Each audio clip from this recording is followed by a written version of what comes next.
Hail and hail. Welcome, everybody, and welcome. Yes, siree. So, there's more information in the world. More information in the world.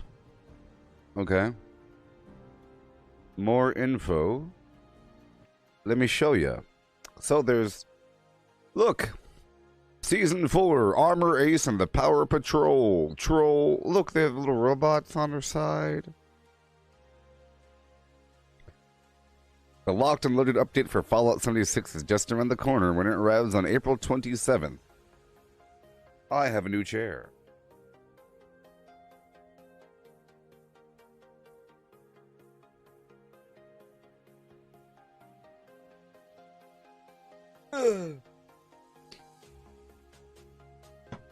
Oh yeah. Backup headphones. Backup headphones.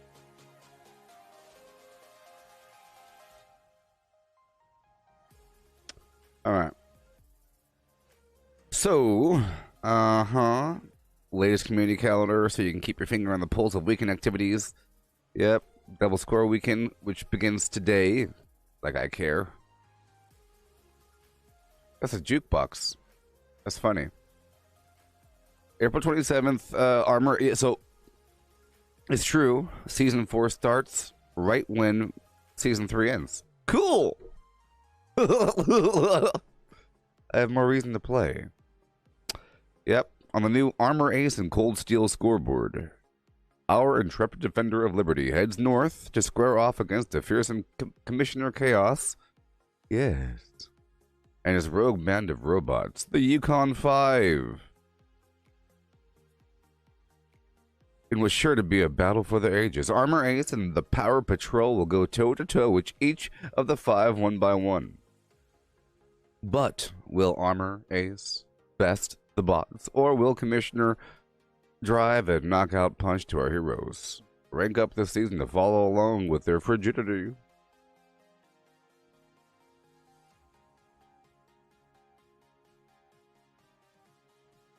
Huh. Uh-huh.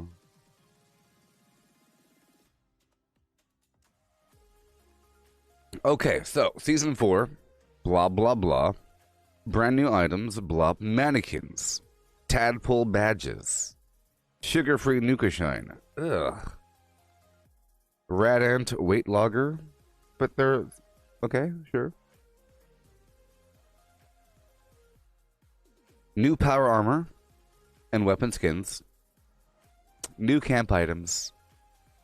So mannequins. Favorite outfits, male and female mannequins, but probably not power armor.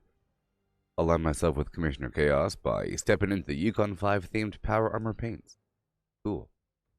Weapon skins, Death Breather, Flamer, or Death's Breath Flamer skin. Gatling Plasma, lever action rifle. Farm your very own honey. What? What? Kapish! Beehive. The bees are happy, people. The bees are happy.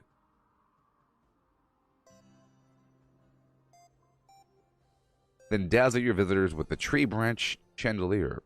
New wallpapers, floors, and a gold toilet. New Coca-Cola Collectron. Oh, my little heart. You see, now people are going to start to take over workshops with a new Coca-Cola Collectron. More flair for the backpack. Tadpole badges. More rewards. Sugar-free, disgusting. Oh, wait.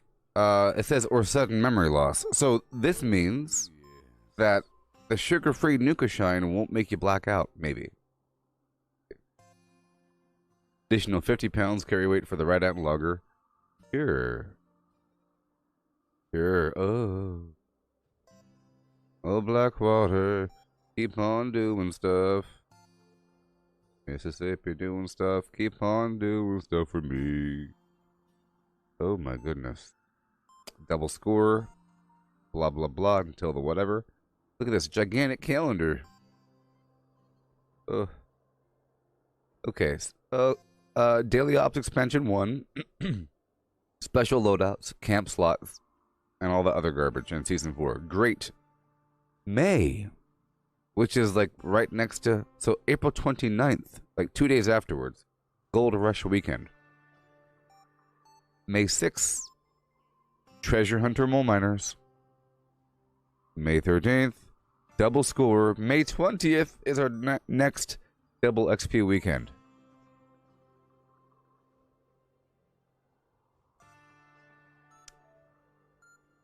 I think they don't want people to level up too quickly. Right now. Oh, heat. Oh. More. Uh-huh. Uh-huh. Uh-huh. Uh-huh. Uh-huh. Uh-huh. So in July, the Steel Rain update featuring Katie Inkwell. Again. Cool. Cool. Cool. Wait a minute. Copy image.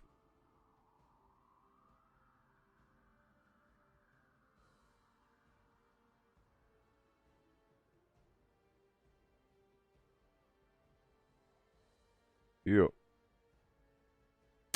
Yeah, so Steel Rain update featuring Katie Inkwell and Escape from the 42nd Century, but that is not the Season 4, it's something else. So the story's coming in July. The Brotherhood of Steel. Well then. Yeah.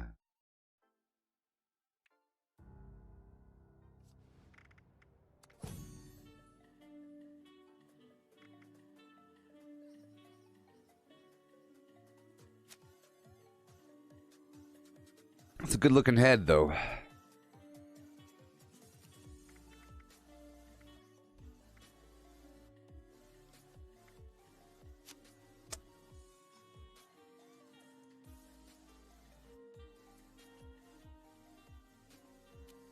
That is nice.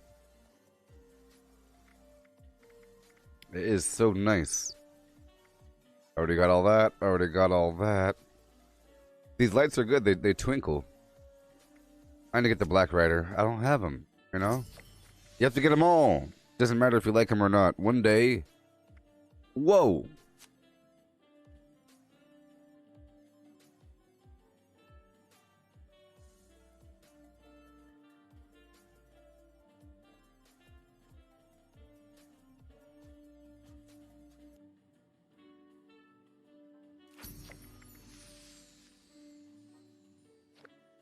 Oh.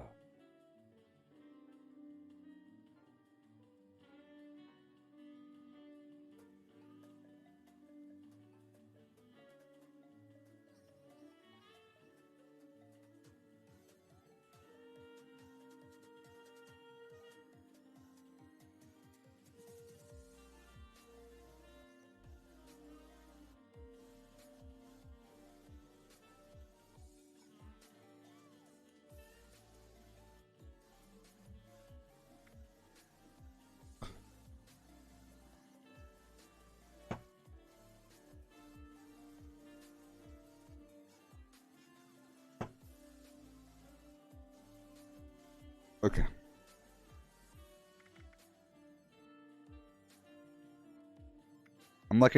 It's like I'm in an airplane. I'm one of those airplane people. All right. Let's go.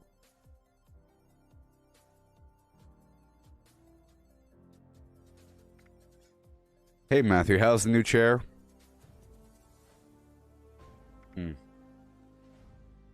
You know what? I think I should start this game with a bit of Nuclear Winter. What do you say? That's what I should do. I think I should start I got this new chair now. My arm is elevated. I have a new mouse pad. I think it's time. You know what I mean?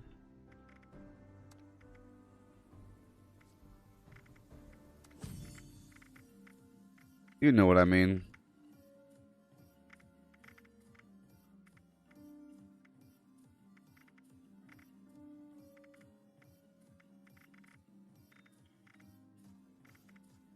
You know what I mean.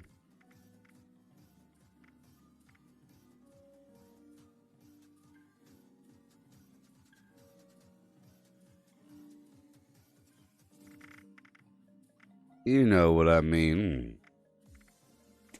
Maybe I should have a fun old time. I'm just assigning something so I can hide in the bushes as a specter. A specter in the wood line. There we go. Good stuff. Good stuff. I see. Flim Flam's on the way. Team fell off. It's time to lose the game. I'm just gonna play it one time. I know I'm not gonna win. I'm gonna do it one time, you know. And do something. Oh. Yes, Matthew, I went over all the new updates. I went over the inside the vault and the calendar. I sure did. Well, this is taking too long. See? Already, it failed me. It failed me.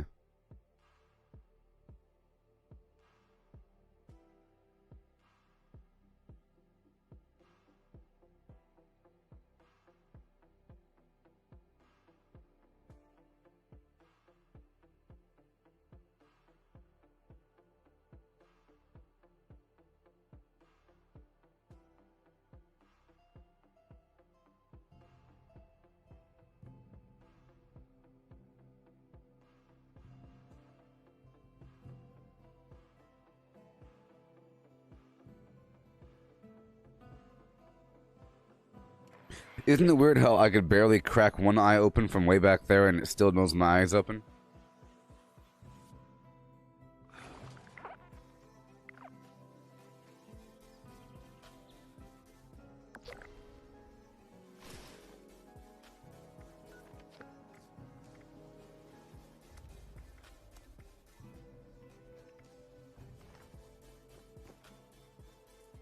Alright.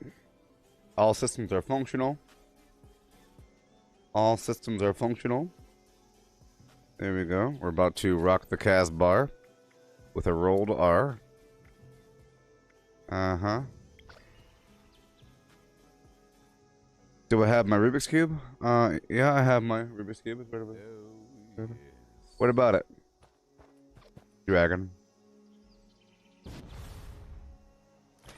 Let me go eat some food. I think I'll just start this off with a bit of an XP run before all my brain bums rot on me. Be any second now. Blight soup, brain bomb, last one, cranberry relish, glowing fungus puree, infused sunflower tea, fern flower, beaver blossom. So I'm excited about that Nuka-Cola Collectron. Whoa. Right? Yeah. That and the other thing. Oh my gosh. I'm gonna have so many Nuka-Colas.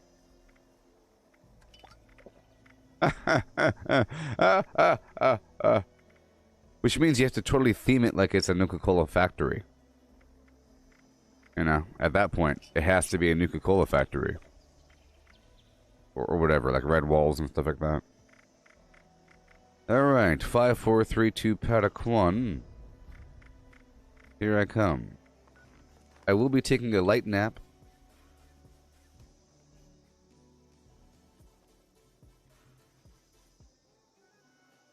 I did a deep clean yesterday. I got rid of so much garbage. I had so many empty containers. You know, it wasn't like trash, but it was like an empty plastic tub that my meat sticks came in, or that my other snack mix came. I had like a lot. Terrible. It was a mountain. I had to like... Whatever. A shoot-a-loop, bop-boodly-bee-bay. What you gotta do today? Behold, I will show you the way. I'm messing it up first. I'm just messing it up.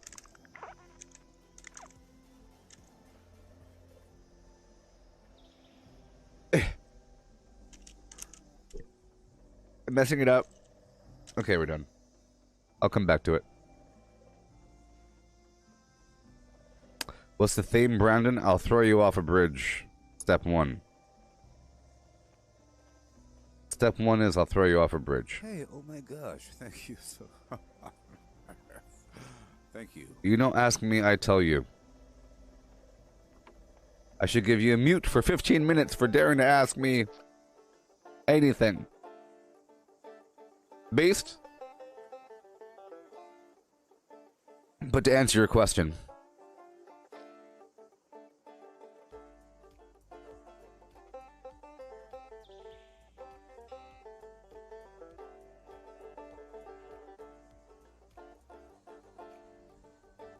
I give you a reverse Zagnut. Oh, it didn't work. You're lucky. You're lucky it didn't work. You see, it's reverse Zagnut. Okay, there you go. I take the Zagnut from you. Okay, so now I will obtain the XP. After I get a few more water, I only have 10 more left. Well, I plan on doing workshop conquest as much as possible whenever possible. That's just consider that to be an everyday sort of thing. Every single day. The only times I don't do workshop conquest is when I have to is when the game crashes, you know, and then I lose my progress, and I say, well, if I ever lose my progress for the day, I end up not doing workshop conquest for the rest of the day. But if it's in the morning, expect it to always be that way. Every single time. With other stuff mixed in. It's just about how focused I do it. I try to demonstrate a full course of gameplay. You know what I mean? Meaning, you have to take over workshops, you have to do dailies, you have to do the public events, and the other side events. You gotta do your vendoring, you gotta get skimpy pimpy, you gotta, you know, script, try to craft a few things, you know? You gotta restock the vendor.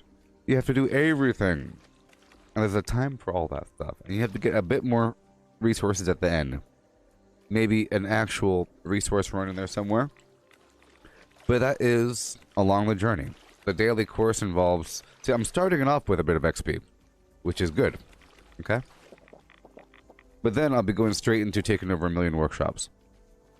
I'm sort of starting off with XP just to feel the water out. Sometimes there's bad people and they expose themselves very soon. So, I'll give them a chance. If there's somebody antsy that wants to go take over workshops, they could do it right now. And I'll look at the map, and if there's a bunch of people taking over workshops, I'll move to another server. So I'm starting off with an hour of XP farming.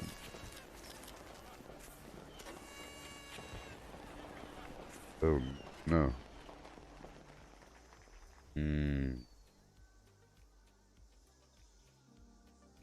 You having problems with the stream?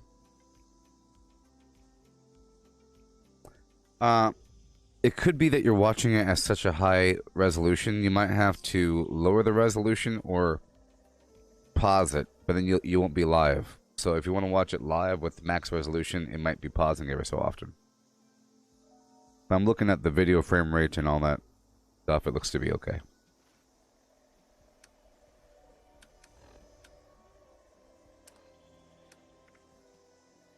Okay, 2 more.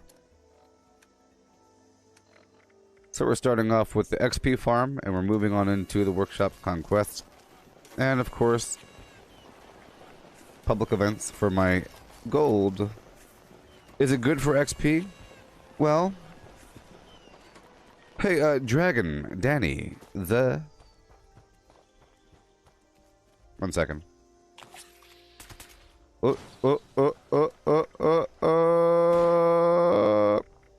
Where's a good place for weapons? Well, you'll get weapons as you go. And if you just got into the game, then if you complete your storyline, the game will give you weapons whenever you complete certain quests. So whenever you complete certain quests, you'll get a little reward sometimes, and they'll give you a weapon. So, yeah. And besides that, you just, you know. Do my teammates not have mutations? No, they do. Felt kind of slow. And Julian, Julian.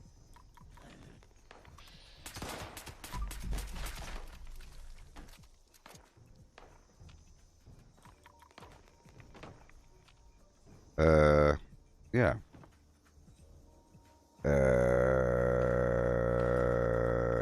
Yeah. So if you just play the game, you'll get all kinds of good stuff. But everything's relative, and of course things get better over time. Things get better over time, you know? It's a scale situation.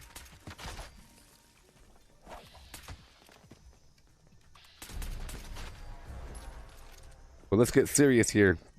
And I'll answer one more question. Is Workshop Conquest good for XP? Sort of. And then we move on.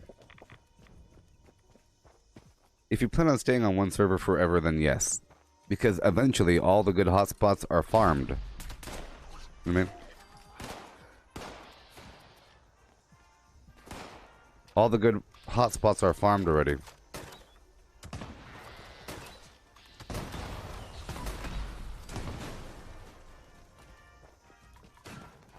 So you go back through your workshops and you're good to go. Some workshops are better than others. The abandoned bog town is full of mutants. There's a workshop there, so every time you come back to clear your workshop of whatever creatures have taken it over, you can go kill the mutants. So it's like a mini West Tech. And it's hardly ever farmed. People don't really stop by the abandoned bog town.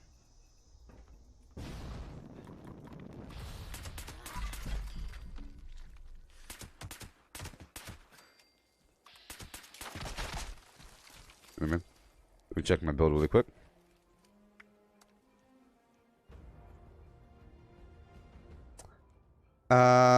Dragon. Do I accept tips? Darn tootin'.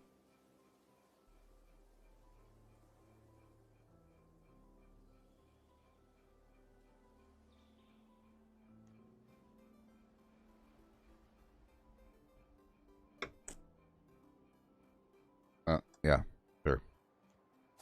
There's a button right there. There's a button on your flim flam a screen. Sort of. I don't know. There's different ways of doing it, you know. Primarily, I really enjoy Facebook. But YouTube has its own thing. You know, their own little tip system. But it's like super chats and stickers. I could demonstrate it right now. I could lead by example. And I'll pay myself. Here we go. I'm now going to pay myself. Give myself a good little tip. Hey, buddy. I just want to show my support. I'm showing my support, pal. Here's a super sticker. I am your #1 fan until proven otherwise. Here you go. #1 fan. Bam. Sanding.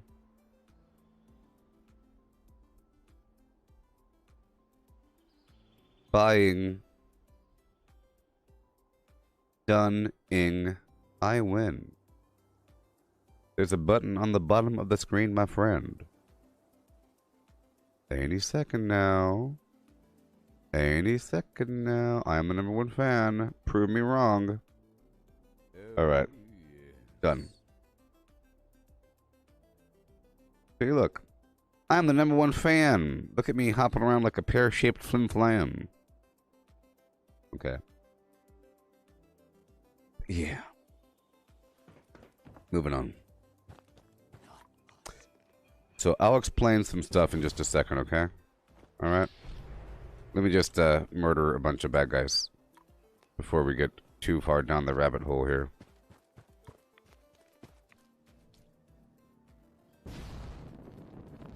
I feel very non-floaty.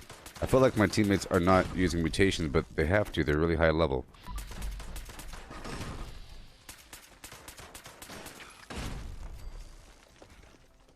Yeah, gotta hurry up.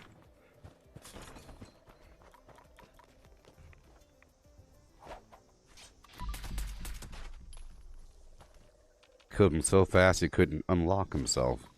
He was all locked up, baby. Perfect.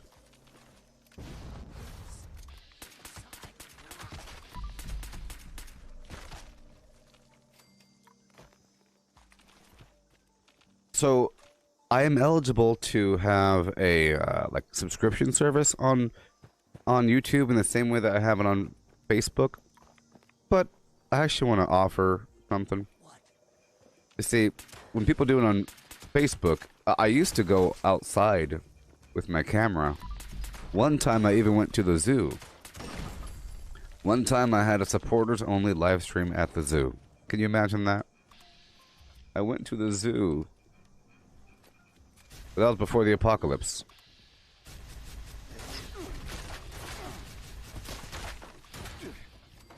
So I can't do that sort of thing. I don't know.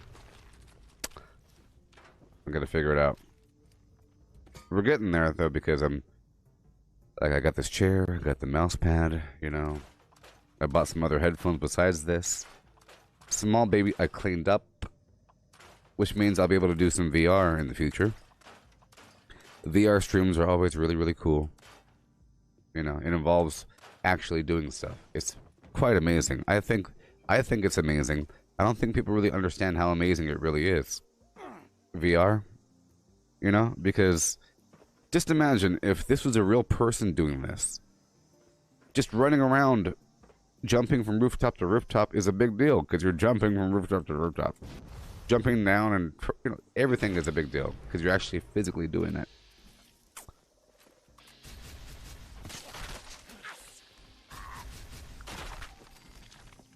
Alright.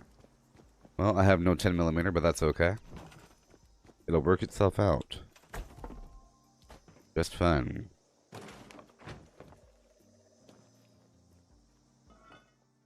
Just fine.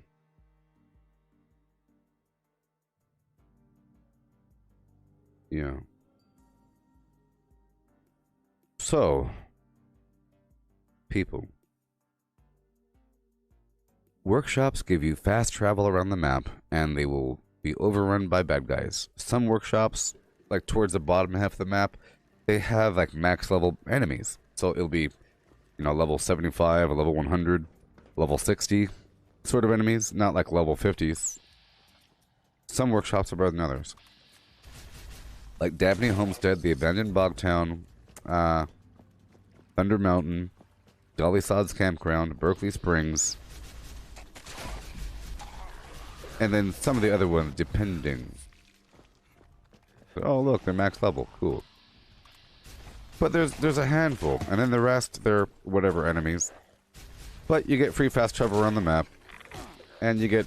It's really, for me, it's really about... I'm not really necessarily doing it for XP. I just feel like it's really helpful to have a bunch of workshops online to help you move around the map easily, and it feels like you own the place, and you have just one more spot where you could break your stuff down. And it's for other people, you know? It's like an immersive thing. You're sort of like the host of the map at a certain point if you keep everything unlocked.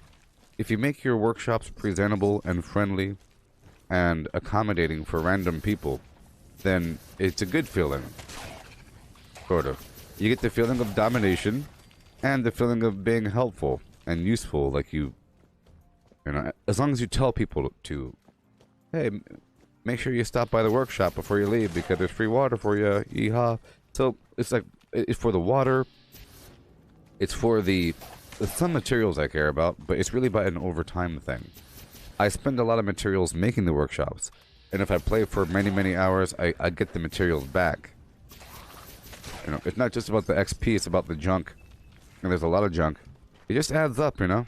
Every time I go back to Hemlock Holes, you kill the Grafton monster and the Snallygasters, you collect your 30 extra acid, you know? Around that area there's a bunch of wood, so I get the wood sometimes, the mutant fern flower, like there's stuff everywhere. Sometimes I'll walk down the road to the Wavy Willards Water Park because I'm already there. It becomes my gateway into the Toxic Valley, so I can then do the dailies. I can kill some bad guys. There's the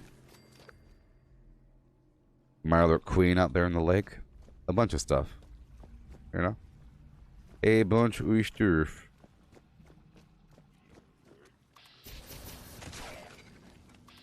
Yeah, there's that Rad Ant weight logger.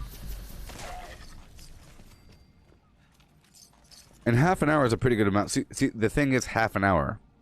That's the key. there's a red ant logger, but it was a certain amount of weight for 5 minutes. Like, the red ant logger exists, but not red ant weight logger. Half an hour is good. I don't know.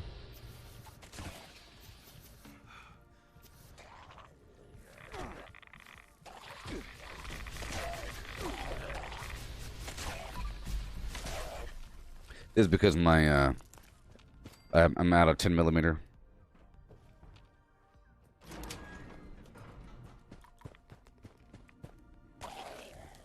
Oh, yeah. I'm excited about the Nuka-Cola Collectron and,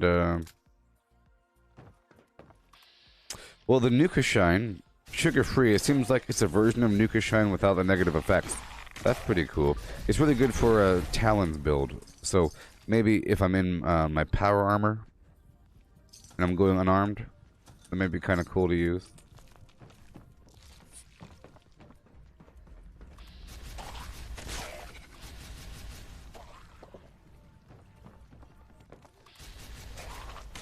So I think I've mastered how to get ammo. So ammo is no longer an issue.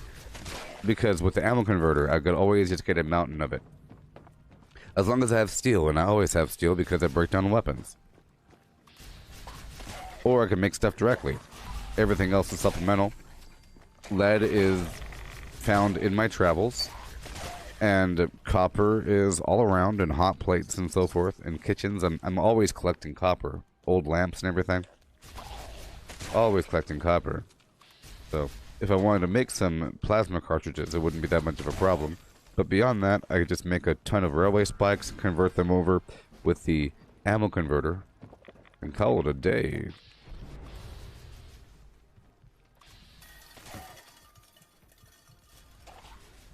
See, you can't go too fast with this weapon here. It ends up bugging out. You have to kind of like... I feel you have to kind of flutter attack here.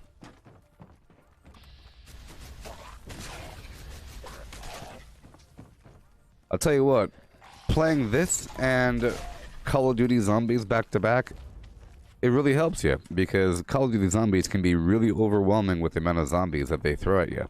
And it's a lot harder in terms of, here you can kind of push your way through zombies, like, you know, you kind of push your way through. The other zombies, I feel like you get caught up, you have to really avoid them. But I also feel like the other zombies, you can, run around them in a circle and they'll kind of like stay in a spot. These guys end up catching up to you, so you can't. It's okay, Dragon Jennies. The other method for donations is paypal.me/Gooboberti.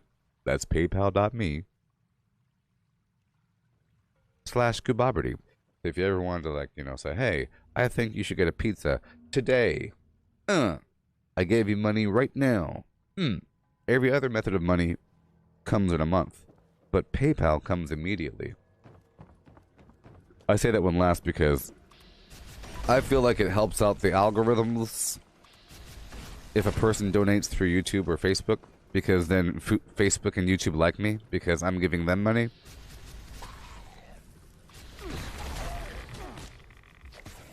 You know what I mean?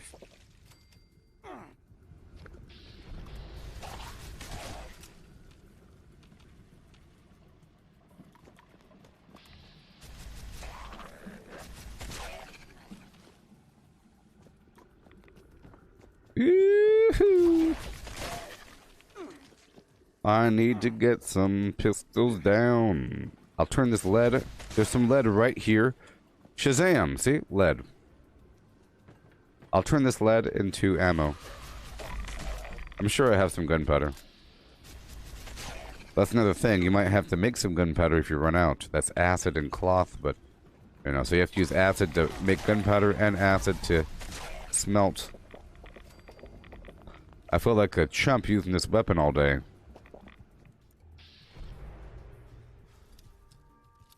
Oh yeah.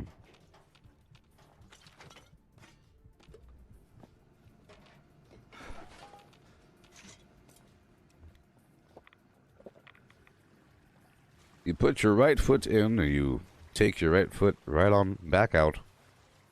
You do it again, and then you shake it all about.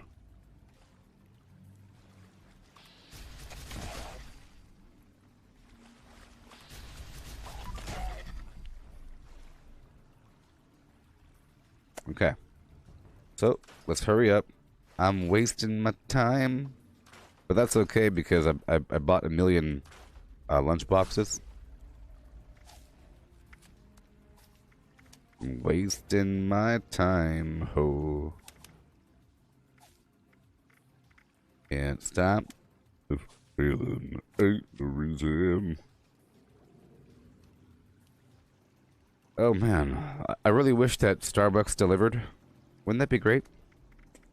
They probably do in some spots. They don't deliver near me. Terrible. That's like the one spot that should deliver. Get me a caramel macchiato. I tried to order a caramel macchiato from McDonald's a couple days ago. And I got a phone call back from the DoorDasher saying, hey, they don't have it. What do you want? So I stuttered and mumbled my way through. I can't talk to people. I stutter. And I mumble. Here, I'm clear as the dawn's early breeze. Do you think I talked like this to other people on planet Earth? No, I don't. I go,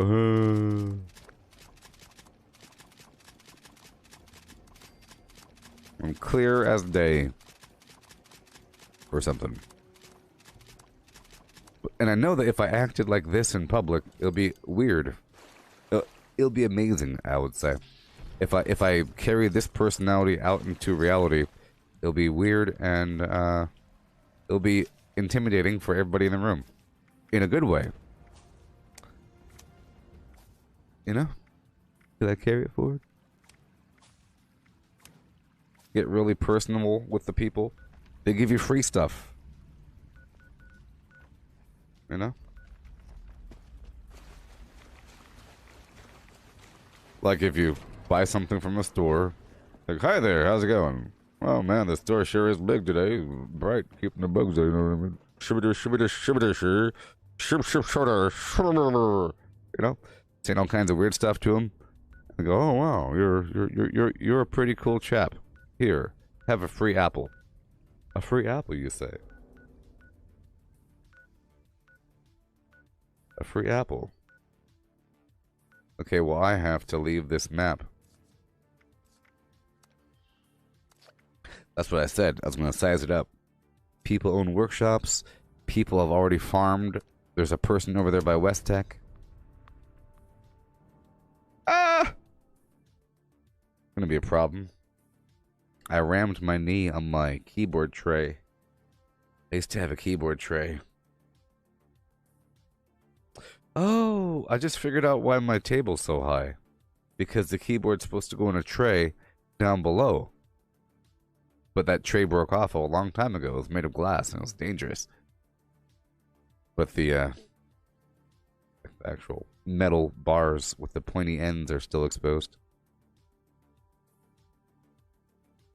This is a Rubik's Cube. Step 1. Choose a side. It's not about sides, it's about layers. Step 2. I choose blue. Blue, I make a cross. You have to make sure that the middle pieces line up with the adjoining colors. For example, you got blue. You got red right there. Blue. Red. Which means that this piece right here has to be blue-red, you see?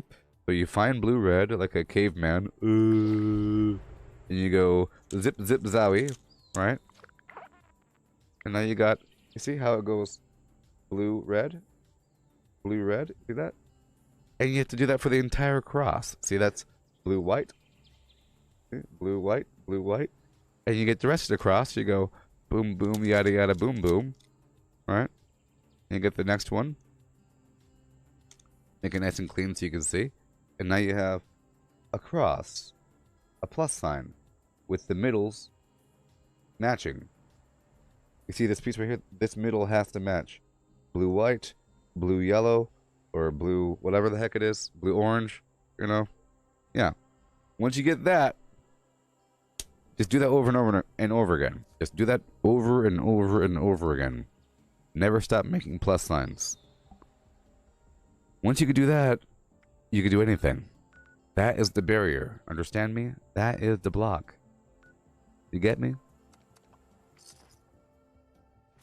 Do you understand?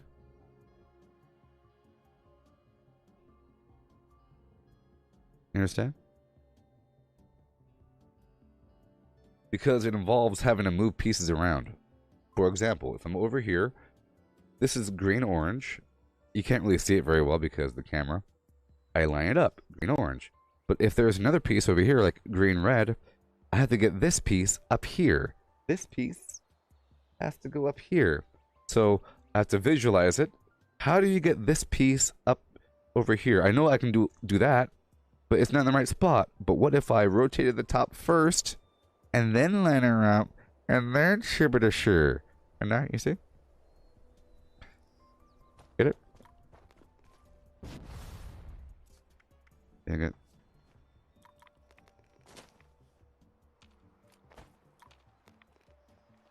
So, just make a plus sign, okay? Just make a plus sign.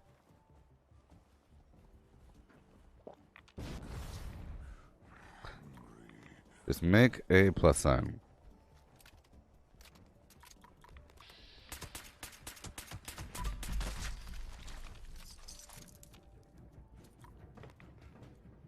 I ain't got no team over here.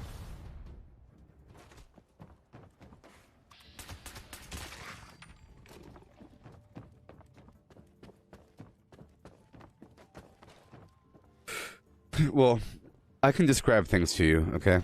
Without me showing you the cube. I want you to hold the cube in your hands. I want you to look at the cube. Just look at it, rotate it, look at it, and rotate it, okay? Are you looking at it? There's 3 layers. I've explained this before, but now you're holding one in your hands. There's 3 layers. You see that? Now, as you're rotating, just rotate it freely. Just mess it up, rotate it, watch how it moves.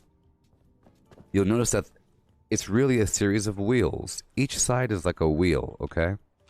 And the axis of that wheel doesn't move. The wheel will slide around the axis. Zzz, zzz, zzz. But then the wheel is interlocking wheels. This wheel can then grab stuff and go this way, you know? So to get a piece from one side to another, you have to slide it around the wheel that it's currently on until it's lined up with another side, and then rotate it in a 90-degree axis. Like you have to rotate it perpendicular to its current axis. So if it's going this way, it has to go that way. If it's going this way, it has to go that way. That way, to this way, to that way, to this way, you know? Just figure out how to move pieces around, and you'll see that the middle pieces, they're just moving freely. The corner pieces, they're doing what they do, and the center pieces, they never move. The center pieces never move. They rotate, but they don't move. So it's always going to be green, red, blue, orange. Always. You can mess it up all day long, and the middle doesn't move, okay? These are important things to know, because if you don't know these things, you're going to solve the cube wrong. Okay?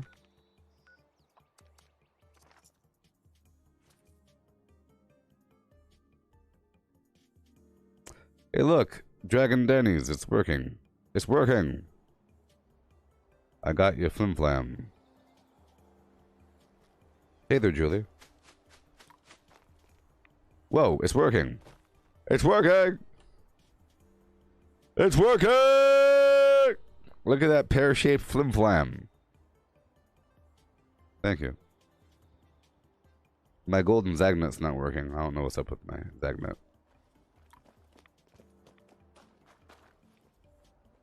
But yeah.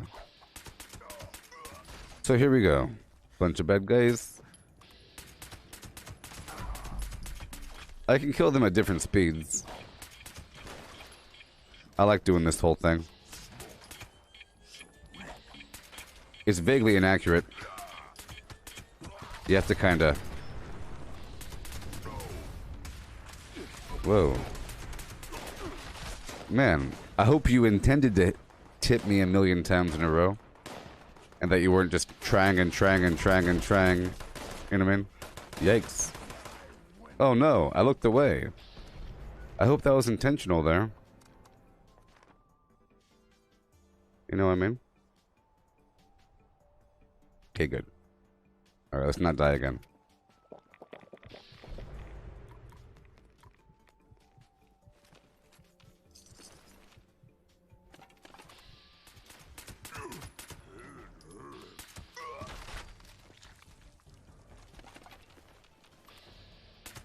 I just say that once you understand how to solve a single layer of the Rubik's Cube, the rest is really easy.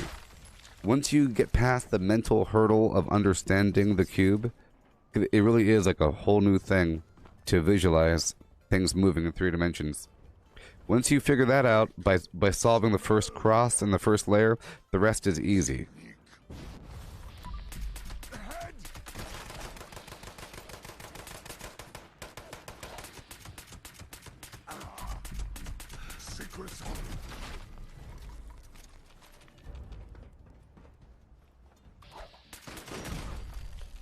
Well, remember, I'll be eating good next month there, Og Baltic, because that money comes in next month. Yeah. Yeah.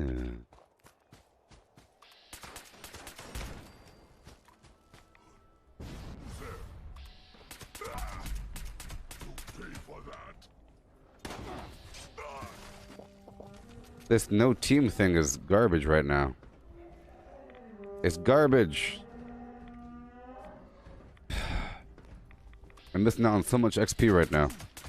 So much XP because inspirational only works if you're in a team. That's 15% XP. And then I have herd mentality, right? Which boosts, will give me more stats and takes away my stats if I'm not on a team, you know? And I have strange in numbers, which boosts up my foods. So all my foods, everything is so much worse right now because there's nobody on my team. You know what I mean? Thank you, Dragon. The camera's ugly. Yeah.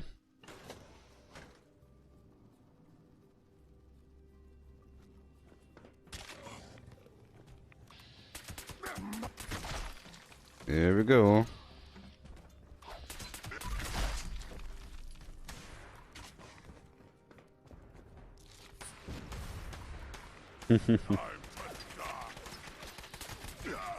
Yesterday,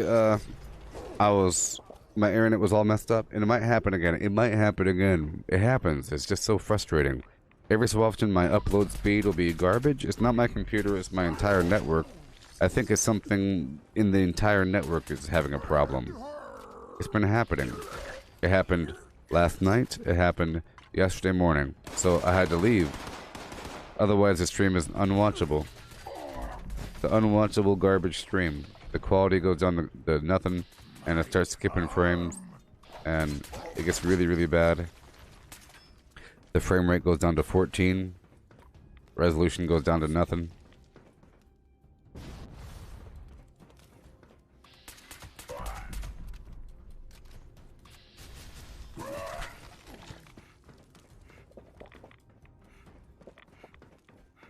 This is sort of a waste of my time, but I consider this to be like a free server hop. I plan on server hopping again to move to a different server with more teammates. I don't know. Well, all I know is that whenever I check the connection speed, the download is perfectly fine. There's nothing wrong with it. It's really, really, really high. Super high.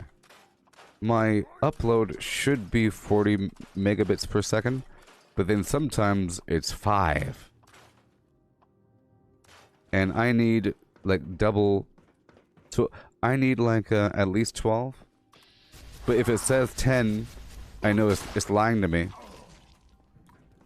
Or I need 3 times as much. But 40 should be like 37, 40. That's how much it should be. But then sometimes it just messes up.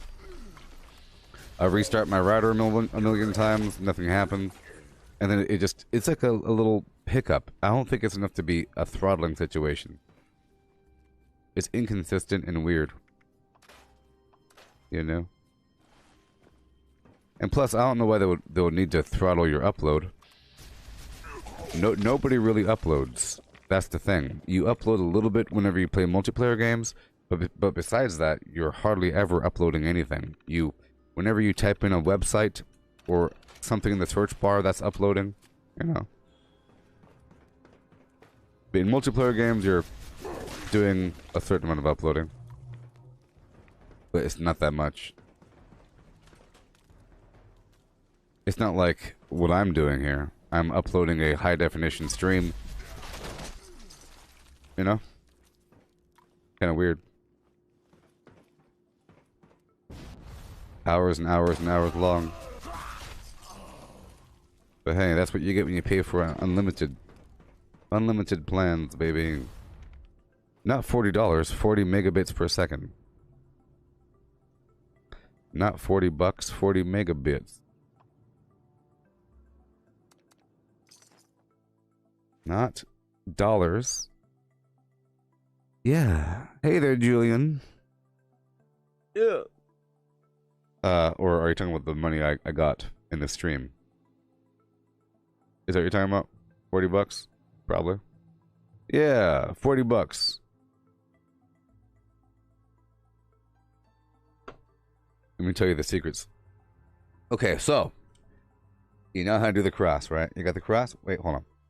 Doodly-bop-a-lop-o with the thing and the thingy. Getting the thing on the thingy. Get the thing. Whoopee. Yep, on the thing and the thing with the thing. Now you know what's going on. See? Now you know exactly what's going on. Okay? Let me clean it. I'll clean it. So you got your plus sign, right? Make sure it's all lined up. Otherwise the whole thing is messed up. See? Plus sign. It's lined up with the middles. The middles are lined up. See the blue? Right? Then, if you can get the plus sign, you want to get the corners. Now this is kind of tricky, but it works, okay? 1 second. 1 second. Okay? Now watch. Watch. Watch. I want to get this piece up top. So how do you do that? Look, right? Well, first, this is a red, green, white piece. Red, green, white piece. It's a three-sided piece. I find the intersection of red, green, and white. Zippity-doo-dah-hey. Yeah? And now I rotate it up. See? I rotate it up to get it up there. But what happens, this part right here messes up. So I have to move this out of the way first. So I move it out of the way first. Throw the piece up there. Move the pieces back. You see? And now the corner's in. I'll quickly do the other corners. I take the piece off the corner. Find the intersection. Blue, white. It's up. Find the intersection. Boom, boom, beam, bam, boom. Oh boy. Boom, bam, beam, bam, boom, bam, boom. Done. Sometimes you have to do a little bit more. I'll explain that in a bit, but this is just the introduction. So, red, green, yellow.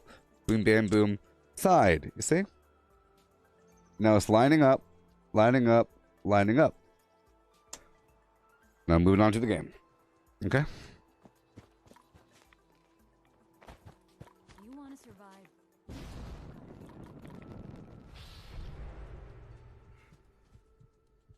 I have Xfinity, Julie.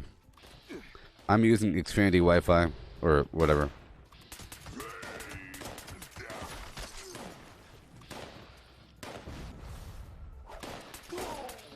I splatter your brains.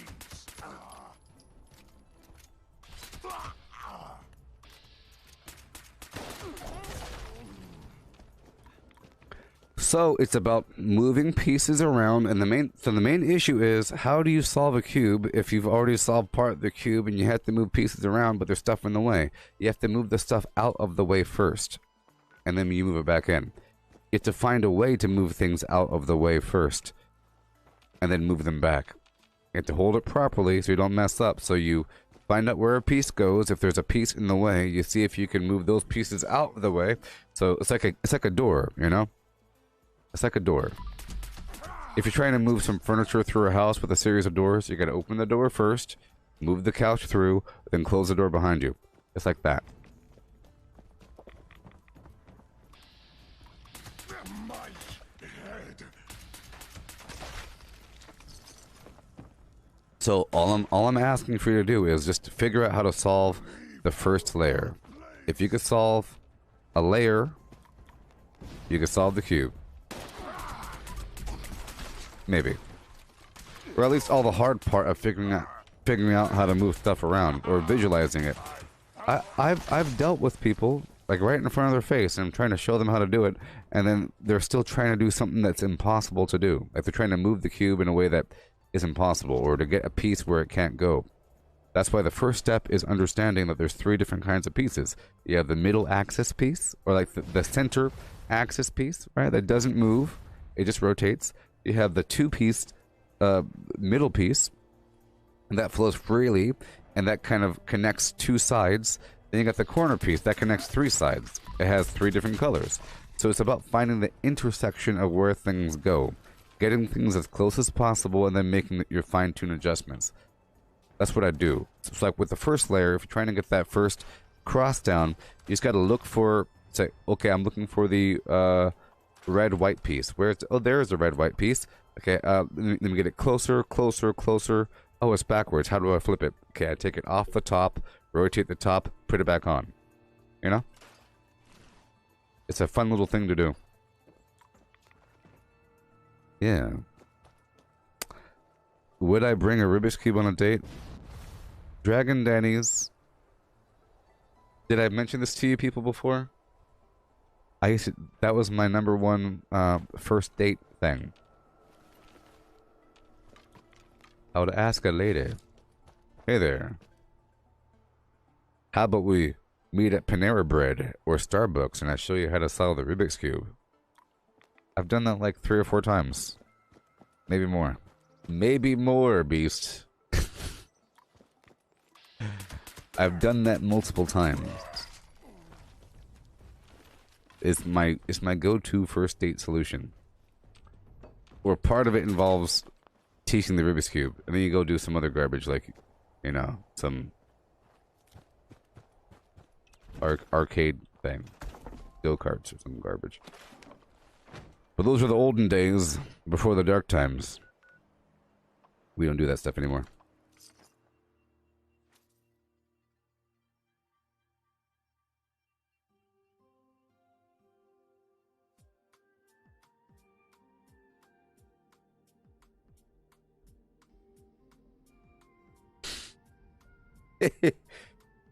Oh, gazpacho. Yes, they are successful. You know why? A person feels good when they learn something. A person feels good when they figure something out. And usually it works out. Every single person that taught how to solve a cube has learned how to solve the cube. Oh, or whatever. I've taught more than date people. I've taught normal people. It's about understanding the cube. That's step 1. Step 1 is understanding how the pieces work.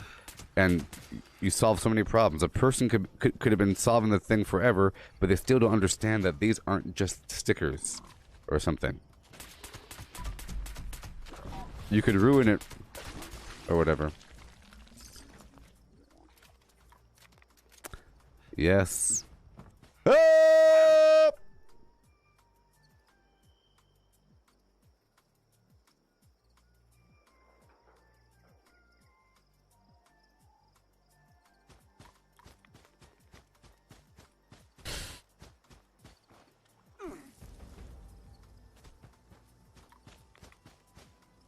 Over here like a caveman.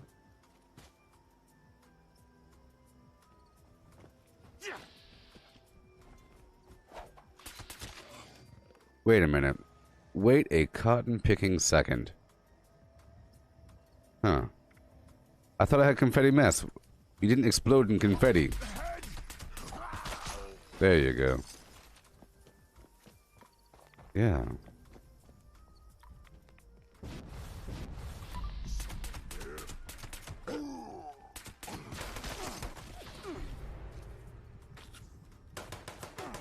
Mm-hmm.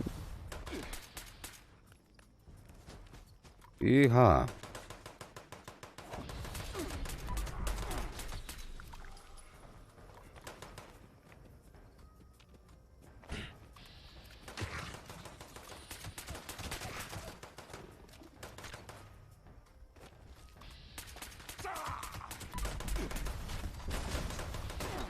It's party time.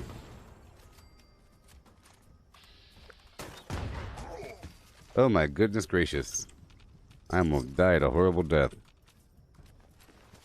All because I pulled the wrong weapon out for 3 seconds.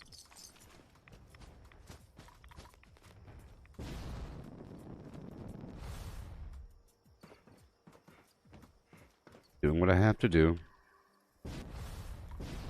I'll take over this workshop. Time to die.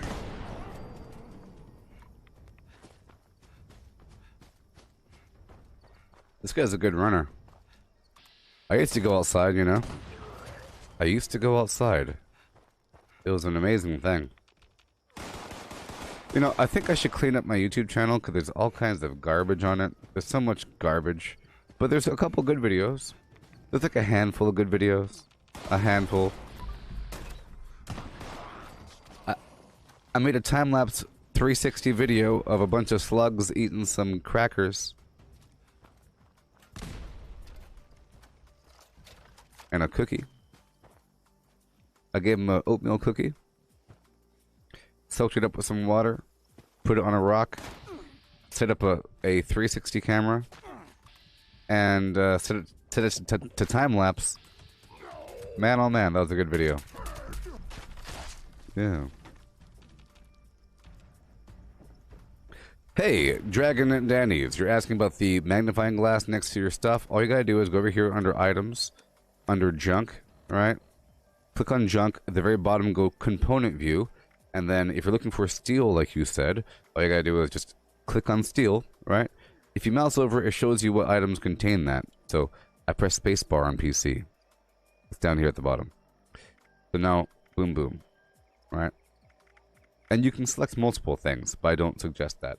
But for steel, for me, if you kill a bunch of mutants, mutants have a bunch of weapons on them, and that's where I get most of my steel from. You steal those weapons I break down. But I'm always looting stuff, but it's really these dudes' weapons. And the Grafton Steel Yard, the Grafton Steel Yard is a wonderful spot for steel, because it's called Grafton Steel Yard.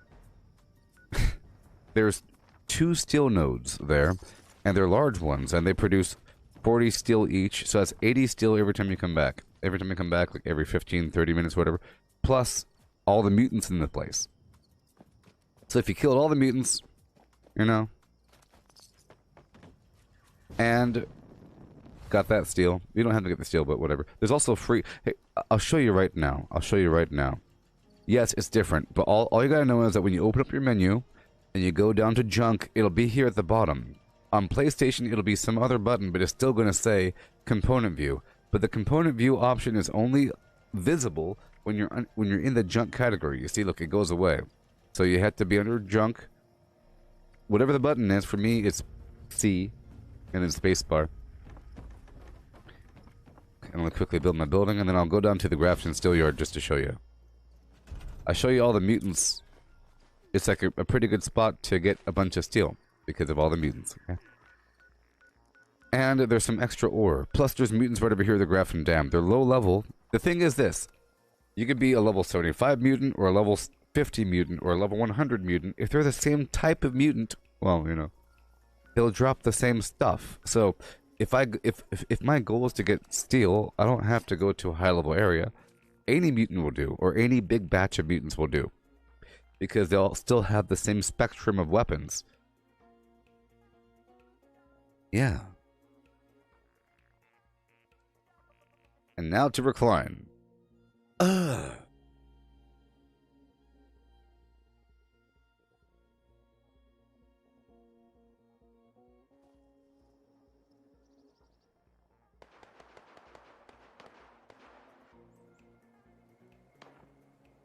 Now that's a chair.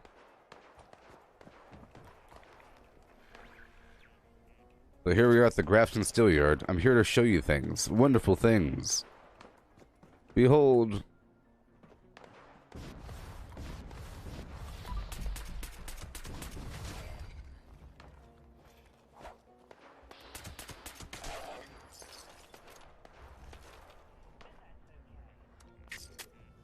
Okay. So, they're still there and still over there. I'm going to quickly build this online. It's going to take forever. Oh my gosh. Let's just hope I don't get stream sniped. Let's just hope I don't get stream sniped, okay? I'm going to try to have it not take forever. I'll do it in phases. I'll do it in phases, okay? Phases go. Right over here. Right there. I'll wait for that to hatch. I'll get this thing over here online.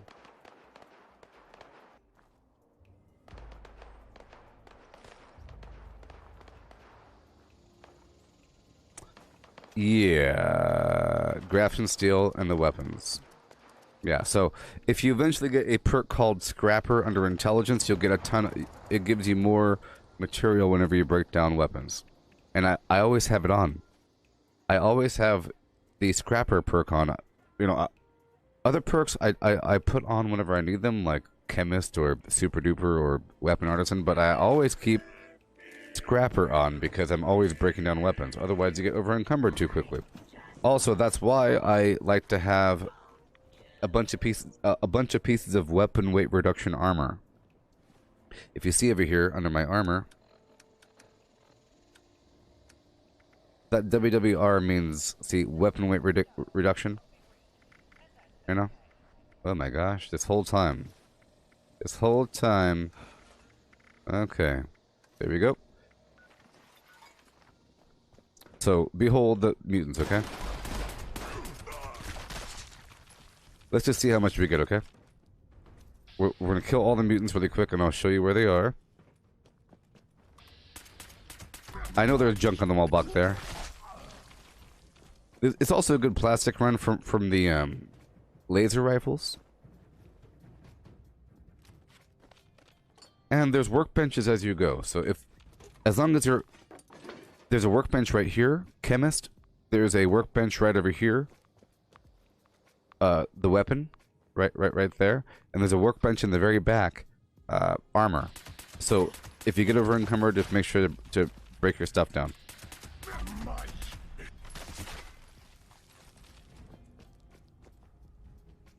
See, at a certain point I realized, oh, that's why they call it the Grafton Steel Yard, because there's a bunch of mutants here and they, you know, well, it's part of the reason, I think. Or if you treat it like that. And you get all the gunpowder you need. And grenades and certain caliber ammo. And check out this part. There's also, look at this, iron ore on this conveyor belt. I bet you, yes, the mutants have the same spawn points. They'll be where they are. Sometimes they wander, but, you know. I bet you 80% of you didn't know about this iron ore in this conveyor belt. 80% of you didn't know about all this iron ore on this conveyor belt.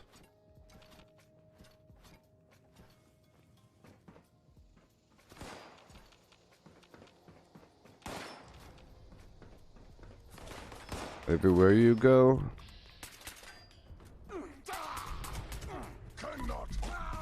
I'll follow you down. Oh no! Follow you down, but not that far.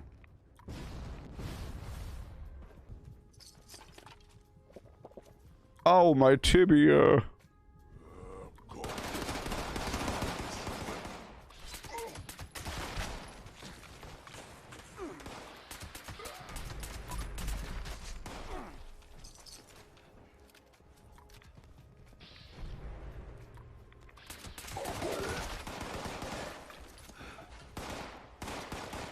See, I'm now over encumbered. Well, there's a few more workbenches right here in the middle. Now they're going all ham. Now they're going all ham.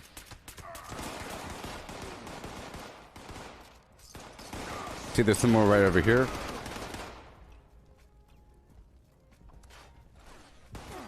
Uh-oh.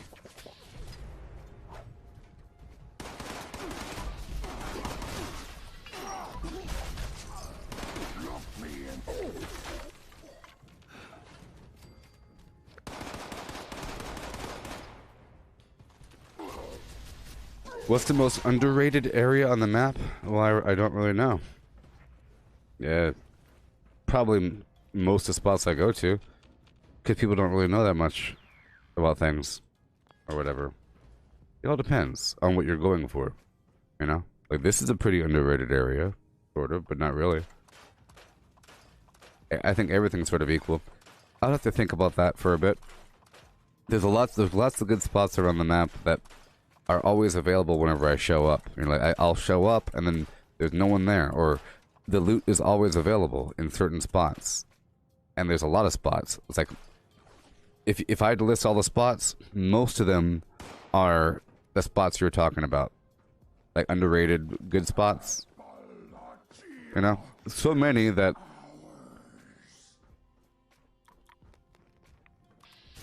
you'd have to specify, you know, like for bad guys, for certain kinds of specific materials. Like, for example, yeah, there's ways of getting things.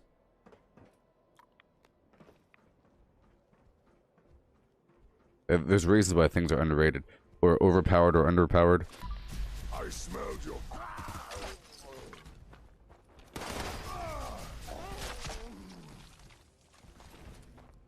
Yeah. Break all this down. We're not done yet. Yeah, I try to break them down whenever possible. I still have the inventory full of it. There's a few more bad guys right over here. And then you'll see how much lead we got. The key for this door, where it says you need the furnace key, I'm pretty sure it's up there, where I just was, on a body or something like that. No more hiding for you. Hit like Brad. Oh, yeah. Oh. Oh. I don't know.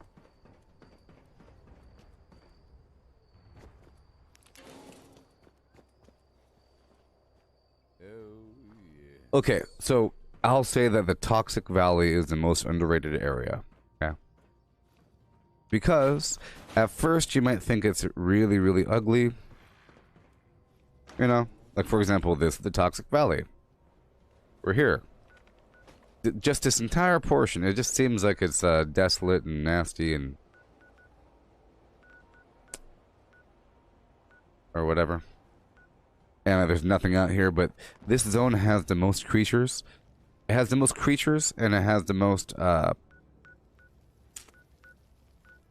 Great.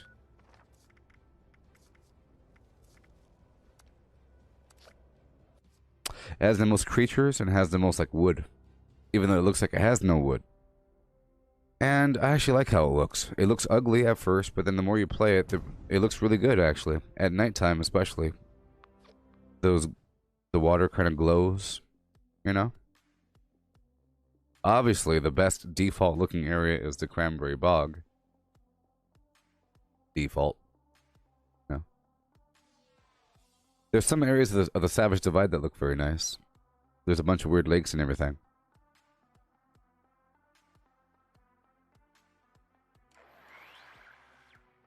But there's a bunch of stuff up the Toxic Valley. In fact, Toxic Valley is one of the areas I searched the most. Also, the Ash Heap might seem even more desolate than the Toxic Valley. Hey, Matthew, if you're watching, you could join me. I just want to leave that server. I wanted to leave that server. So, let's just see what we got, okay? From all that garbage... Let me go take this over really quick. Let's just see how much steel we got before dropping it off. You're dead.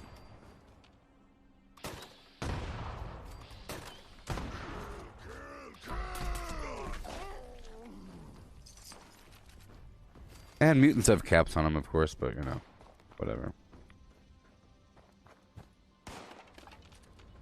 I like reasons to server hop. I don't like server hopping, but I like to have a good reason to. I don't like stepping on toes. Uh-oh.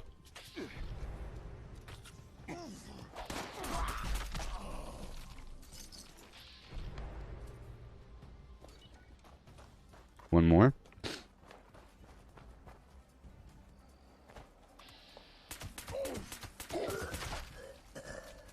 What do we eat for breakfast? Well, nothing. That's the problem. Sometimes I wake up and my stomach hurts. You know? It hurts so much that I can't eat anything. And then I have to wait until I'm actually hungry. And then I eat some stuff. Or whatever. Sometimes I know that eating breakfast is really, really important. I've seen the commercials. I know what eating does. I've heard about it. You know. I've heard about it. I've heard about what it does, what it do.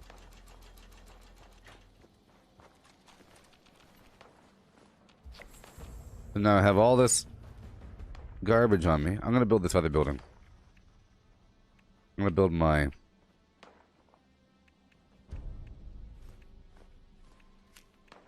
collector bunker. Collect ore, bunk ore. I think this field station came from season 1, didn't it? Season 1 of the season journey. It's one of those really good items. Tell you that much. So let's see what I got. I haven't dropped off my goodies yet, so I just want to show you how much I actually picked up here. So, in my bag. God, I didn't put it away yet, I just broke it down. See that? 467. 467. Is that a good amount? Or like no work at all? 467.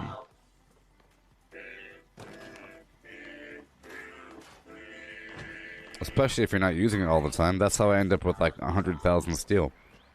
And then I try to burn through it all. Let's go clear through it again. Okay, I'm just going to show you. Well, let's go back to the other mutants, you know. This is a new server, so I'll do my thing over here. And get the real XP. Get that real XP. Last couple seconds before it wears out. Come on now. One more time. One more time. Don't stop the dancing. One more time. Gotta celebrate here all day. Don't stop the flamming. I'm doing the second layer now. It just shows. Oh, see, it's done. Second layer complete. Now I'll do the bottom. Boo. It's been a while. It's been a while. I have to keep doing this every so often to keep the neurons active. You know? Keep the neurons active. What should know? That was an easy one. It's not always that easy. Keep the neurons active. That's why I said the hard part is the first 2 layers. Or the... Not really. It's to get your brain all up in the flim-flam. And then after that, it's a couple patterns that you're doing. I don't like the whole idea of patterns, but it turns into patterns. Some people do patterns the whole time. It's just minor memorization, but not really. It's not really. It's like, there's a couple moves. Everything, like... So, up until the second layer... you're actually solving it. You have to look at it and figure out where the piece moves. After that, it's a couple moves, sort of. But I have a few like mnemonic devices to help you remember it. Like you're looking for a fish, sort of thing. Looking for a fish. You're looking for like a middle finger. You're, you know, bring the middle down, flip it around. Weird little things. It's like a 67 combo. There's like a thing where you have to... It's away from you, away from you, away from you. 180, towards, away. That's one move. And you have to do it at a certain point. Whenever the bottom is solid, but the outer rim is ugly, you have to like look at it from the top and kind of hold it in just the right way and go zippy, zowie, zippy, zippy, zippy, zowie, zippy. And then you look at it and say, oh, look, cool.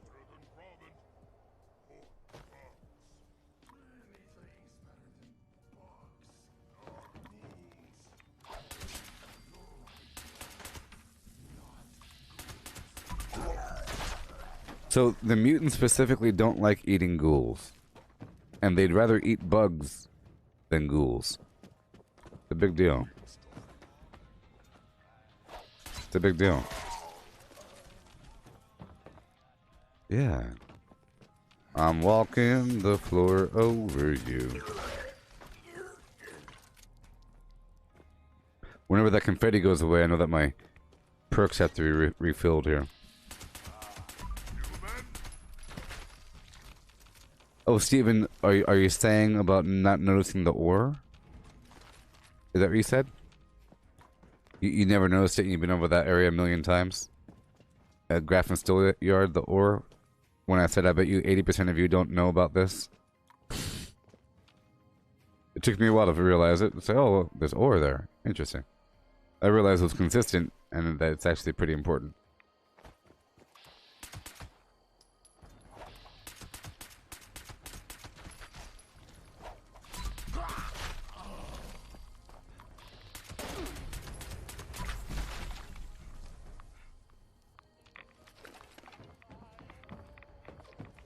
I just want to fart all over your face.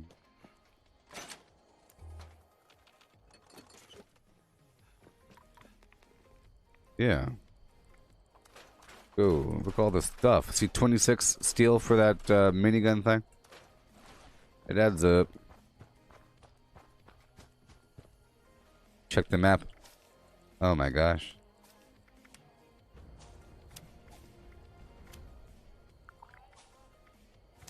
That's a big deal.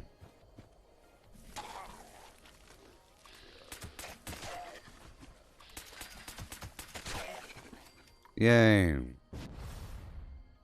And now back down to West Tech. This time has to be running out. I feel like we've been going for a bit.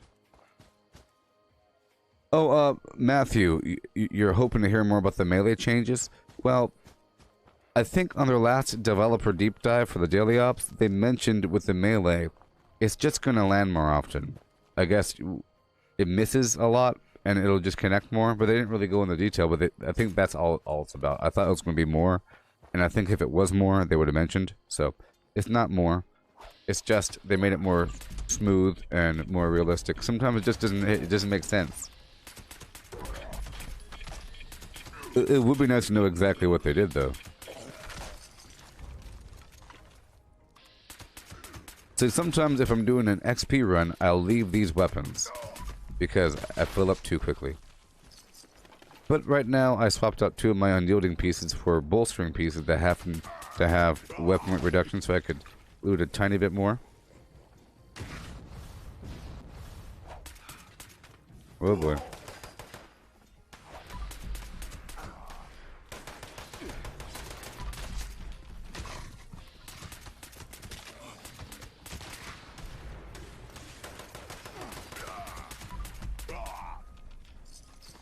Yeah.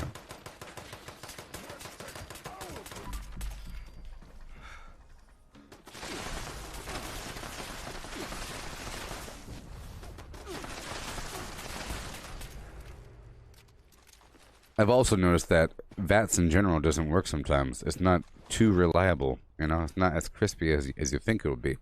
I feel like even though it says 90%, the first couple shots miss. Ooh, look, we have visitors. Perfect. I like when backup shows up. Gonna loot him good.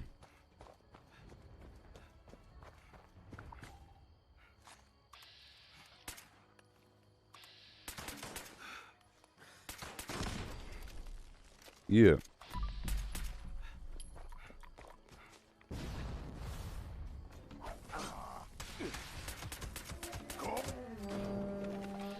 Spineless human.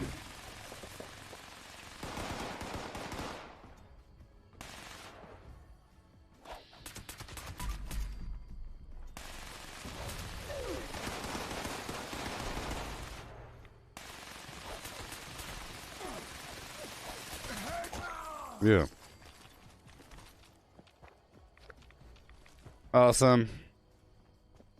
See, I looted up a bunch of their weapons that time.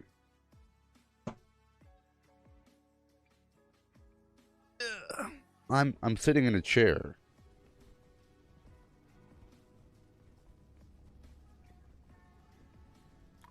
Hello world, there's a song. Ah, we're singing. Makes me happy. Noise? Shut up.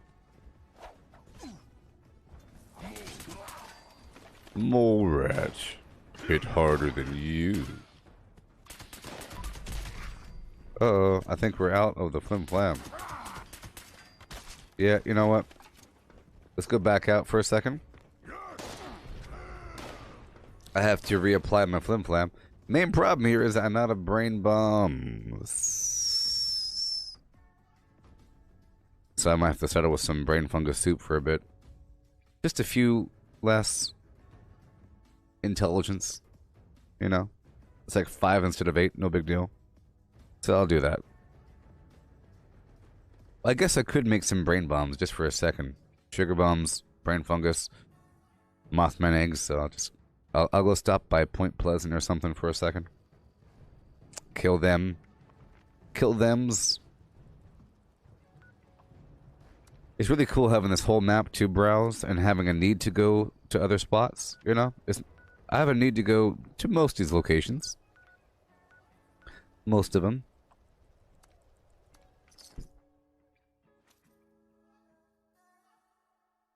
Oh boy. I should wear funny hats. This should be the funny hat channel. Funny hats.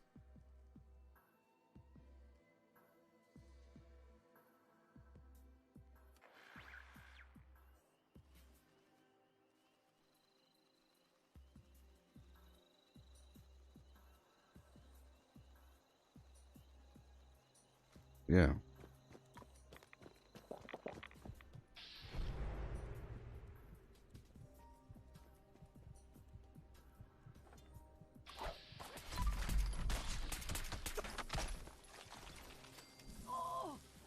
Oh! I can't wait to have like a dedicated build. I've had to have some sort of balanced thing the entire time for the last few years. But in the future, I won't have to have it as balanced. I'll just have to have... How about this? The balance will be seen in your spread of different builds, you know? That's your balance, not in your individual build. It's, do you have a build for this? Do you have a build for that? Well, you should make one. Do you have a sniper build? Or some, you know, long distance flim flam build? Okay. Okay, I got a few of these eggaroonies. A bit more. Then I'll go by and get some brain fung ass. I don't need this many eggs, really. So let's go all the way over. I'll get some quick brain fungus from right over here at Tangle Mountain Substation 01. Guiding us through the darkness to his divine light. Yeah?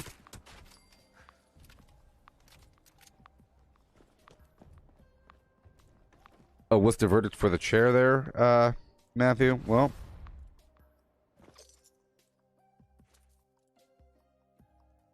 it's nice and solid. The materials are nice and solid and heavy. Like, the chair was surprisingly large, the box was large, and the whole system was heavy, which is a good thing. You know? The arms are really sturdy. They're not made of plastic. It's like, they're metal. This is a nice rubberized flim flam on the top here. Nice and wide. The arms go really high. So now my elbows are completely supported when before they weren't at all. Not one bit. Not one bit. So now my default position is sort of like this. You know? And it's pretty nice. If you had to sit upright, this is a really good sitting upright chair. It has that lower back pillow and the little head pillow there. It's working out so far. And the reclining mechanism is nice and tight. It's like a little clicker doodle. It has a nice springy feel to it. It's not shaky or anything. It's nice all around. It costs $222, so it better be nice. Other chairs are way cheaper. You see? And you know where they'll be skipping. They'll be skipping here and there, here and there. It'll be really hard to put together and it'll be really annoying and the whole thing. It has a nice material. It's like a cloth material. I don't like the rubber situation. That gets too hot. Sorry, I don't like the leather situation. My other chair had that fake leather, and that just peels off. Real leather is horrifying. Well, I guess real leather does breathe, because it has darn holes in it from the hair, from the horrible animal skin. But still, I don't think it's as comfy in the summertime. Know what I mean? Let's go back to my camp and make some brain bombs.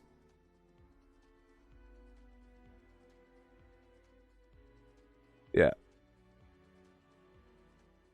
The base of the chair is nice and thick. I think it'd be helpful to have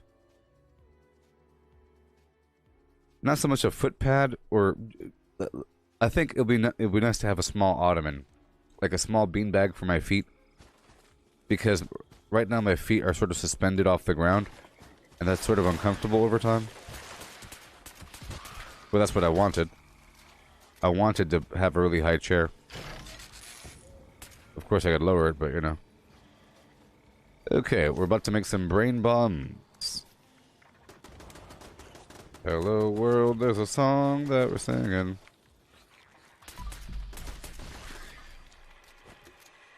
Where are you, Yasmin? Where were you all day? Why are you wearing perfume? Why do you have perfume on, Yasmin? Today, but I didn't get around to it. What were you doing all day, huh? How can I help? Step 1, makeup. I want to see a pretty face when I get home. Step 2, where's my food? Let's talk about cooking, beast. Of course. I love talking shop. Kitchen. Uh-huh. Did you miss me? I want to buy something from you. Sure thing. Let me get out my notes for you. Oh, there are some classics here. Take a darn shower. Know if anything catches your eye. Pumpkin pie. Hi there. Shut up. Hi there. Thank you for your food, beast.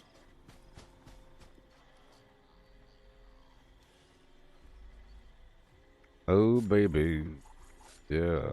Yeah. Oh, baby, yeah. Am I still sitting on the junk saver pillar? No. No, that's over there. In fact, I could use that.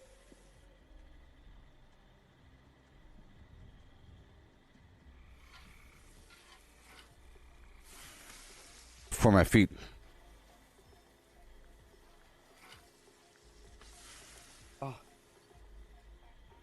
Oh, my knee. I have to wrap up the end of this stupid thing with tape or something.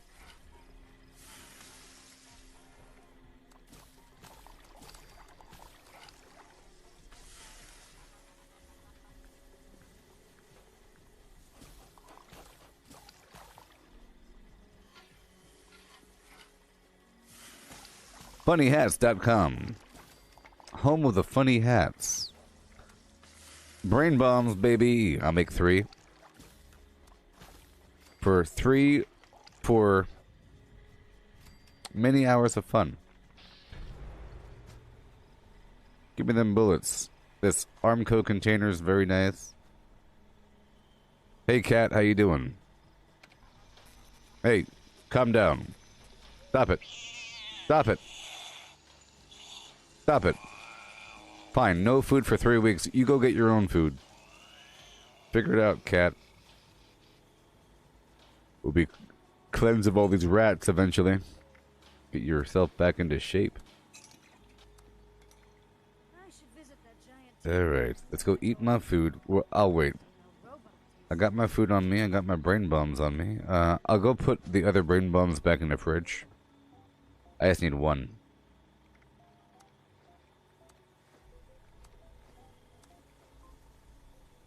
Okay, we're about to go do another XP run. In the process of doing things. That's why I left West Tech. So I could do a couple things. Take over the abandoned bog town. Yeah.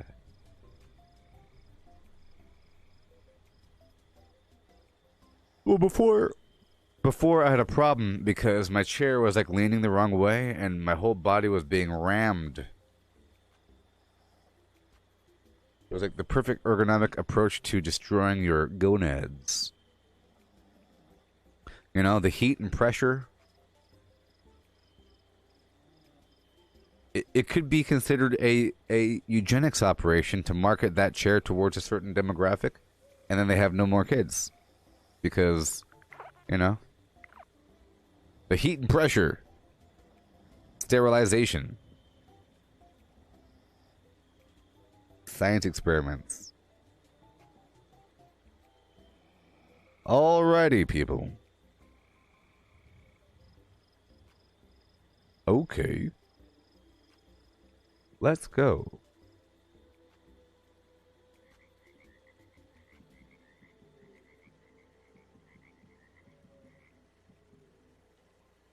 I collected some new recipes on my latest outing.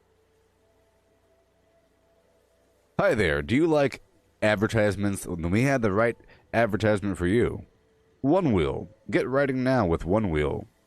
One Wheel. Buy One Wheel. One Wheel.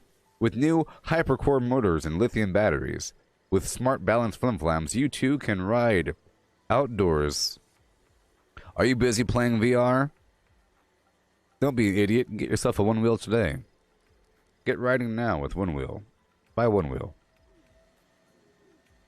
And they're making fun of VR?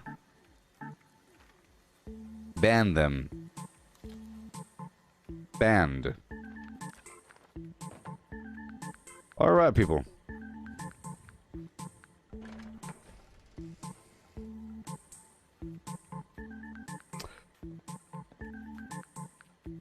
Check this out. Look, it's me. I used to do this stuff. Back in the olden days. Look, it's me. There you go. Alright, I'll be right back.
Okay.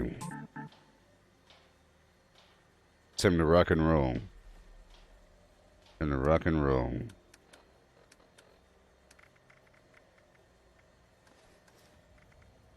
Full set of unyielding. Okay. A full set.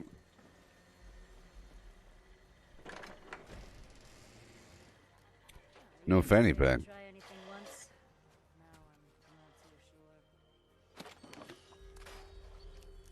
sure. I basically had a fanny pack on. Core. I basically had a... Well, I had a camelback on. It's all you need. Camelback and some other... It has pockets.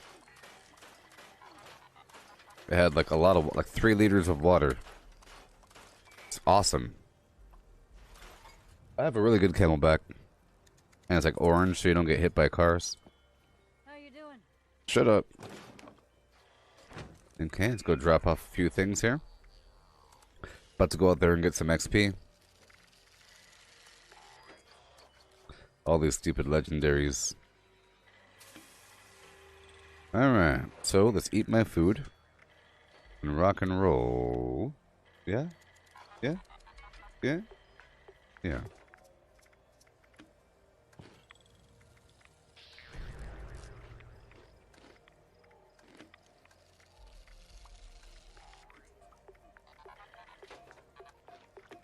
Uh-huh.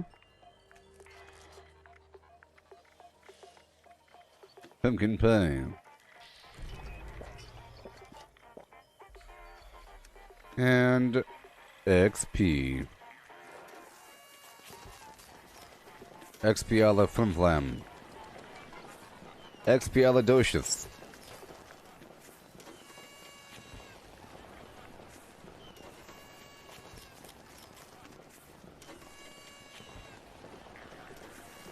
Come on, confetti myth. Oh man. That should be good to go. 100%. Alright. We are diving in. Time mark, set mark, alpha, set mark, time now. Once we get rid of that. Get that on there. And we rock the cast bar with a rolled R. Need to find a way to bring back Starting off with the abandoned bog town. I think abandoned bog town might be underrated because of the loot floor, all the bad guys there. It's basically like an outdoor West Tech, you know? Yeah. Goodbye, thecorpsman.org. And goodbye.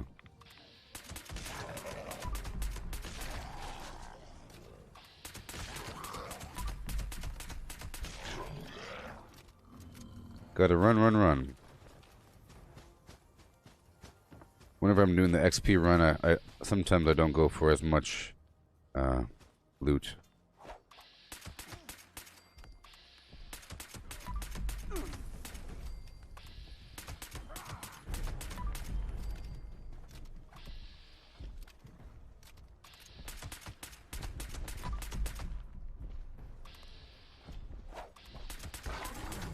Nice and cold. I am not going to capture until afterwards. Not going to loot until afterwards. Who's there? No need to. Including that dude. I'll keep that dog alive as well.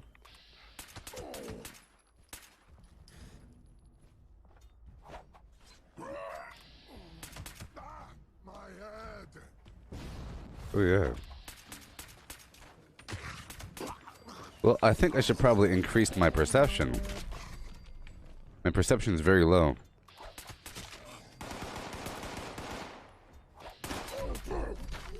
Yeah, no.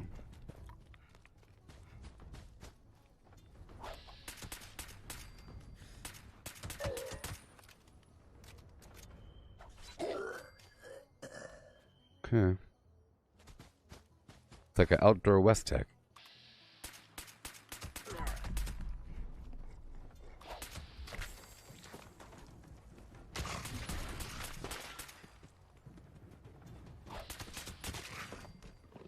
Okay. Oh, you have a change of command ceremony tomorrow, Matthew?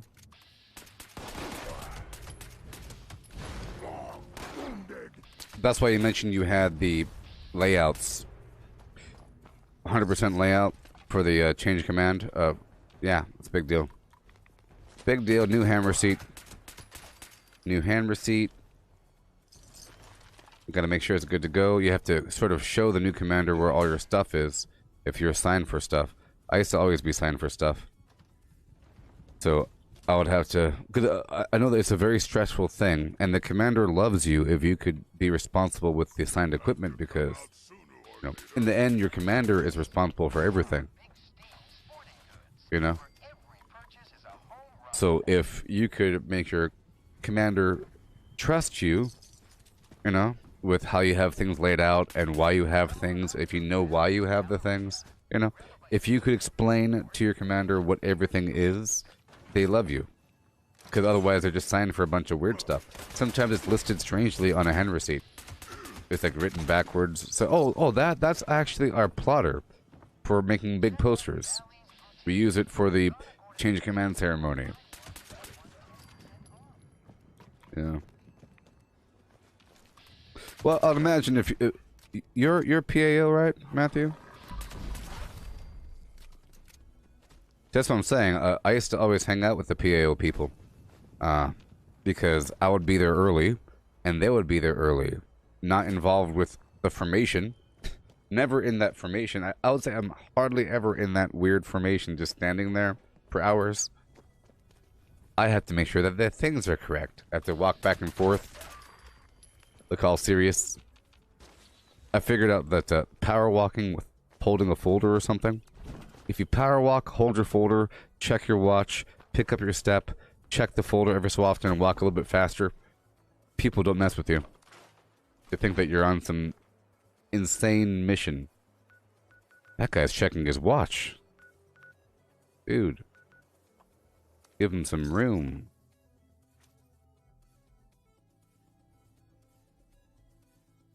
Yeah.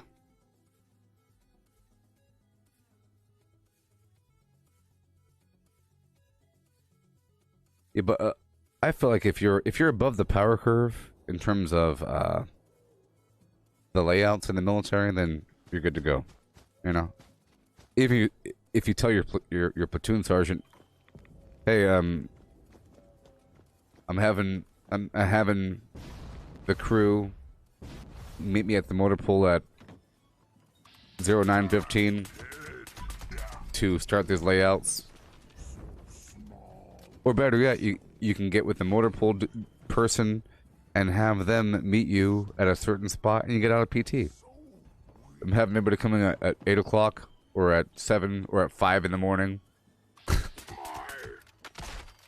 Yeah.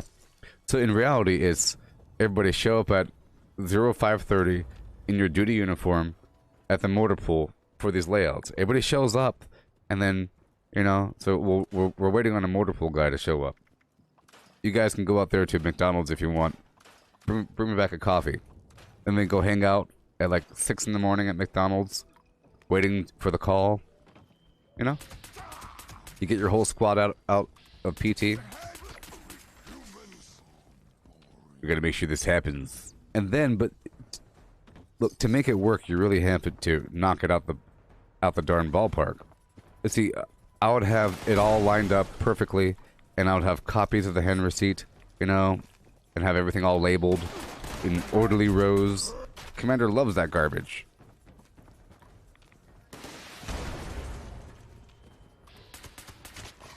Hey, Og Voltic, this weapon is the Crusader Bloodied pistol.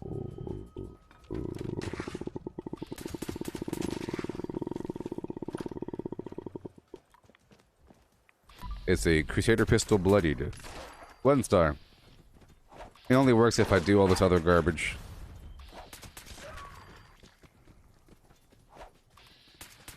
I'm using it because it's rare and it was hard to get. I have it set to cryo, that really helps. But it doesn't do the most damage in the world. But it does have a nice magazine size and it's, you know, silenced and it's relatively accurate. Relatively. You know? Fires quickly, reloads quickly. All that garbage.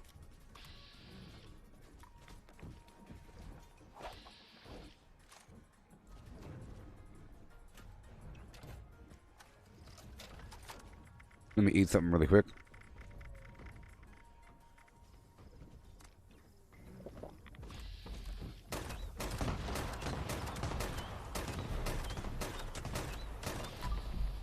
Just like that. Goodbye. I had to eat some canned coffee beforehand. He was a level 100 legendary sheep squatch. Well, I look away for 5 seconds and he disappears? Okay, there he is. Yeah, so. They're normally big bullet sinks. You have to do what you gotta do. This is like my mega gun. Matthew on Facebook. Do I miss anything about the army? I don't know. Sure. I liked being forced to do physical fitness every morning. I liked being forced to do responsible things. Without being forced to do things, things get kind of messy. Kind of sloppy. You know what I mean? I like being forced to do stuff. I like having that extra added pressure on top of me, where it's not all just me. I enjoy the freedom to do whatever I want to do, not being in the army. You know, like growing a beard or something like that. But I also like having to look clean and squared away. You know? Is it cool having to get a haircut every single week as a male in the army? No. Sometimes you can go like a week and a half. But it's a big deal. They'll line you all up and they'll start looking at your haircut. You know? But it's nice to have a nice haircut all the darn time. You know? High pressure environment makes you nice and efficient at things. I've retained a lot of it coming out of the army. I know that things are pretty important. Sometimes you have to talk to somebody very important about very important things, and you have to look very, very, very, very professional because you're the person that they sent to go do the thing. You know? So, I've learned to deal with all that. And it's nice having to do that. And I did have a certain level of power.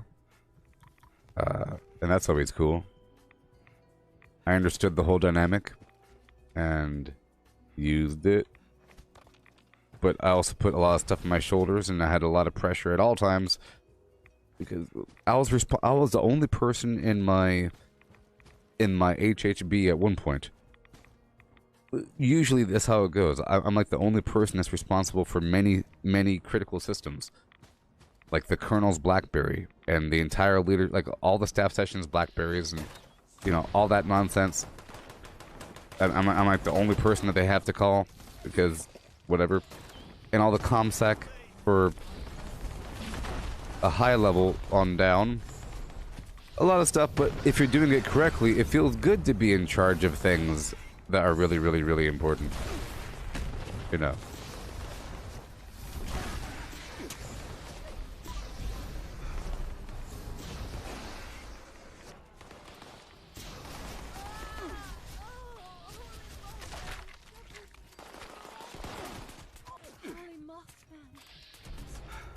I mean, if you have, and it is nice in the military, if you need something, you could always get what you need. You know what I mean? Because it's all interlocked. If you need something, you could talk to S4, you know, and say, I need more duct tape. So I need more 1-inch adhesive. I need more 550 cord. I need more coaxial cable. I need more laptops. I need more keyboards. And you get it. You get whatever the heck you want. You know? If you could explain why you need it, you get it. And that's always cool. But that also means that there's no excuse, you know? That also means there's no excuse to not do something correctly the first time. Because there's a million resources to help you. And you could really do anything you want. You ask your platoon sergeant or your first sergeant for a detail of I need 3 people for some flim flam I have to unload some garbage and load it back up. I need some help. It's no big deal. It'll only take a couple hours. Okay, alright. Just let me know when you need them. Alright. Tomorrow? Alright, cool. And all of a sudden you get like some minions. You know? Walking up to you in the parking lot saying, you got some work? Yeah, just meet me over here by the Connex. You start walking fast and they're following you. Scratching their heads. Say, why were you here so early? You'll find out. You know, it's like a big deal. Oh boy. Warzone? Warzone? Franklin, I actually uninstalled the game.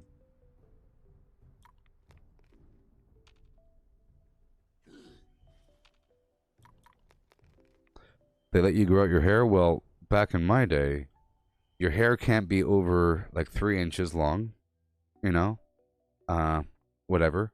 And if you bring it down, it can't touch your eyebrow. And of course, you can't have your sideburn over the opening of the ear. And your hair has to have a tapered appearance. Boom, boom, boom. Some schmucks try to get away with it with, you know, like dark hair and just a line. That's like an Air Force haircut. Look at the Air Force haircut over there. You know, big old thick hair and just trimmed off on the edge. They're getting away with it. In reality, you have to go so extreme with it. If they say they want a tapered edge, they mean it needs to be skin. Like the back of your head needs to be skin, and then a little bit peach fuzz, and then right up here, a little patch of hair. Hardly anything is what you're supposed to have. Because it's not good. It's not clean to have a bunch of hair. You know? It's not Hollywood. You put a helmet on, take it off, put a helmet on, take it off. It helps to have just a little bit of hair. You don't want to be skin bald because it's skin problems. Having a little bit of hair is fine. That's why they, you know, it's nice and clean. For putting camo on, you want to put camo on the back of your neck and everything. It just gets nasty after a bit having a bunch of hair. They let certain people have beards depending on your religious alignment. And then after a bit, and then certain people have a shaving profile because if they shave, their skin gets all messed up. So you'll see people with like a little light beard. It's only because they have a shaving profile or a religious exemption. You know? Religious exemption. Shaving profile. Medical profile. Medical exemption or religious. Otherwise, you're supposed to be clean shaven. Besides your mustache, you can have a mustache, but it has to be kind of like a Hitler mustache. You know? It has to be like a Hitler mustache or it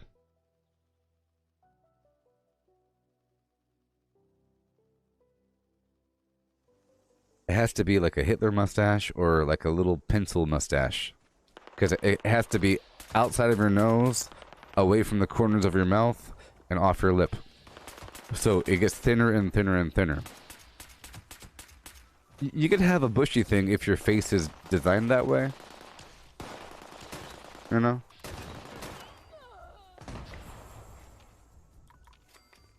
I mean?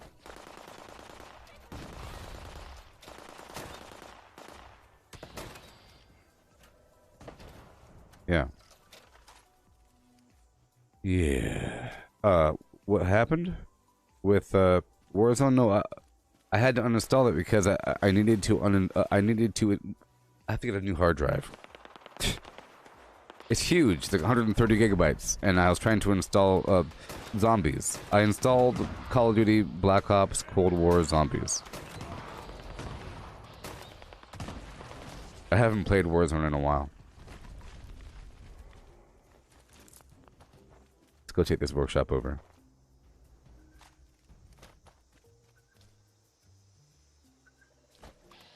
Well, let's just say that if you tried to get within regulations with your mustache, you could easily mistakenly give yourself a Hitler mustache. Because you're trying to, you know. Let's just say that it's sad that Hitler ruined that mustache. Because he's trying to get it really clean and away from his, you know. Zip, zip, zip, zip, zip, zip, Hitler. You know? You go away, away, away, and then boom. You're in it. Or like a Spaniard. Like Zorro. A really thin mustache.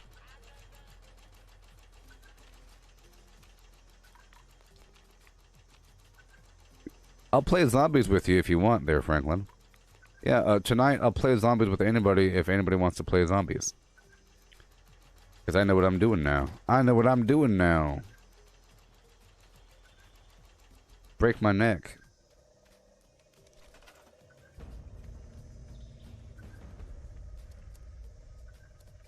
Yeah.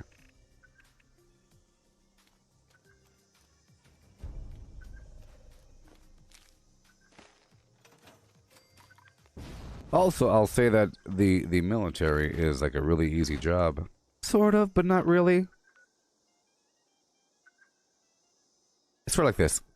What do you think Iron Man, well, not Iron Man, but the rest of the event, what does Hawkeye do when he's not doing Hawkeye stuff? What are they doing all day long? They're chilling, but they're kind of on duty. They're sweeping the floor, you know, waiting for something to happen. So most of the time, it's a really nice job. In an office environment, usually, it's an office environment job. You're walking down hallways, using the bathroom, water fountain, coffee pot, TV in the corner, typically. Or you have like a big old motor pool bay with a bunch of people working on vehicles.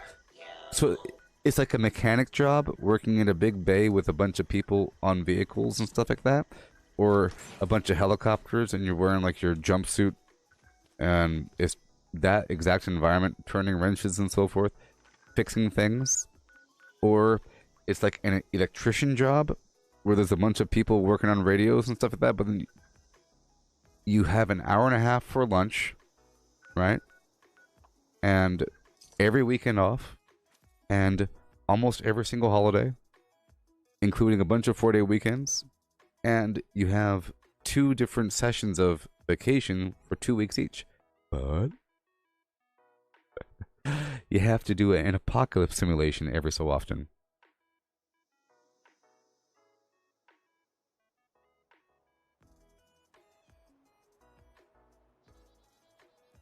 An apocalypse situation. You know? So if... It's actually a really cool situation. Just imagine if you were like a mechanic and they said, hey, every so often we act like there's a zombie apocalypse and we drive out into the middle of the forest and we have to recreate this motor pool out there and make it work with all of our current technology. And that's all it's about, just setting up things in the apocalypse. And that's what the field is. And it's kind of annoying and dirty and you miss your family and whatever. And every so often it lasts longer. Sometimes it's a week, sometimes it's 2 weeks, sometimes it's a month. Sometimes it's 6 months or a year and some change when you go to a different country. You know? Sometimes it's 4 years. Or 3 years. Sometimes you get assigned to some weird spot where there's no technology and the power sucks and there's no stores and it's all weird, but hey, at least you get to experience some culture, you know? For example, I turned down an assignment to Honduras. And I felt like that would be too much.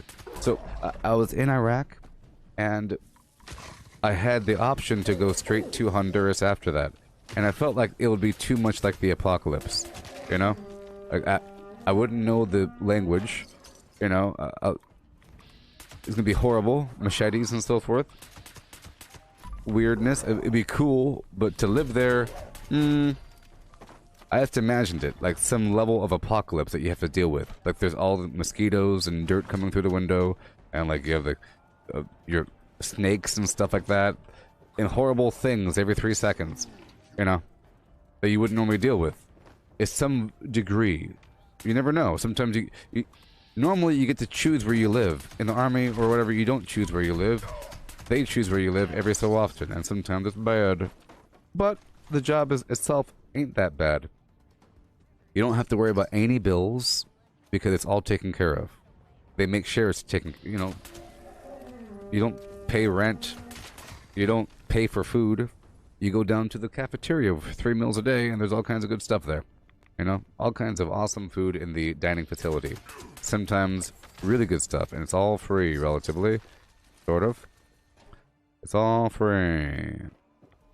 And there's recreational facilities on the base and everything, and There's no tax at the big store, but, you know, it is the army, and it is, you know, murdering people, sort of, not really, and getting shot at and blown up, and, you know, the apocalypse, and having no clean water, and having ice cold showers, and, you know, weird dust mites, sandstorms, the horror, people yelling at you all the time. If you don't mind people giving you lectures every 3 seconds, if you don't mind hearing lectures, the army's for you. You know? Someone's gonna mess up, and then you'll have group punishment where everybody gets in trouble, and you have to hear some big long speech about the value of doing something right or wrong. You know? Somebody took all the paper towels from the bathroom. Somebody removed the soap from the dispensers. Now, I don't want to point fingers. It's not about that. We have to understand. I know that some of you saw that and didn't talk about it. Shibbity, shibbity, shibbity. Like for 3 hours, and then at the end of it, you have to go run 5 miles for esprit de corps.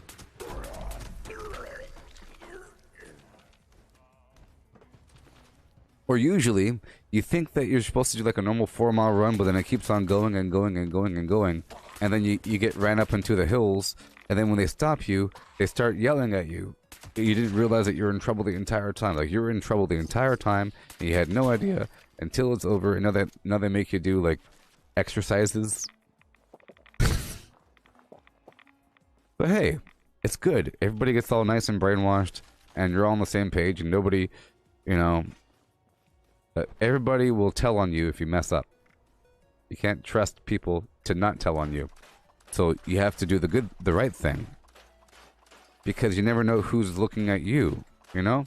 If you're walking with 3 of your friends and one friend throws down a wrapper, you have to like scold them in public.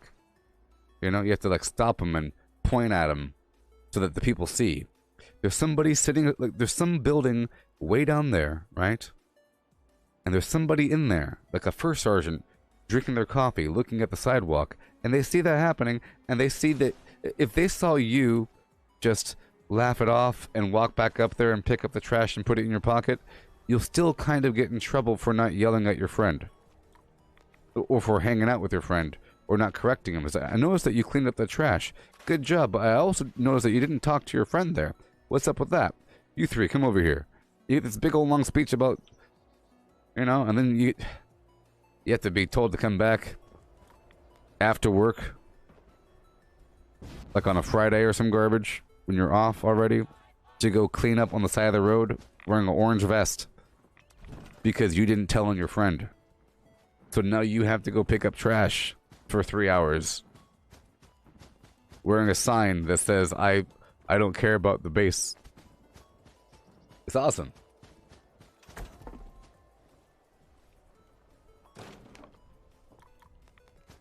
Does the army pay me? The army paid me. When you're in the army, they pay you a lot. You get a lot of money. And there's all kinds of bonuses. It pays well.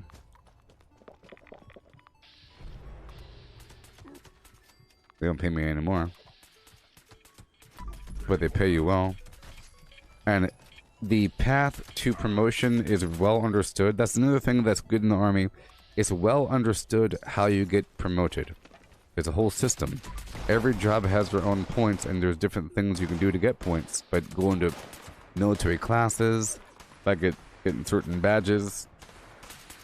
You know, there's a promotion board where you have to answer a bunch of questions about general military knowledge, and you wear your dress uniform.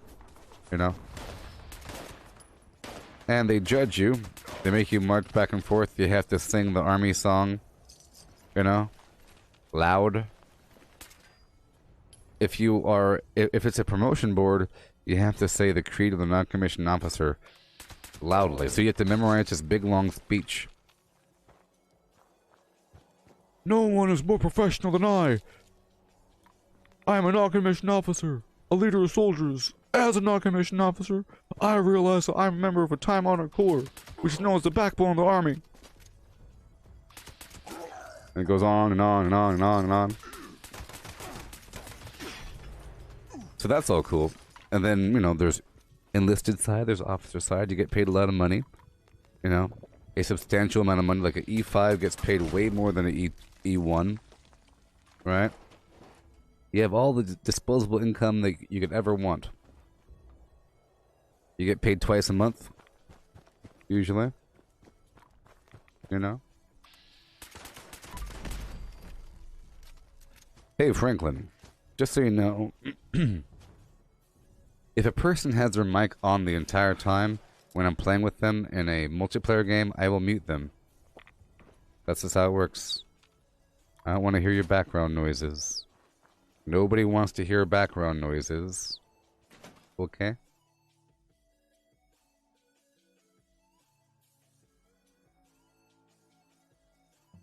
Nobody wants to hear background noises. Nobody wants you eating a bag of chips on the microphone. But I understand that communication is very important. It's just whenever I start playing a game, I don't know enough to even communicate about anything. I don't know what to communicate, so I don't communicate. But then eventually, I feel like it's entirely essential to communicate in certain games. Especially, see, Warzone, you know, that's kind of a weird thing. You're just calling out targets, you know? You're just calling out targets where you're saying, hey, let's go get that next briefcase. Second floor ledge. Right side blue bus. You know?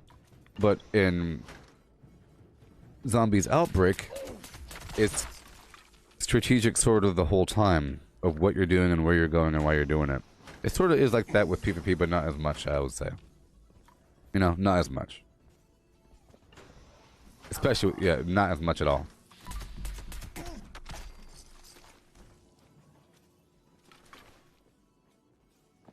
Not as much.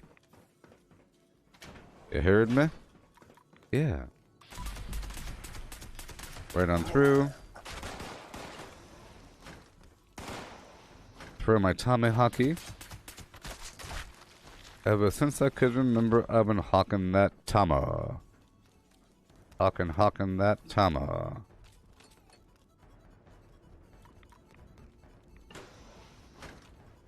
Give me the XP that I so demand. Don't you understand?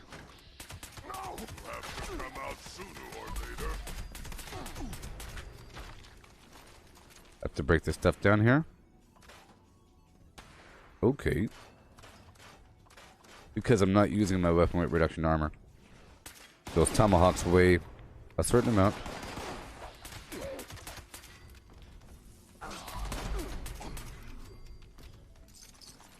See, I know that my plasma thrower is more powerful, but I like throwing the tomahawks in the thing.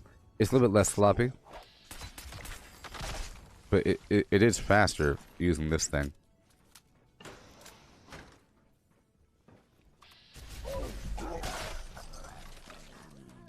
I just don't want to run out of the ammo, and I don't want it to start bugging out. I like to use it once I'm deep in the damage. After I kill 5 things.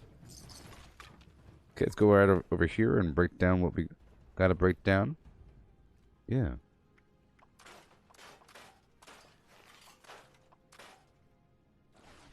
Perfect. And perfect. And perfect. And perfect. Back to the pistol.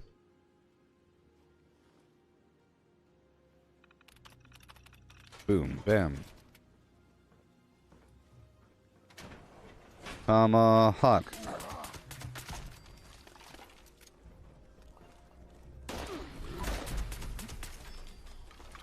Yeah, I'm excited for the perk loadout. So April 27th, we have, you know, 12 more days. We have 12 more days until that next update. So I'm trying to level up to get myself more perk cards options. I've already had to get rid of a bunch of my perk cards to level up my legendary perks, which I'm still doing. which I really enjoy that super long-term progress, you know? It's great that they have such a long-term progression system with the legendary perks. They just cost so many perk coins, and each perk coin costs 2 levels. No, every level gives you 2 perk coins. You know. Or every perk card star gives you 2 coins. So if you have like a level 3 perk you want to get rid of, that will give you 6 coins. Alright, we're going down to Huntersville.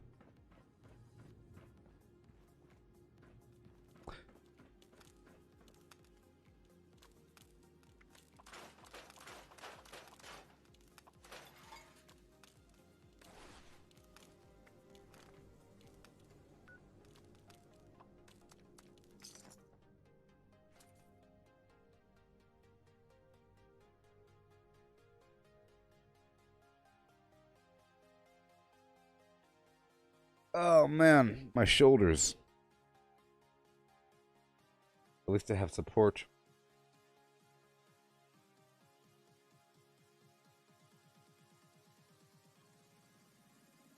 Yeah. Okay.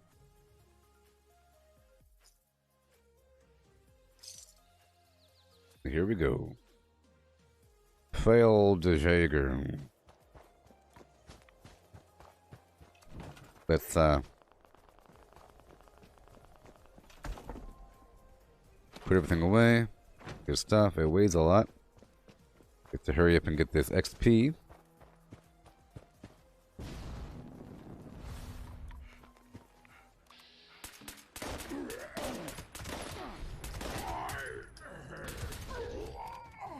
Perfect.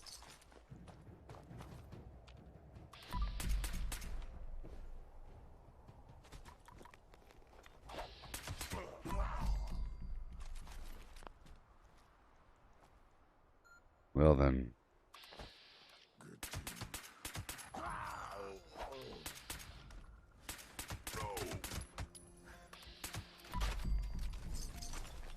The back of their head is protected. I feel like if their back is turned to me, I can't really get a headshot in.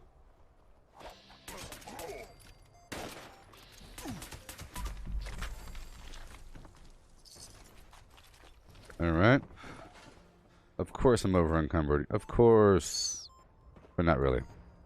I just gotta be careful.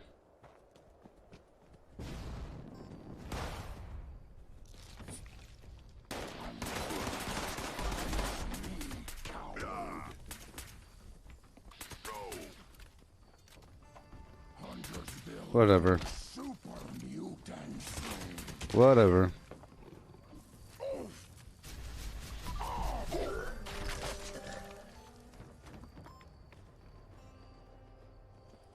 Alrighty.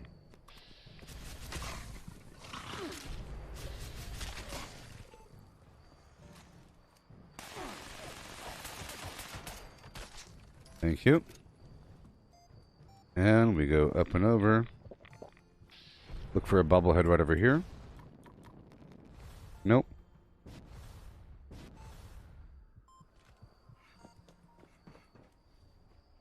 Break it down.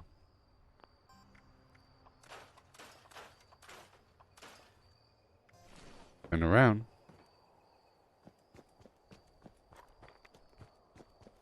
Boom.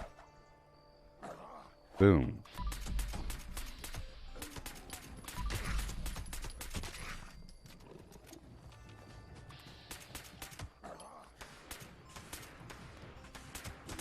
Well, the cool thing is I got a stream deck, so I'll be able to do my little emotes more often.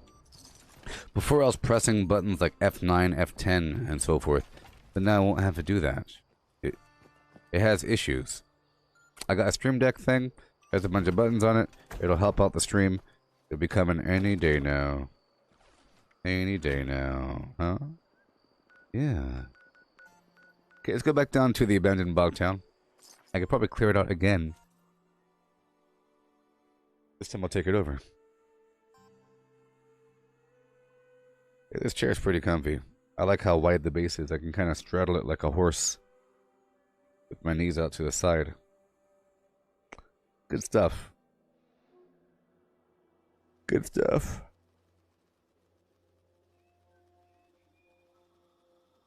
Oh yeah. Oh my gosh.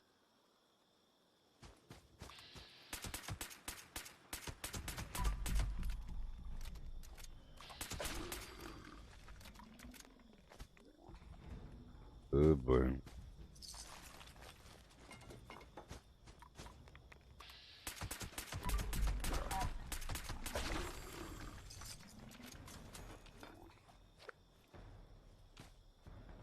Could break it all down.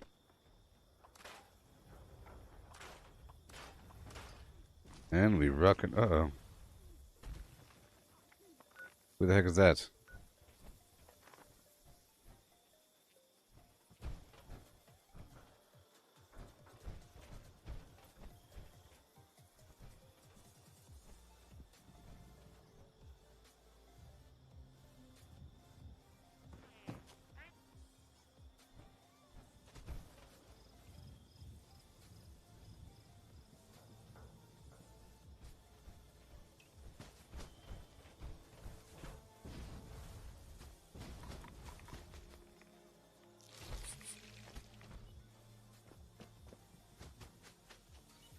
Mm-hmm.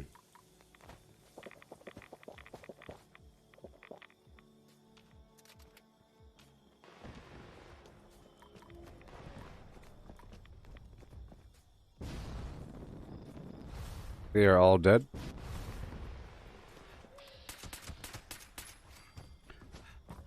Let me get this place online if I could. But I can't because there's something still alive. Okay, it's taking too long. Let's move on. What do we have? Liberators? Nah. Nah. Nah. Let's go do the Crevasse Dam for 3 seconds, and then I'll hop on over to the Dolly Sods campground. Alrighty, I'll do Crevasse Dam, Thunder Mountain, and then Dolly Sods. I like the Crevasse Dam. A bunch of nice, hardy mutants over there. The show is nice.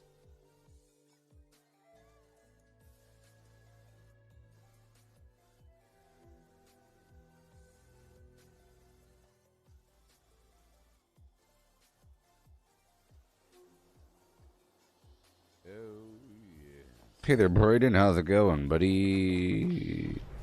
Getting a bit of XP.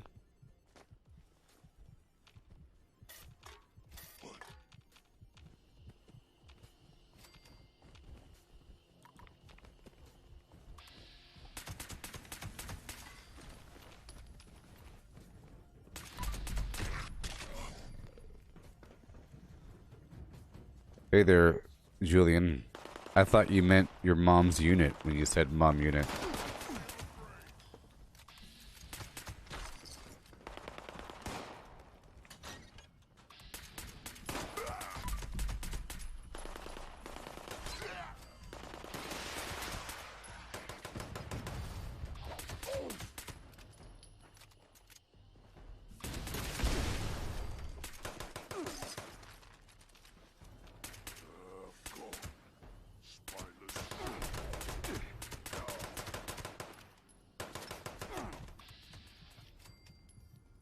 Sweet.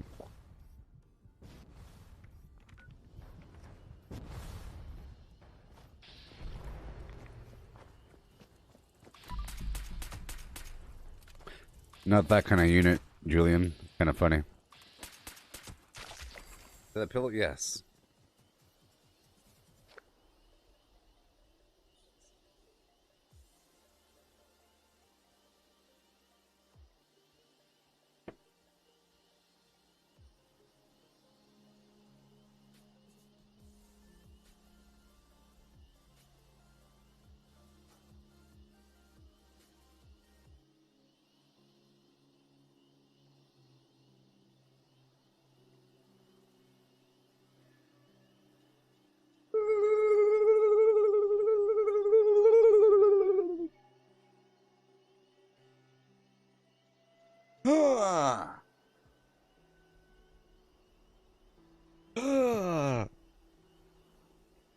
Yeah.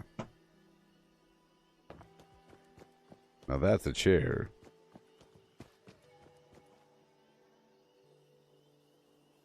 Oh, yeah. Yep.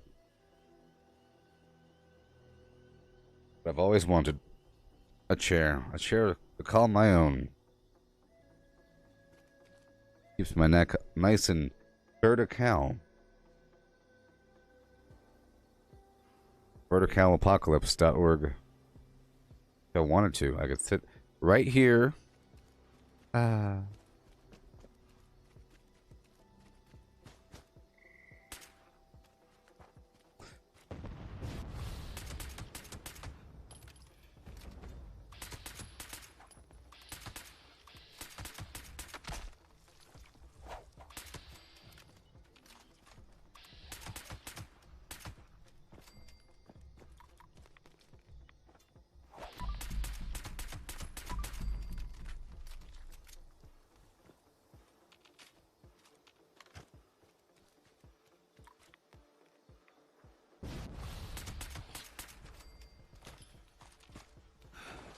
Yeah.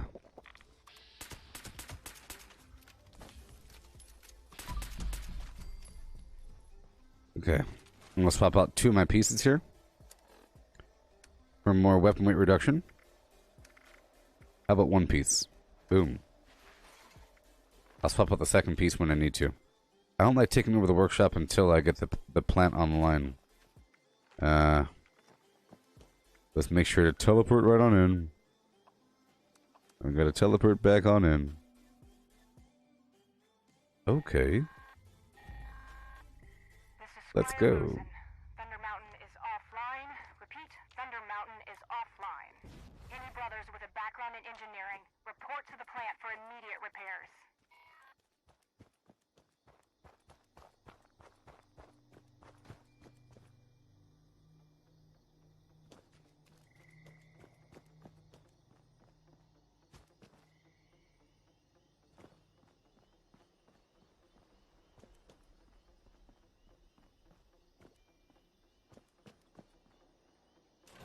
Okay.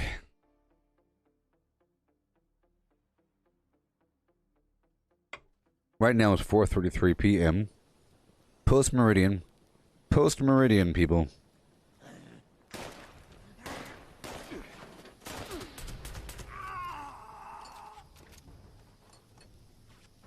Okay, we're not looting that much. We're just trying to take over this location.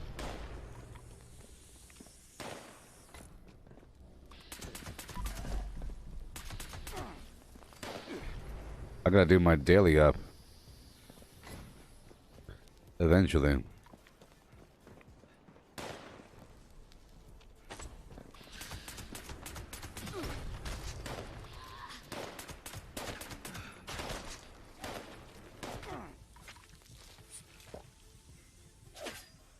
Yeah.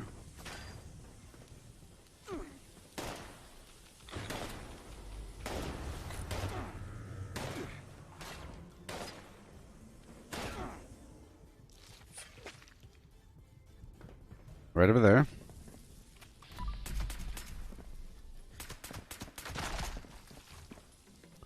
Thank you. And that's it, right? One more.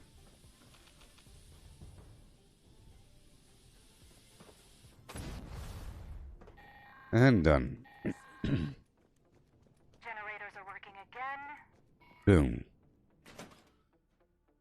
Here comes the boom.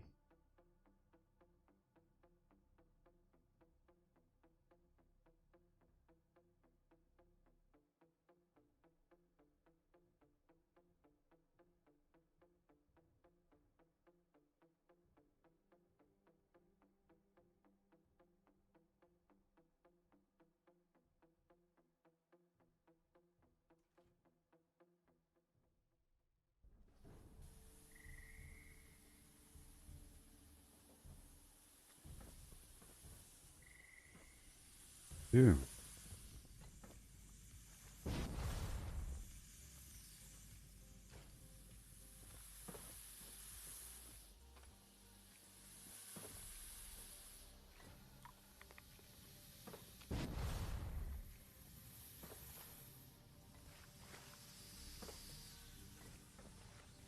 I know it's dark in here, but That would have to be repairing some pipes. Repairing the pipes.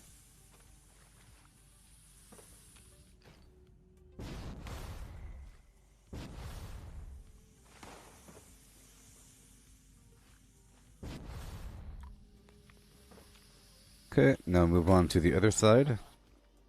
I don't do 100% fix. I just fix most of it.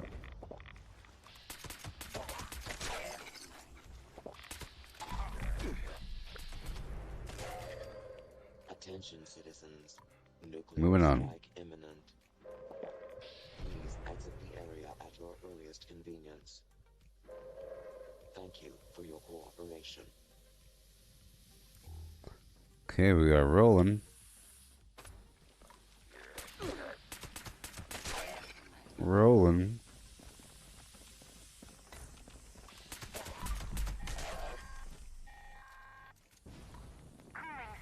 Up and away. And we go today. Into the building. That's not the right way. That wasn't the right door. It's the other door, huh? Right over yonder. Two sets of doors, you know?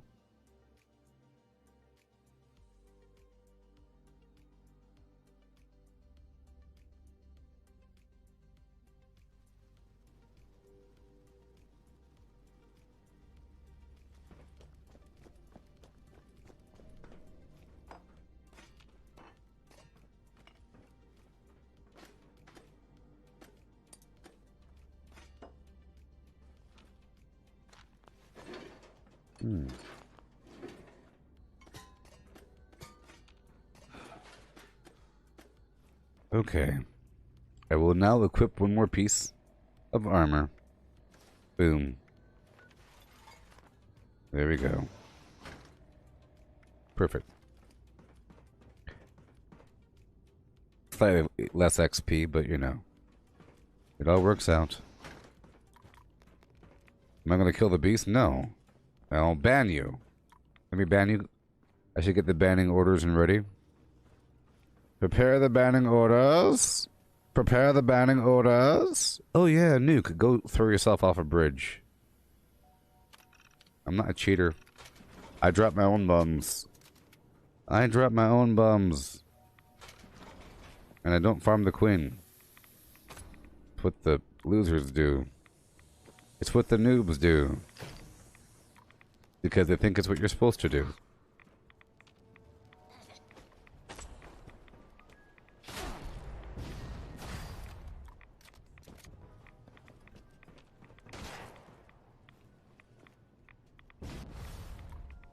Oh yeah. Asking me if I'm going to be doing something. You want to break your lurkiness to say that? Get out of here. You should be doing something else. Let me break my silence to tell you that you're doing something vaguely wrong. How you want to operate? Banned. I don't need your kind around here.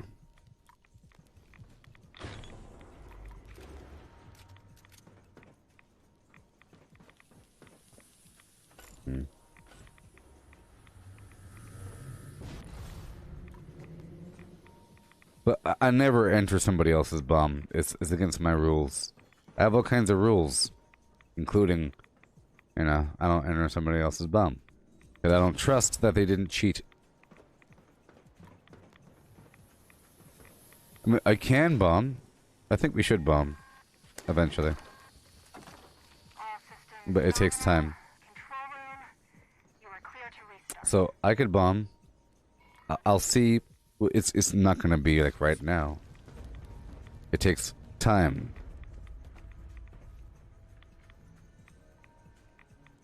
It takes time. But I'll start the prep work.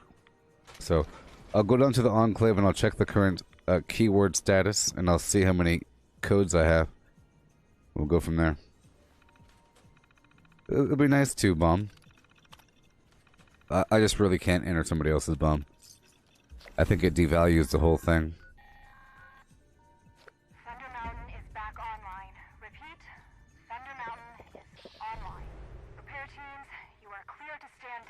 Ad Victorium. Ad Victorium.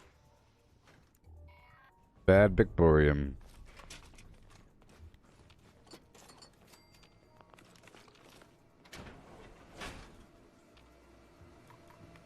And down we go. Boom, boom, chicka, a chicka, chicka, boom. Oh, yeah.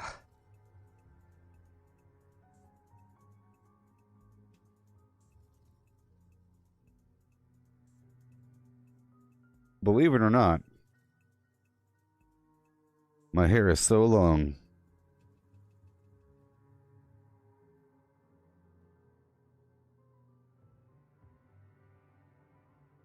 Mm-hmm.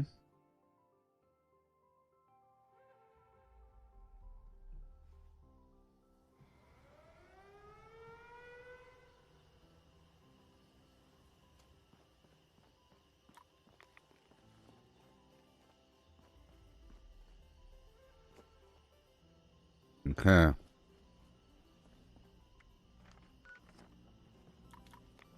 I have to quickly take this thing over, and we can work from there. I'm over encumbered right now, so I can't really run. Once I take it over, I could build my building and drop everything off. I have a lot to do.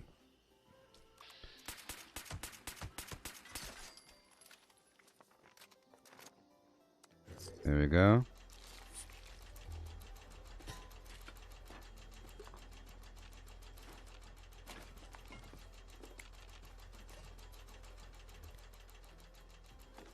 I'll build my building right over here. In the back corner. What do you say? Here we go. Today.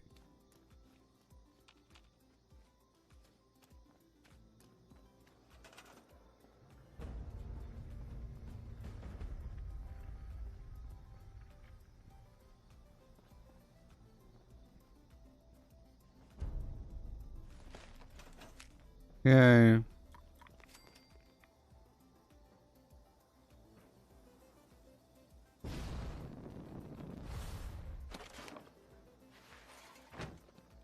Yeah. Break it down.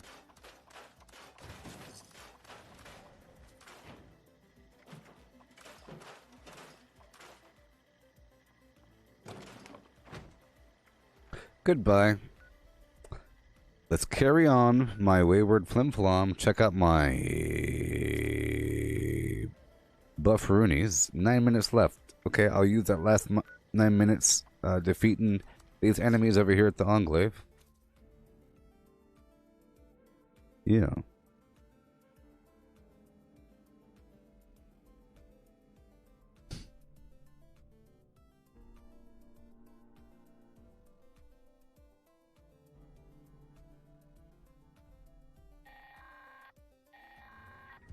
Members, the comeback has detected a fresh pack of broods gathering above ground. Report to the extermination site and aid us in their disposal. That is all. Let's hurry up.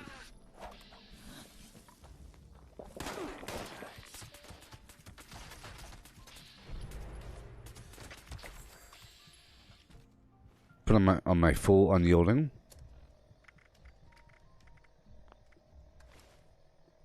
But that piece is broken. Yay.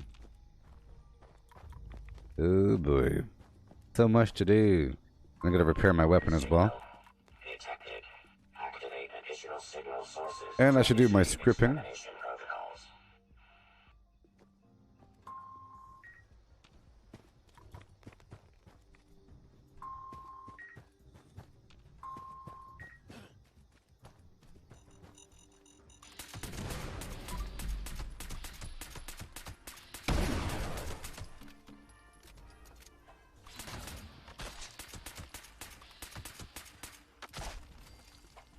Yeah.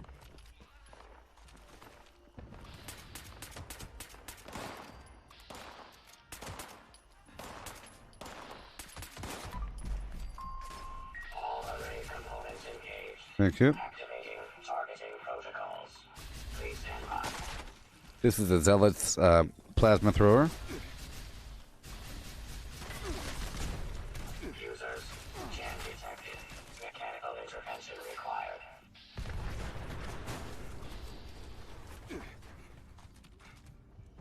be going down to the Enclave in just a bit.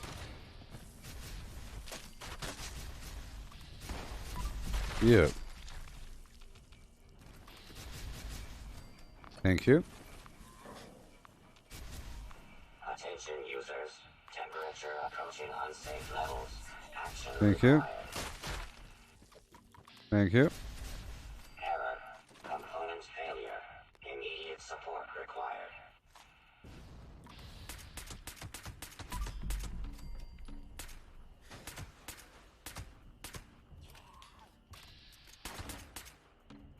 Requesting immediate user support. Signal strength failure detected. Signal group procedure required. Sure.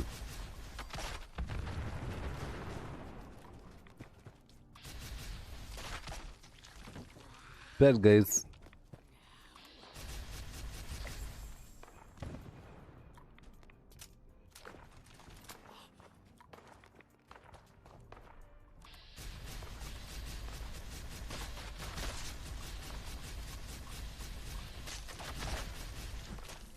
Thank you.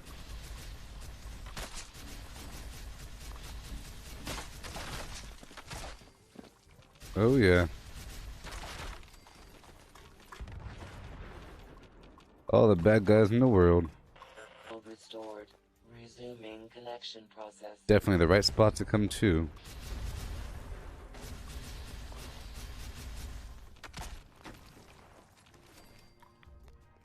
About to level up again. Temperature anomaly corrected. Resuming error detection. Resuming uplink protocols. Protocols. Communication complete. Signal broadcast active. Target locked. Immediate evacuation required. Repeat. Please retreat to a safe distance immediately.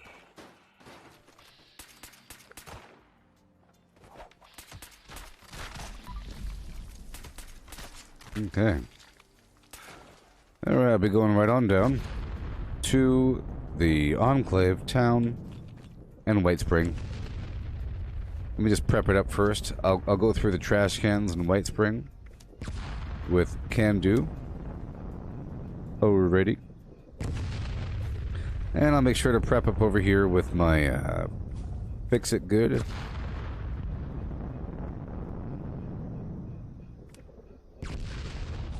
And my Weapon Artisan. And I'll give myself some Super Duper in preparation. Specified hostiles eliminated. Infestation cleared. Thank you for your participation. I'm over here trying to multitask. I'll break everything down right around the corner. There we go. Everything.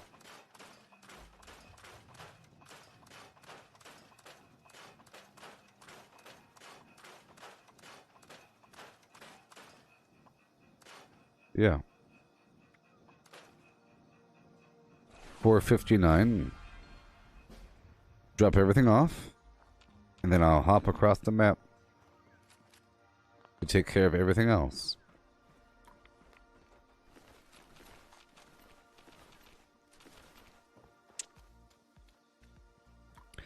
Yeah.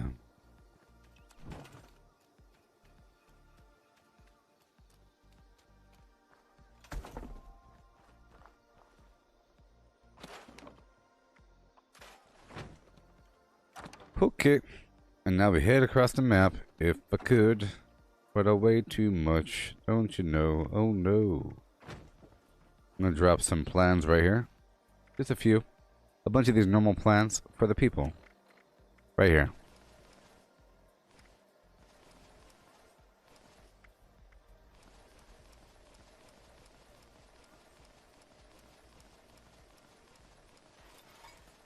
There we go. And now we head right on down to Light Spring Town right now.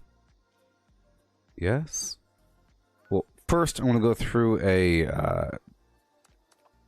and script. Let me just script what I could. I have a batch of nonsense. I'll prioritize and sell the rest, restock my vendor. All these sort of things is what we're doing right now.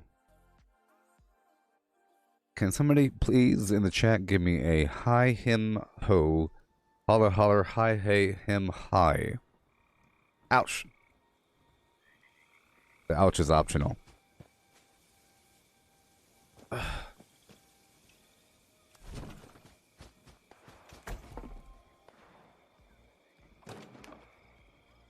let's pull all these other weapons out.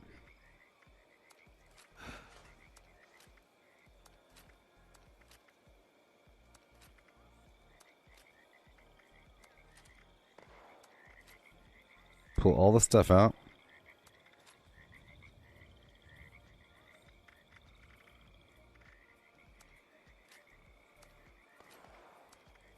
Now take care of it. Hey there, Peter. Thank you. And Julian. Yes. Yes. Did you know if you say anything, people will be notified right away? It's how it works. It's like the Matrix.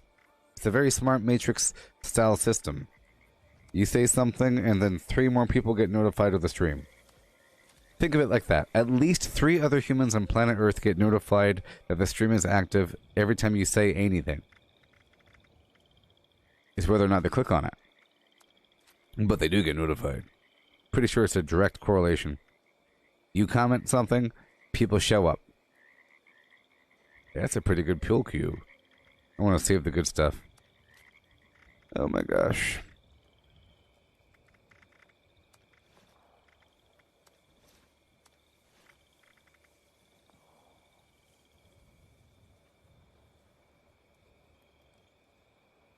I'll pull this ammo up.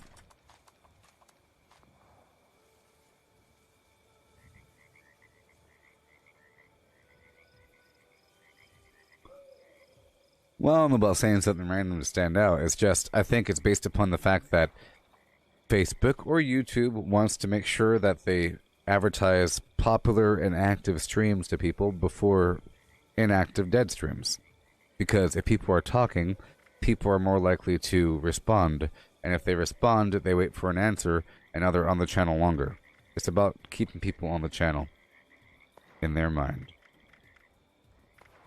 Alright, let's get rid of this Radex right away. I'm selling things, okay? I was selling a bit too many horrible items here. I'm trying to make sure it's all nice and neat. Go from there.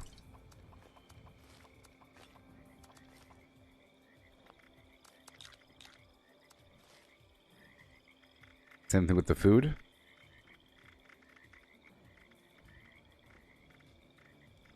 Okay. Any other extra clothing? Alright. Here we go.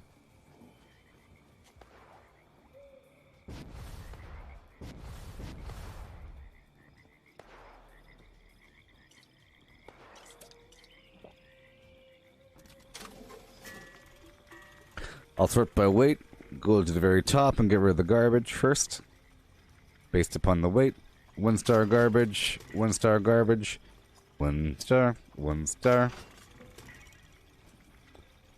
Uh-huh.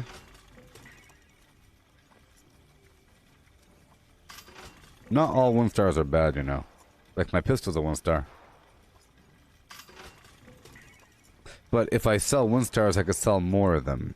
That's my whole point. I'm trying to get rid of a bunch of garbage right now. For melee, I sort of require attack speed. Otherwise, I don't think it's a good... Hey, look, a bloodied explosive assault rifle. That's pretty good. See right here, this assassin's swing speed increase, +1 strength. Warglaive, that's good. 1-star Gauss shotgun, eh.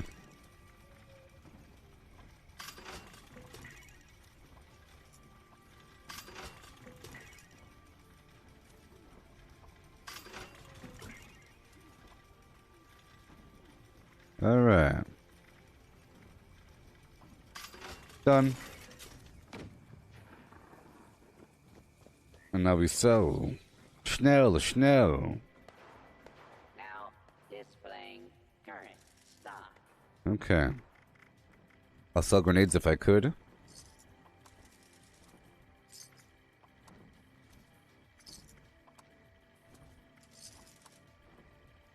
No, I do have Ordnance Express on.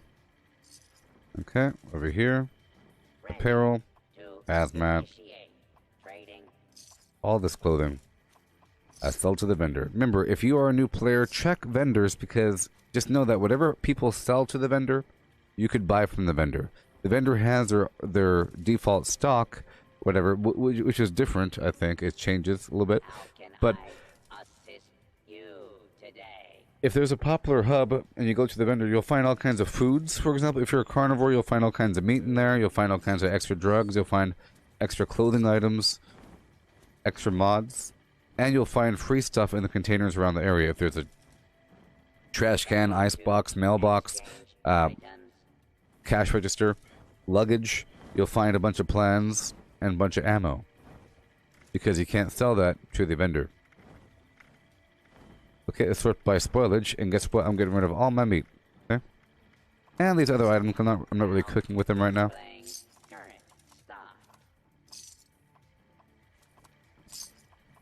And my alcohol. Non-AP pre-war food. Yep. Non-AP pre-war food.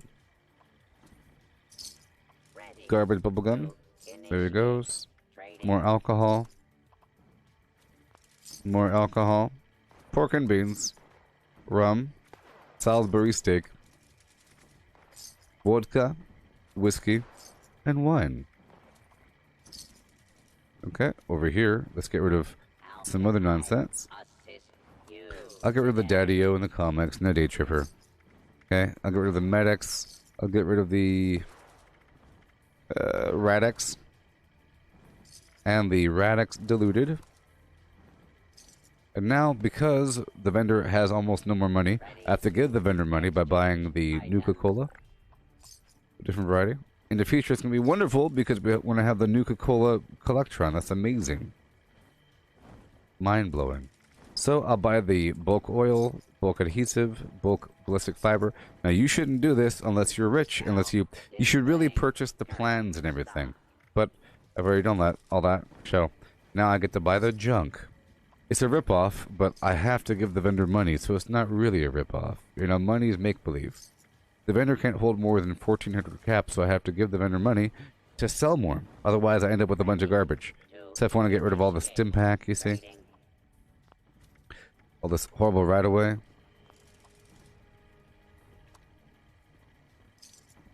See that? Give the vendor more money. I'll buy all the junk, you see? How can I assist you today? Mm-hmm.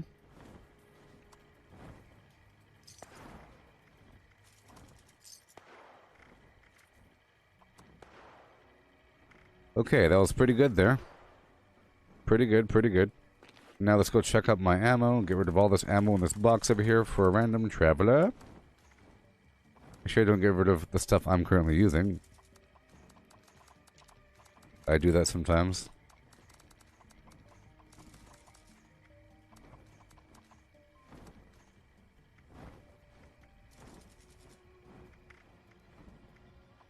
Like that.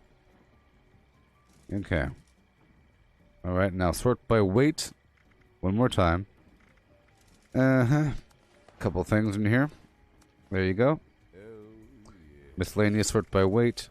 I have some stuff to smelt. So now I went through the flim flammer. Go back to my camp. Repair the rest of my gear.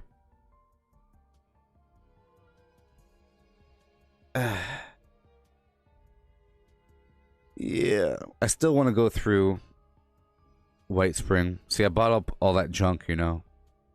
And I got rid of a bunch of my money. But I still have a lot more money. And there's a lot more vendors to go through. I just want to repair everything while I'm here. I already have the weapon artisan and fix it good on. And super duper. How you doing? So first I'll smelt what I could. I don't need Chemiston to smelt. Not making any chem, so we're smelting all this ore that was weighing me down. It's one of those hidden weights. The ore is not junk, so if you have junk weight reduction, it doesn't affect it. pack rat doesn't affect it. Nothing really lowers the weight of ore. So you have to process it. It's hidden in and under a weird area, like gunpowder as well. You have to make sure you use your gunpowder or get rid of it every so often, otherwise it'll become overwhelming. After this, I'm going down the White Spring to do a big perusal to get all that canned coffee and whatnot from the trash cans with Can Do. And then I'll stop by all the vendors and I'll try to sell a bunch of Marine Tactical helmets until I get rid of all my money. In the process, I'll get a bunch of junk out of it. And then I'll go down to the Enclave and check out the code pieces, or check out the keyword status, and go for another code piece. Yeah. Hey there, Damien. How's it going, buddy? I have a chair. I got a chair. It's a chair. I'm using Weapon Artisan to repair up to 200%. You can see that white line indicating it's above full. Okay. Okay, I'll break down all this garbage here. And I will repair my armor.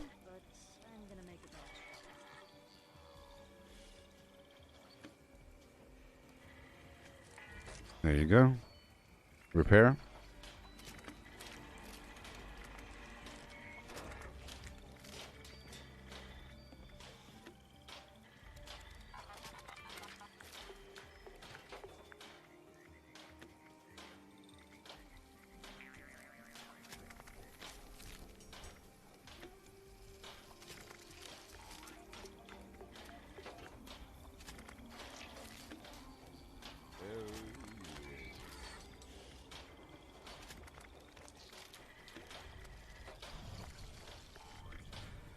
Hey there, Michael.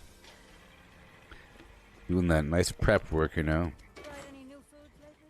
Go back over here, get my free ammo.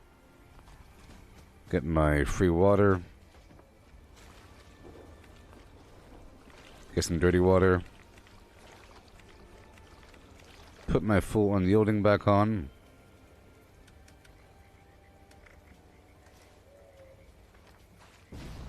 Get my free goodies. And let's go down to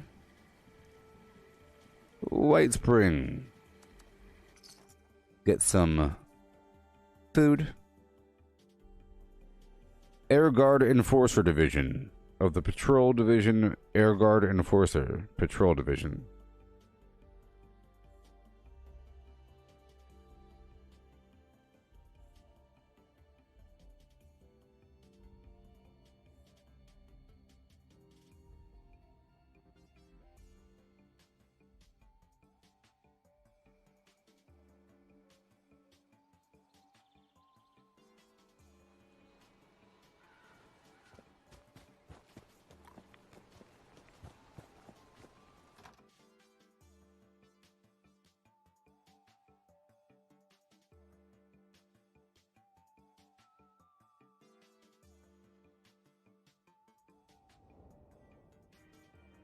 Yeah. Okay, get my stuff. Hello there. Checking in. Thank you. Canned dog food. So with the can do perk, you can get more from these trash cans. I'm just gonna go through here for a second. Let me go back this way. Let me go back this way.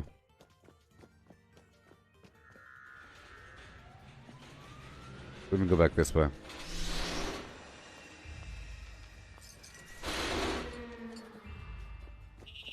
Yeah. Thank you for the phone. We're gonna get a couple things. It'd be nice if there's more use for ceramic. Because this place has a ton of ceramic, all these little bosses. So many is just annoying to pick them up. So, I'm gonna go back this way for a second. And then go back down and around. Yep. That's what I'm doing. For the most part. Today's security status is red. Please take Hurry up.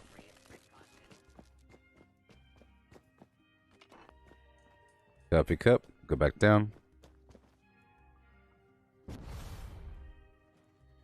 Couple over here.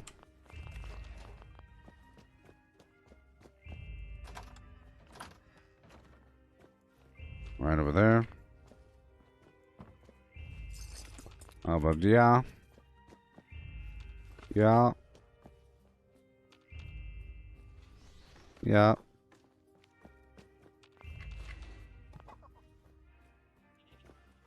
Security incident detected. Pilot. Report. Yes, Peter.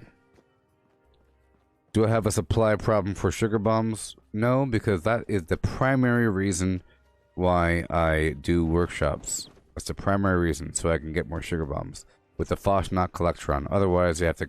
Well, I find them in the wild as well, but I get most of them from my Collectrons. But there's that. I take them, you know, so. And I get enough. It's 3 per brain bomb, like you're saying. It's expensive, but the brain bomb does last for an hour and a half.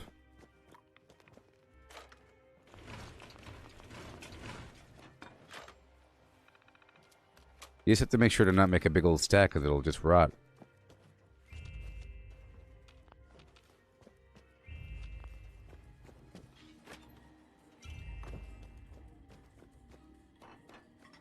There you go. Violation of hotel policies may result in detention, removal, and/or Death.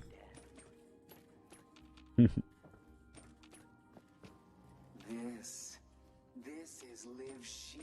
This. Casual couture with passion. Couture. Goodbye.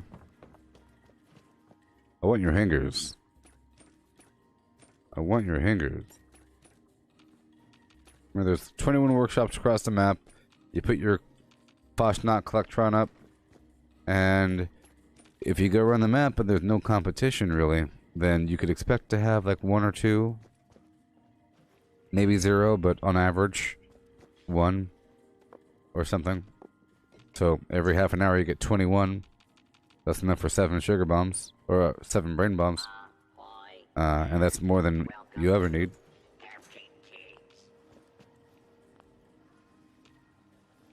And I feel like if I already have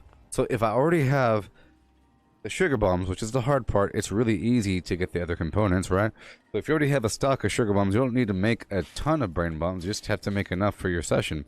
If they last an hour and a half, that's a long time. You just make a couple. Are you here for a cooking demonstration? Yeah. Please refrain from theft, looting, assault, I'm afraid I'm all booked up for today. Just doing what I gotta do. Come in, come in. Telephones are copper. Welcome to the White Spring Spa. Please take any of the spa suites in the back. Someone should be with you. Eventually. Eventually.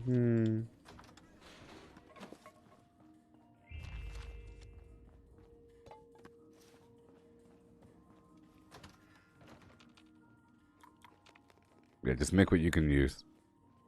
Because, if you have the refrigerant backpack on or the refrigerator, it doesn't last all that long. It'll last like a whole day of gameplay, a day and a half, or a day and a half, 2 days, or something. I was like, what the heck is rotting? For a wide variety of hydrotherapy and aromatherapy treatments. Am I going to try a new gun on zombies? Probably. I hit rank 100, or whatever in the season journey, so I unlocked that poison dart thing. It, you know, submachine gun. I like my current weapon, so I still want to play with it a bit more.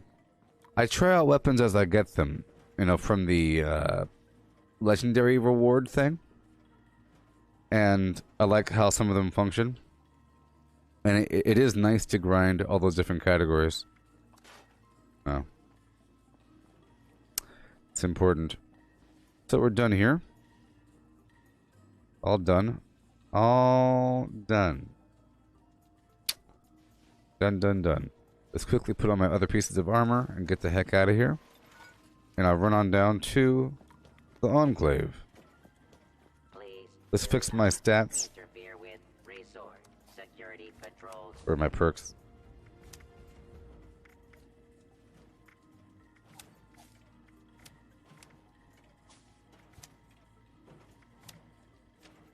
Alright. Going up and over to the Enclave right now. If you see anything that requires attention, do let me know.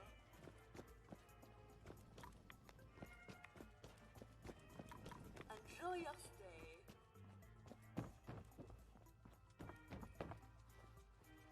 Up.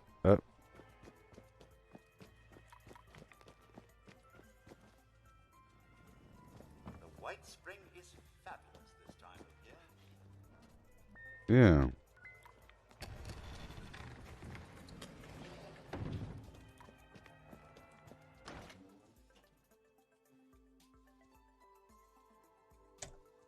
I'll be doing a melee thing eventually. I mean, it's nice using different classes, but I really like the M16 assault rifle kind of feel. You know what I mean?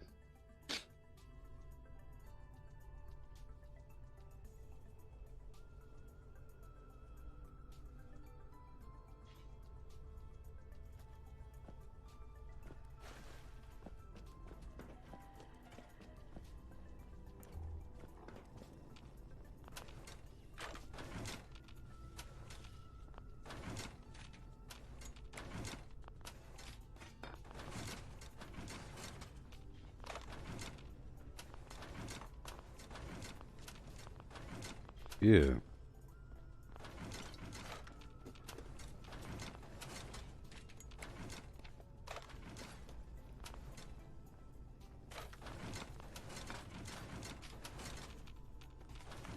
Wait. Up we go.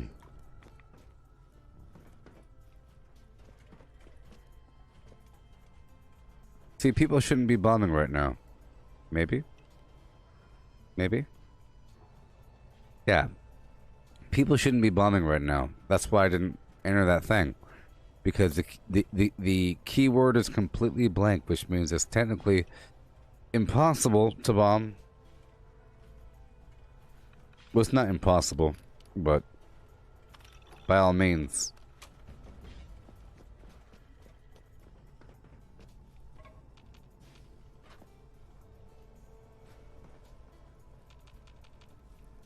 So I realized one time that the keywords and the solutions loop. So if you know the keyword, you'll know the solution. And if you know the final order of the codes, you'll figure out the rest. But you have to already have the entire list of all the possible solutions. I've been keeping track of all my solutions, and that's how I knew that it looped. And I was like, hold on a second. I recognize this word, and I searched my own listing, and I found it. But if you use some online data mined thing that already has all the solutions, then it doesn't mean anything. You know, hypogastric, that was a looped word. Rumbying was looped. It was the same thing. And then I realized that this was the same, and this was the same, and this was the same. So if that's true, it applies for all the words. It's just, do you already have a listing of all the possible solutions? You know, there's a lot of words out there. You take some rifles out of your slot, now you can sell no more. You might have to get rid of some. Rudy, you might have to get rid of some.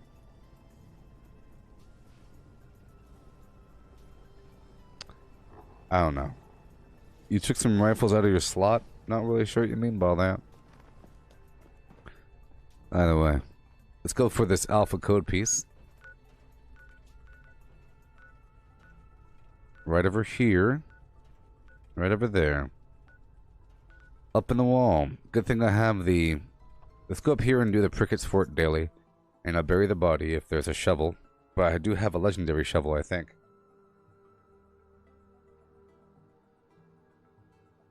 Oh, yeah.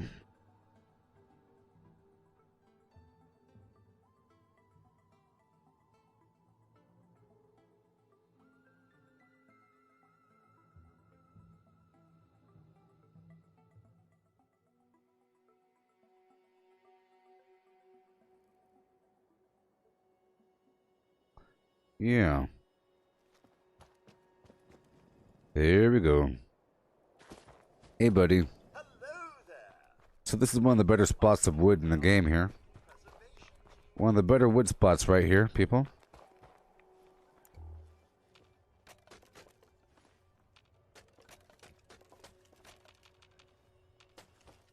So I did my vendoring, or I did some money processing and my scripting. So now we have to stock my vendor. Okay, I gotta stock my vendor. Again. Already processed all the money. And then I have to sort of get ready for a daily op. Gotta do that every day. Hurry up.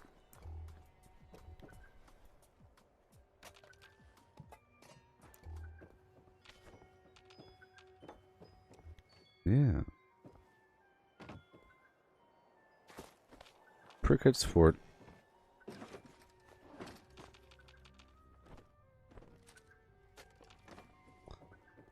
Yeah. And we go get the body and bounce out of here.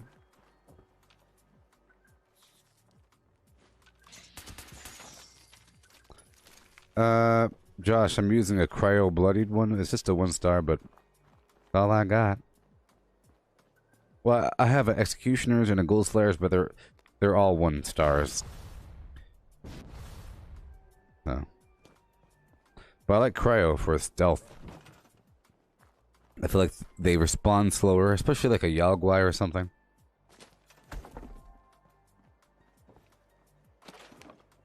Yeah.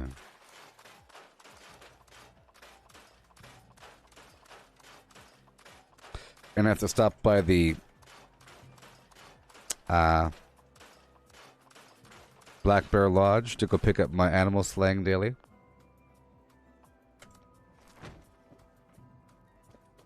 Okay, right on down the road and bury this body just like so. Yeah, sure. Yeah, sure. Hey there, jratboy696.org. I'm guessing you're on Twitch. Just know, everybody, if you're watching on Twitch, I'm live on Facebook and YouTube, and as you see, I've been chatting it up with the Facebook and YouTube people. But I ignore the Twitch people. So if you want to chat, come on down to YouTube and Facebook. I'm trying to turn Twitch into a cesspool. Okay? A cesspool.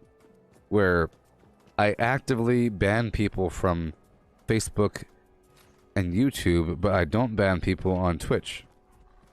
You see?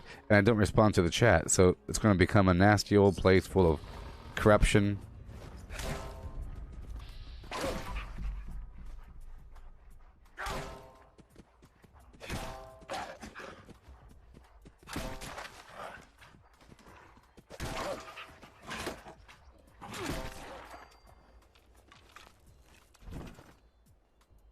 Let me go drop the shovel right here for somebody else. It's important to drop the shovel.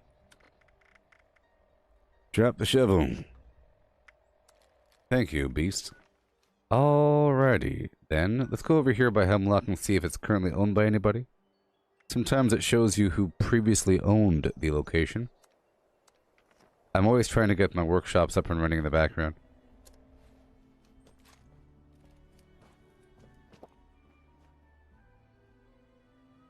Do I like Die Machine or Firebase Z? Well, I feel like I understand Fire. I feel like there's. Well, I like the Firebase Z mission or map. Pretty cool. Yes, Matthew. I think you're able to. Well, you have 40 levels left on the scoreboard. That's a lot. If you use lunchboxes and grind XP, you could do it because you get a lot of XP from the. You'll get what 100 or 200 points every time you get your 10,000 XP. Maybe. I mean, it ends on the 27th. You have plenty of time, I think, if you just really try. Oh, if you try. I like Firebase Day. Die Machine's cool too, but, you know. I understand it. I understand the other one as well, but I like the whole power thing. And the two sides to the map with the teleporter.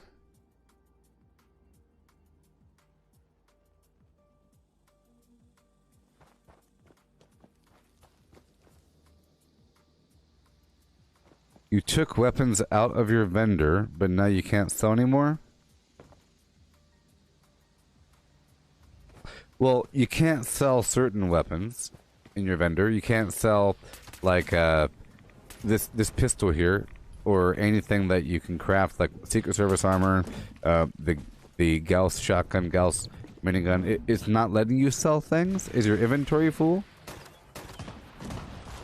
You said you took stuff out, now you can't sell it. You might have to give it away. If you have no room in your stash, you might have to just give it away. So you can give it away at a train station or something. I put my extras in like a luggage or something at a train station. You're level 4 on the scoreboard because you got bored of Fallout 76. Okay. Okay. I don't know who hurt you.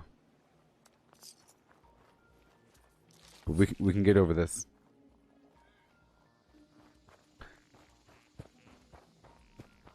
I think this game is ruinable. You could ruin your entire experience if you do it wrong. If you do it right, you'll have a never-ending gameplay with tons of progression. If you try to hit that progression wall too soon, you'll be upset because now that you don't have it. If you convince yourself that you have the best stuff, then there's less reason to do anything. If you say, I don't need that because I got this build, well then you're doing it to yourself. You're the one saying no. You say, I don't do that, that's stupid. I do this. The game is boring. You're doing it to yourself.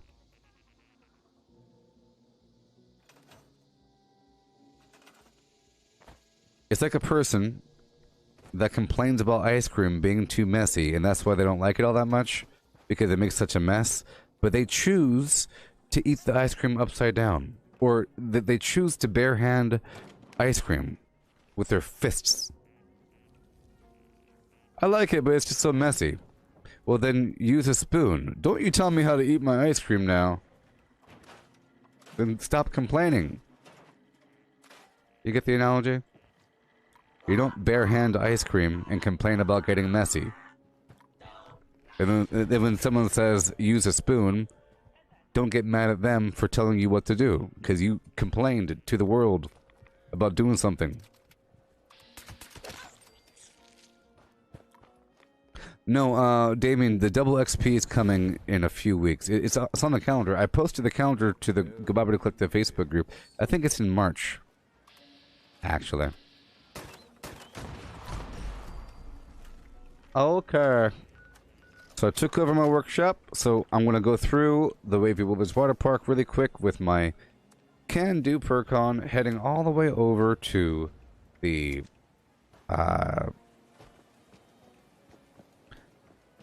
Black Bear Lodge to go pick up the hunting daily, where it tells me to go kill a bunch of creatures.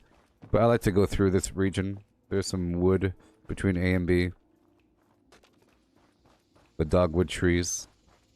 I like to go through the water park. Lots of goodies in these trash cans. Yeah, I posted the calendar and all that garbage today.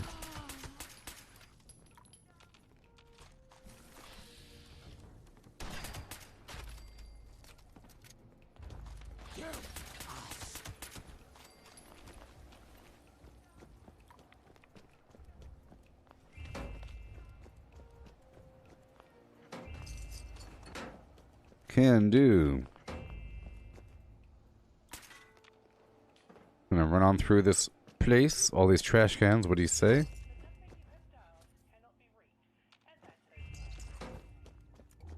All this stuff. Isn't it simply to die for?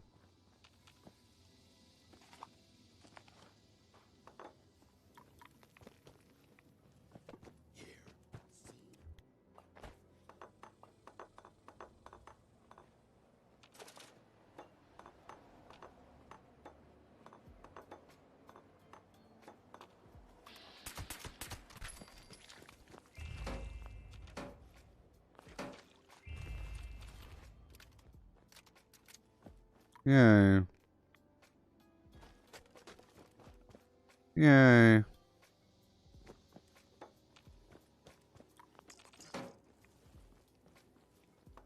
Thank you. Thank you.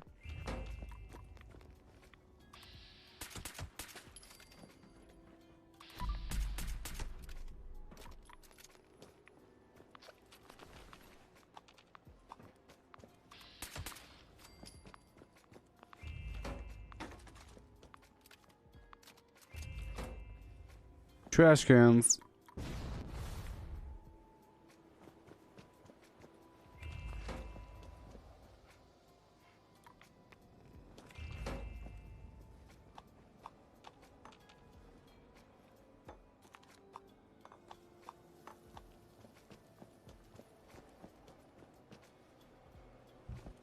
Yeah.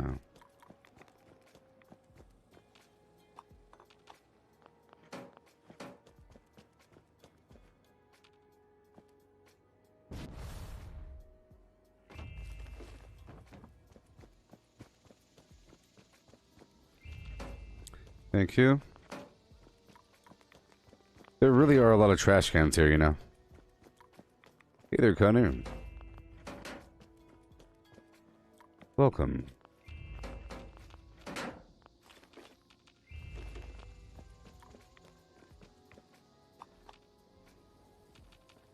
Oh, Wavy Willard. What do you say?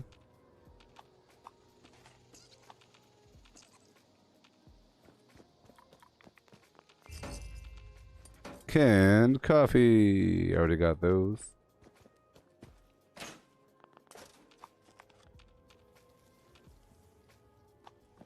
Okay.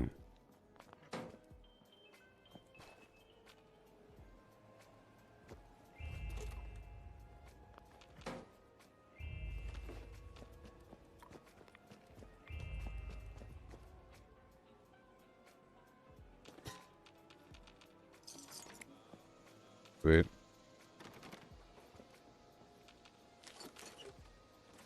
Right on, right on. We have to get everything. It's not just XP, you know. It's everything.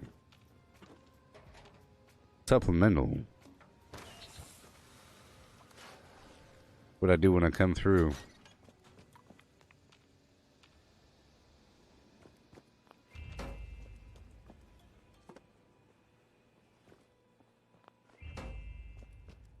Yeah. This might have more trash cans than White Spring, huh? Hearing that sound pretty constantly. The extra flim-flam sound.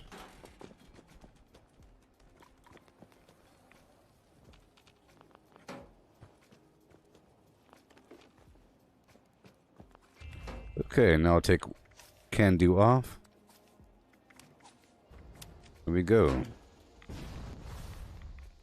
Right on down, there's a bit of wood between A and B. Okay, just a bit of wood, and then I'll go on down to the Black Bear Lodge. Okay? Yeah. Yeah, I think I'll use some other weapon. I could grind that submachine gun. I'm kind of curious. But, I don't know. I'm talking about Call of Duty Zombies, okay?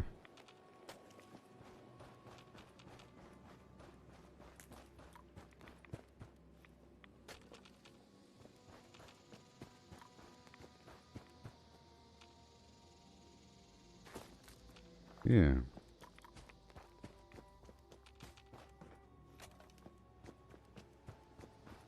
Yeah.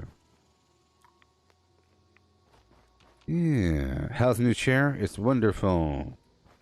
It's doing well. It's helping me out. And I'm elevated now. And I cleaned up my desk and everything and everywhere around it. So now I feel just more spacious. I had like a bunch of stuff over here on the side. I had like a chair with a bunch of garbage on it. Not garbage, but some stuff on it. And just a bunch of stuff everywhere. I got rid of all that, and now it's better.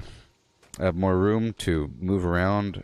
I had to kind of shuffle around. It was just a very uncomfortable experience. It was getting worse and worse and worse. But now it's better. It's like a big reset button. And now I'm elevated above the table. I can move my hand freely.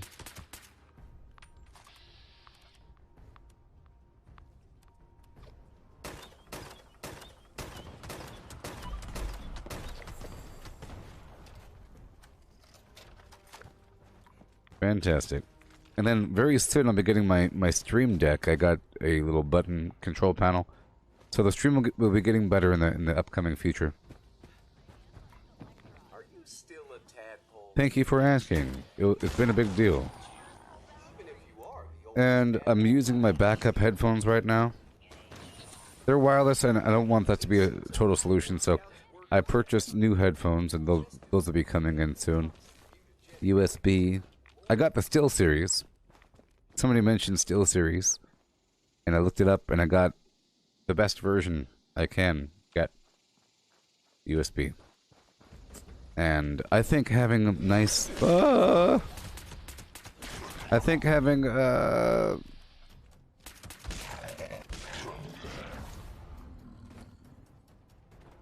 better sound, more noise cancellation, helps me be in the zone a bit better. Becomes more like a show in my head. Headshow.org. Here we go, big bada boom.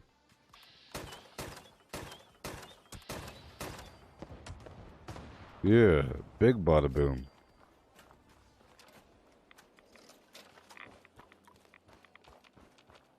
Oh, you like Steel Series? Nice.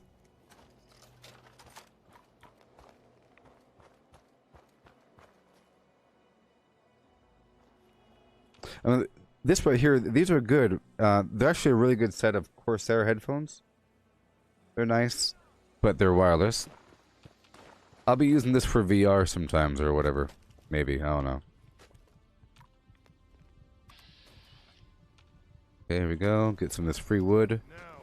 Behind the building, all this extra wood. Let's hurry the heck up. I get the wood from the dogwood and from the wood on the ground.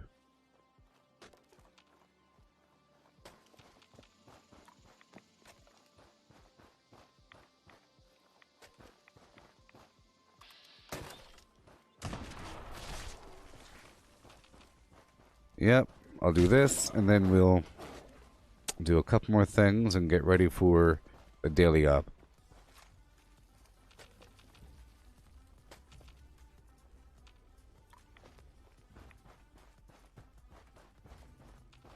Yeah, these are temporary headphones. My other new ones will be larger as well. I like to have a big old large stupid headphone thing. These are just temporary. My other ones I threw away. I threw them away. No, I think I shoved them into my drawer. I don't like throwing away electronics, even if they're broken. I figure during the apocalypse, having a bunch of little gadgets would be important because there's little magnets and things, you know, little magnets and stuff like that, and little wires. You could braid them together. In the apocalypse, this stuff is going to be very, very important. You know, where are you going to get copper from after all the stuff is gone? You're gonna go mine some copper? No, you have to go get it from your existing garbage. It's nice to have a bunch of garbage. You never know.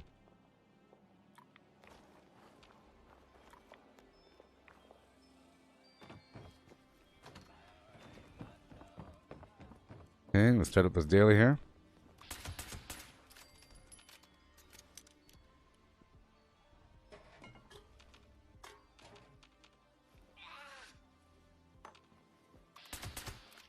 They almost sound like the Call of Duty zombies. Almost. Almost.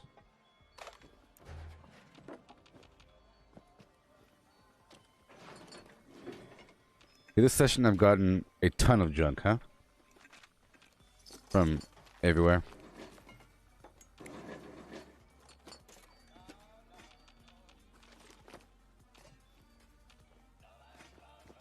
Welcome to the Black Yeah. Lodge, a family-friendly hunting club. I am the Huntmaster, Black Bear Lodge. Bobblehead. You must be here to sign up for the tournament. Very well. Yeah. I'll add your name to the roll. The roll. Hunter Okay. Let's go get the Grafton. Oh boy. I'll get the toxic mutagenic waste. Let's go get that waste. It's right outside the front door. I'll get the waste. Yep. And then we'll go from there. Right across.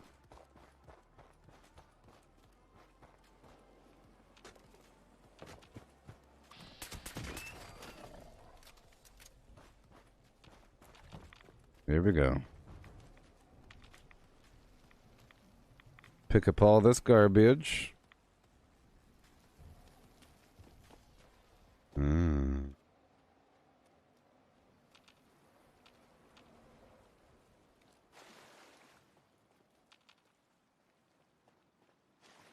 Yeah. Well, I have like a rack over there where I put all my good stuff that I'm not using anymore. Like, for example, I have my HTC Vive over there. I have my Oculus Rift over there, and all of my controllers for the Vive, because I've gotten several copies of it, and then I have my Quest over there as well, and all those controllers. It's like a big old pile of garbage, but it's all hanging up on this thing. Everything else I have in a series of drawers. You know. They're just not functional anymore. It's one thing to upgrade something that still works, another thing to upgrade something that doesn't work. It no longer works. The cable's messed up. It's right there at the base, so I can't really splice it. I'd have to put a whole new end on the cable. And I don't have that technology. I know how to splice. That ain't a problem. Give me some electrical tape. But putting ends on things involves ordering a new end and getting some other flimflammery. A special tool. A weird end crimping tool. Maybe a standard crimper does it. It probably does. I have a crimper, but you know. That's why I save stuff like that. You never know. You never know when you all of a sudden you have to whip out 5 more pairs of headphones.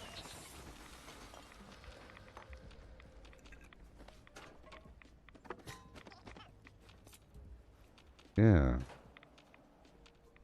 Lo siento, no hablo, Nueva York. Well, it's called New York. First of all, you don't have to translate the word. It's called New York. You don't translate some other country's name into your native language. It's ridiculous. I think it's ridiculous. When I took Spanish in high school, they say, your name in Spanish is Pablo. No, my name in Spanish is Paul. You don't get a new name. This is Jorge. Call him George. No. His name is Jorge. It's not George. You know?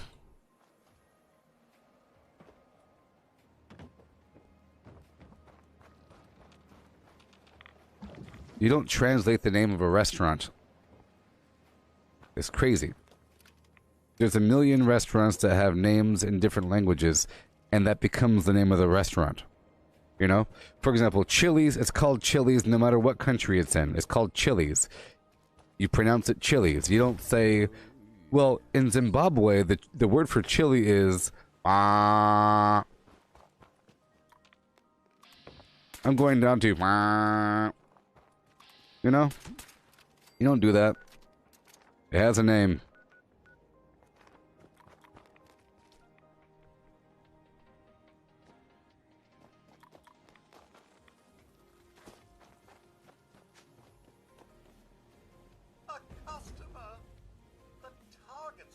I don't know. But then you have product names. So if you have a game called Fallout or Halo, do you translate the word Halo into the Spanish word for Halo? No, I think it's still called Halo. But then you could have the game be dubbed over and have everything be, you know, a different language except for the word Halo.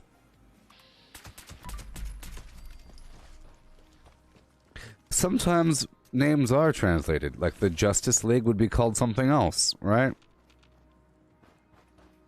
Right? Because it's like a name. But then you have like Thor. Well, I don't know. You have like Iron Man or something. Aquaman. See, Aquaman is already called Aquaman. Mano de Aqua. He's called Aquaman.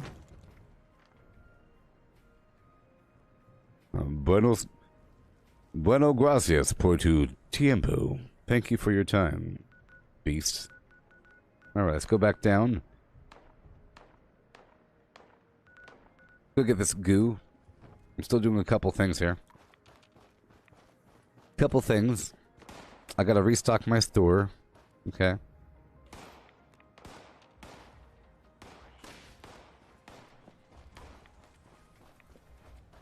And yeah.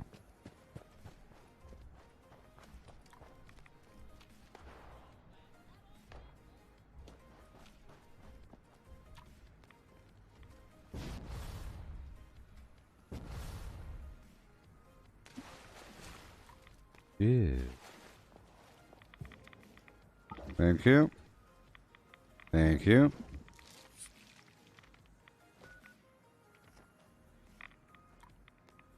See, some product names are made from a real word, but they're changed. Like Windex is because window, right? But that's not the Spanish word for window. Like, you know, whatever the heck it is, lavador or something, some weird thing. You know, you don't just change the word and throw the word dex in the end. Or Febreze. Breeze is a word in English. So you don't just translate Febreze into the Spanish word for breeze. Maybe you do. It'll be more marketable. Unless Febreze becomes an international known thing, which it is now, so it could stay Febreze. Complicated thing. Alright. Did my daily. Okay. Get new paper targets. I will. Over at Knife's Edge. Get my paper targets. Yeah. And then do some preparation for the daily op in a bit.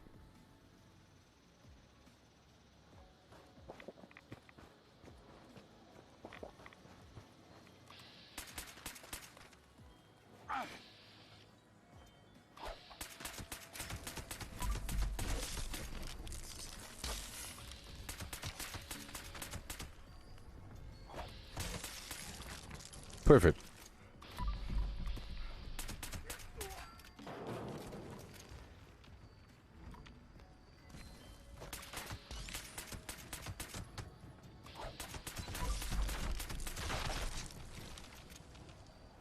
Thank you. Now we go. Ventana, there you go.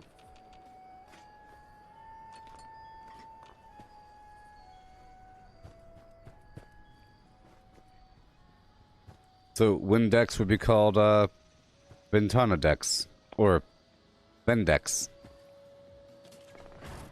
or Ventdex. But whatever Dex means, it's a Latin origin word, so I guess Dex could work for both Spanish and English.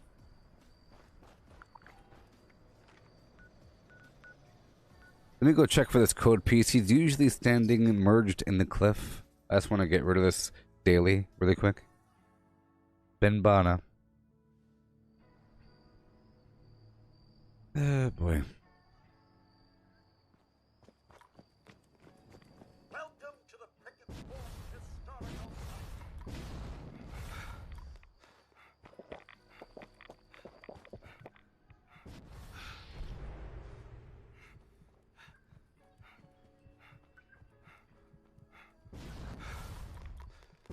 Well, I guess he's not in the cliff this time.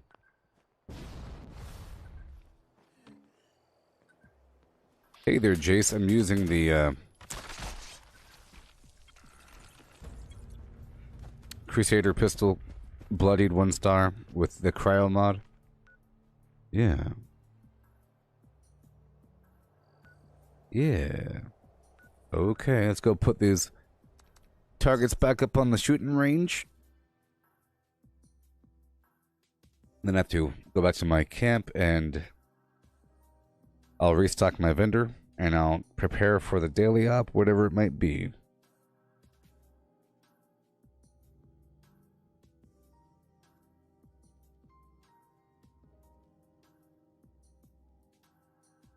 Oh. Yeah, baby. Uh-huh.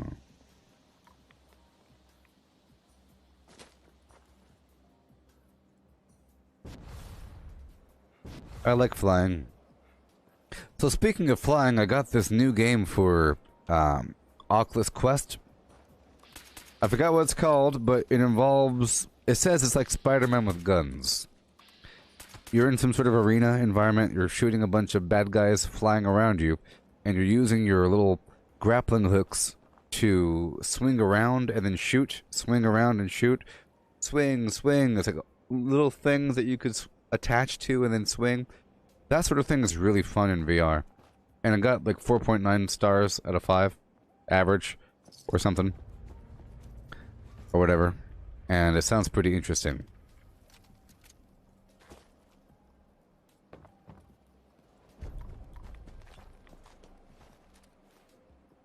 Sounds pretty interesting. I haven't tried it yet.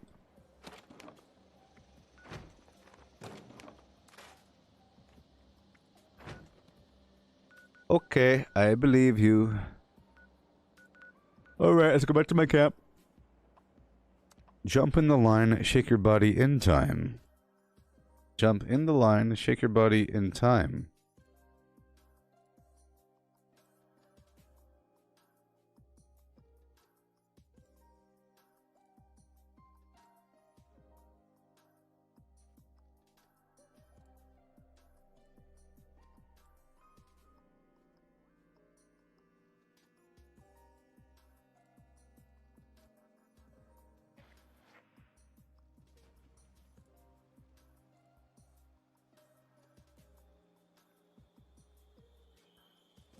Yay. I don't like the fog. Even just a mist makes it harder to see.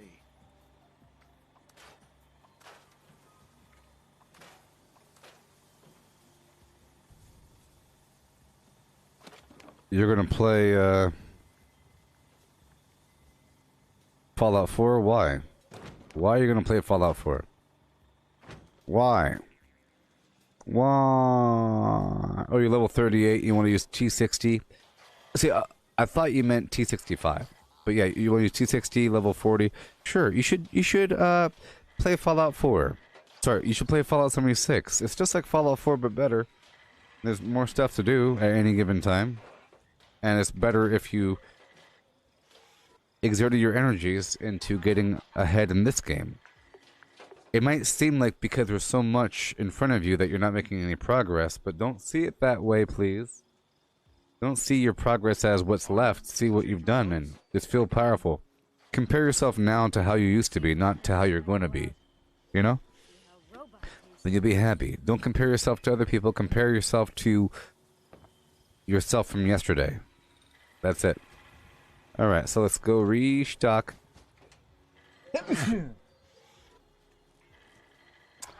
I sneezed. I got the plague. Alright, so I'm now going to put everything in here for default prices.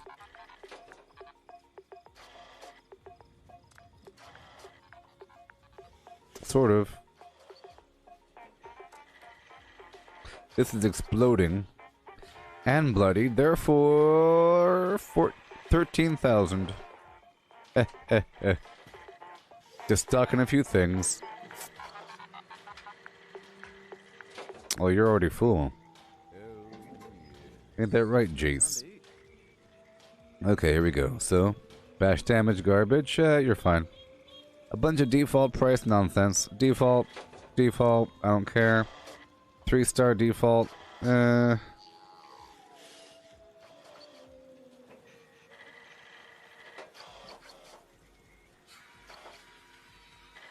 It's okay.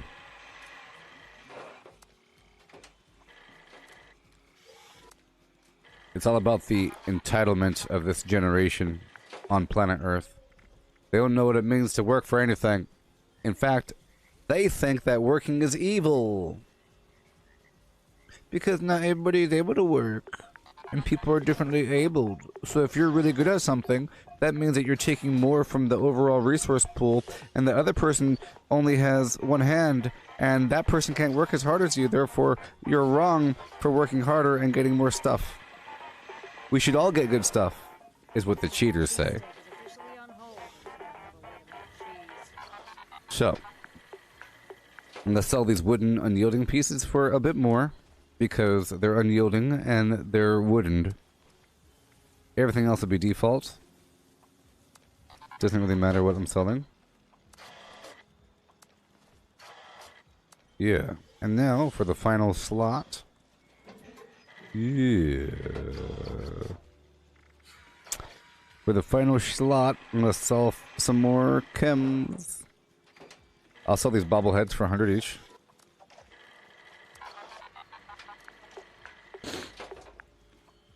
I'm selling Live and Love 8 for how much? Boodly boodly bye bye. Boodly boodly bye bye. 3,000?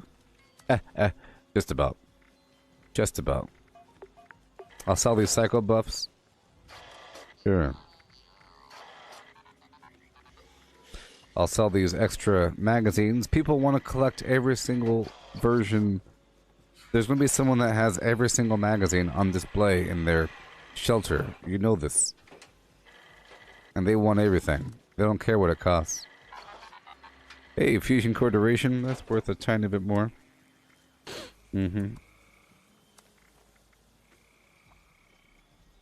I like selling magazines. I like to rip people off. Orange Mentas default. Grape Mentas default. Showa. Gling Blood default. Buff tats. Buff out.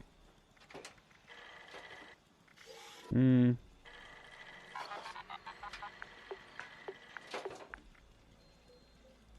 about miscellaneous? How about gunpowder? Yeah. Okay. And I'm gonna sell another nuclear key card. I think we're fine. So that's that.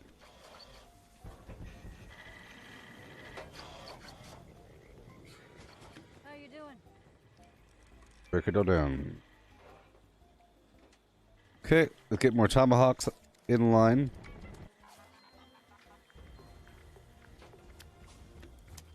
Get tomahawks going.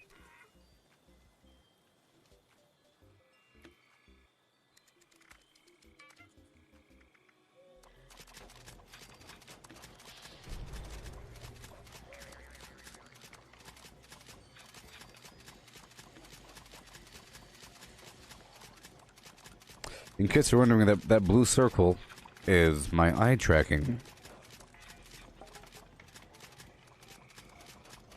And I'm not looking at the Twitch chat. If you want to talk, come on down to YouTube or Facebook. Okay, that's good enough. How my weapons looking? Oh, I definitely gotta repair them. Weapon artisan.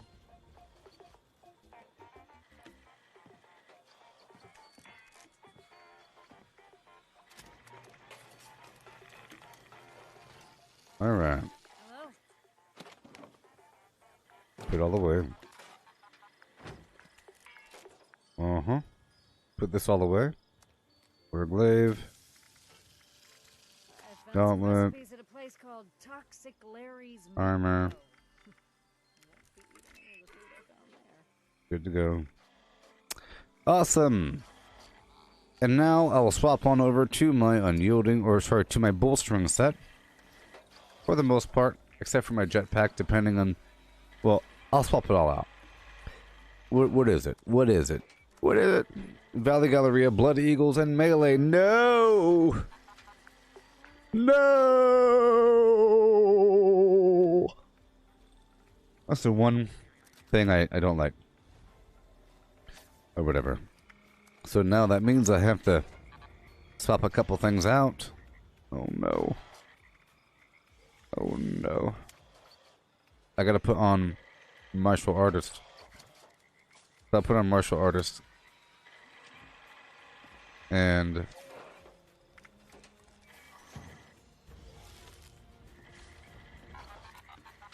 yeah.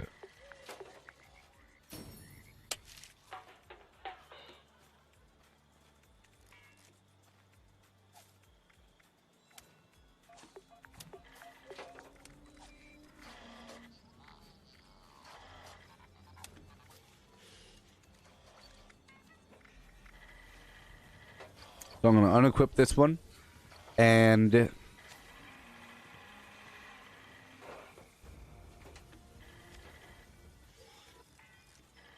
give myself the S, maybe.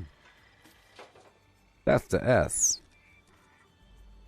So now I have 2 more points hanging out, and I would like to take off something else. It's just dangerous. If I had 1 more point to hang out over here, I would throw it on there. But I don't think I have an extra point. I do have that woodchucker perk, and I could move it over really, really, really quick. Let's do that really quick, okay? Because I can. Hey there, Dylan. How's it going? Okay, boom. And now I'll put on Incisor.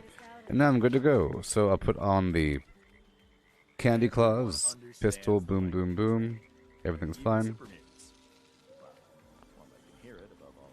Hey, buddy. Hey, buddy. Hey, buddy. I want your garbage. Give me your Nuka Cherry. Give me your bulk ammo scrap. And your copper. And your... That's it. And you'll take my grenade. And my chef hat. T-shirt and slacks. And all of my meat.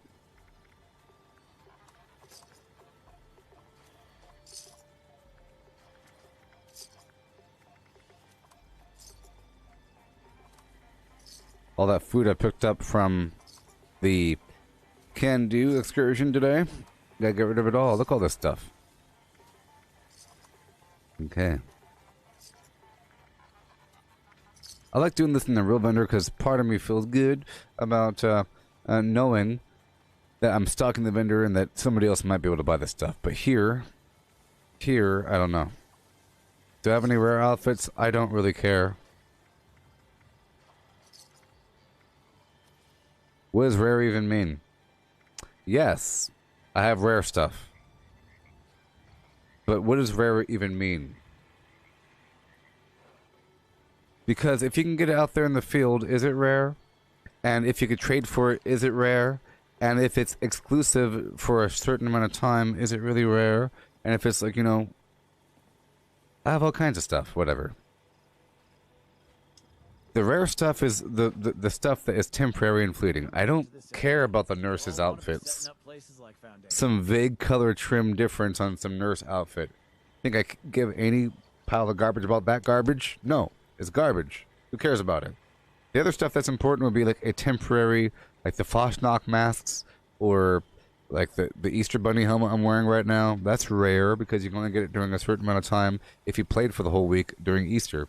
And it wasn't available for whatever. Certain cosmetics are only available in the Atomic Shop for a certain amount of time, but then they come back, which makes them no longer rare. You know? It's just about how often do you see stuff in the wild. I have a big old long list of plans I could craft. I found like the vampire outfit plan, which is kind of weird. Normally you have to like buy that in the Atomic Shop or whatever. I found a bunch of stuff.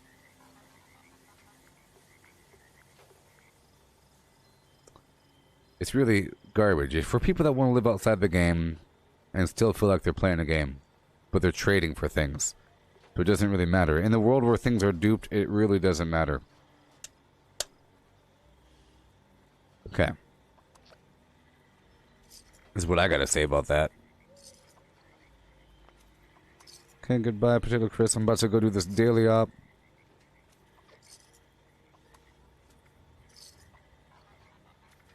Okay, let's go put away my other items.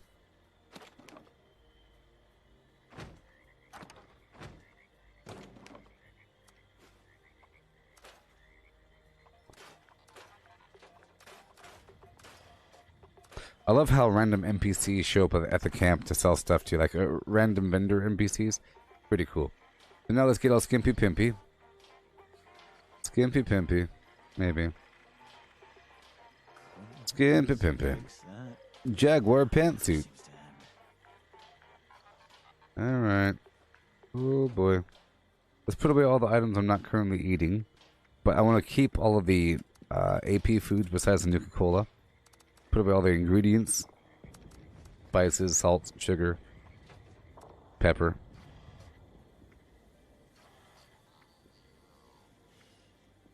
Over here, put all this other garbage away. All these 8 items I'm not currently eating. Whatever. I'll keep a couple. But, you know. Don't eat just anything you find out there.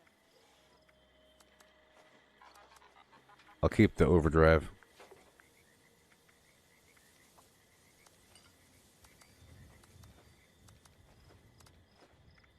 Alright. Sort by weight. Key card. Claim token. Or... Sure. Hollow tape. Get rid of all the other garbage here. Notes. Get rid of all this stuff. All these maps. I try to put them away. Just so I know what I've picked up recently. Okay. Junkaroonie. Mods. We won't need that stuff, so I'll put it in the box. And then I'll dump the other ammo. Chems? I got 'em. So, dump the ammo.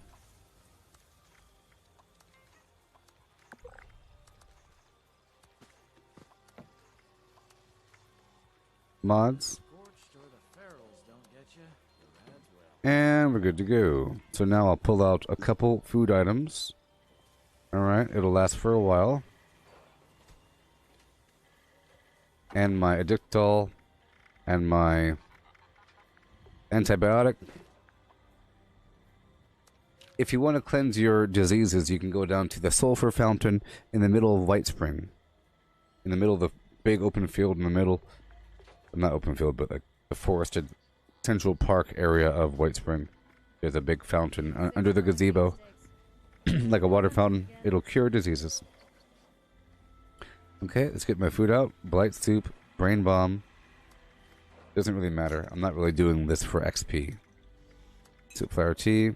All this other stuff is pretty important. Alright, we're about to go do the daily up. Let's go lift some weights and do the speed bag to get my stats up and running.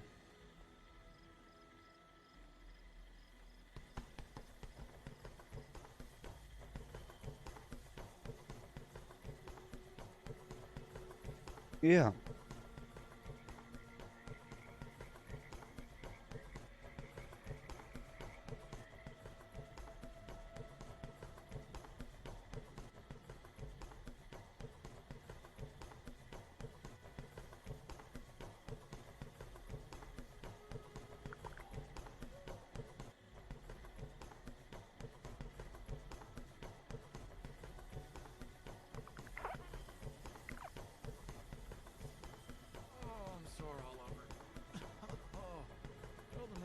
Up is hard work.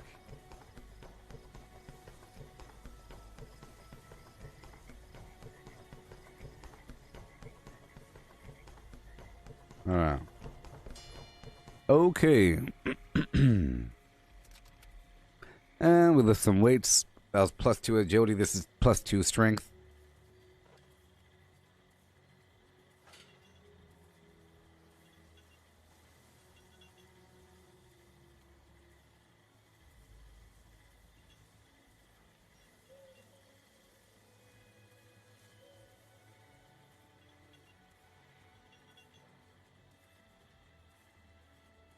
I'm thinking about ordering some food, maybe. I don't know.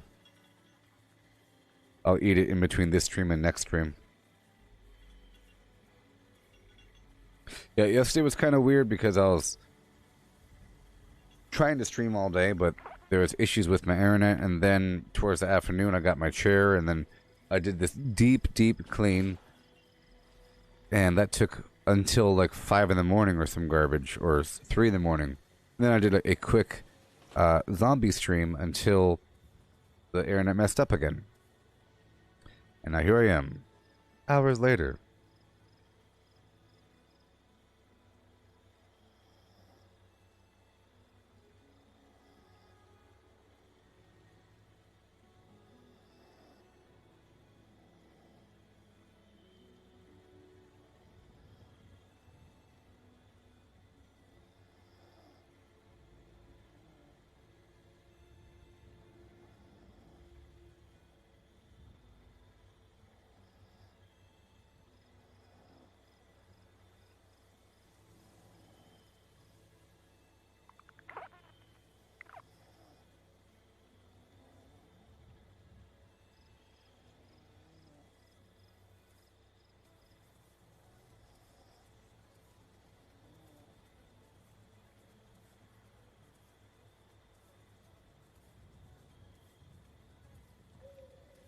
Okay.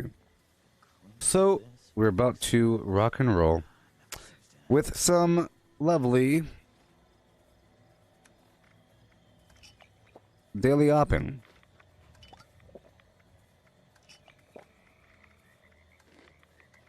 Nice and strong. Yes. Yes. Make sure my stats are good to go. Awesome, awesome, awesome. I had to take off that woodchucker perk, which is not really needed. Now I'm using martial artist and incisor, and I took off heavy gunner, and I took off what did I take off? I took off something else. Sturdy frame, and I moved the point over. So here we go. It's time. It's time.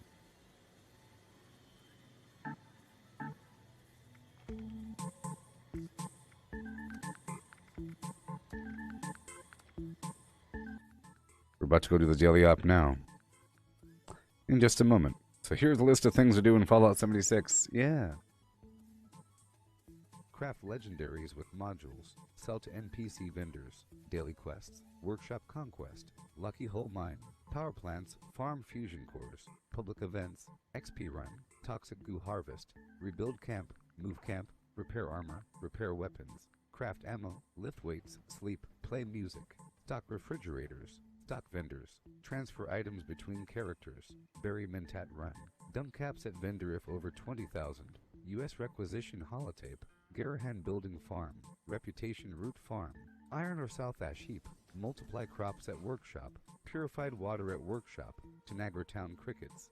Faction dailies. Spend gold. Razorgrain flower farm. Scorch beast farm. Grafton monster farm.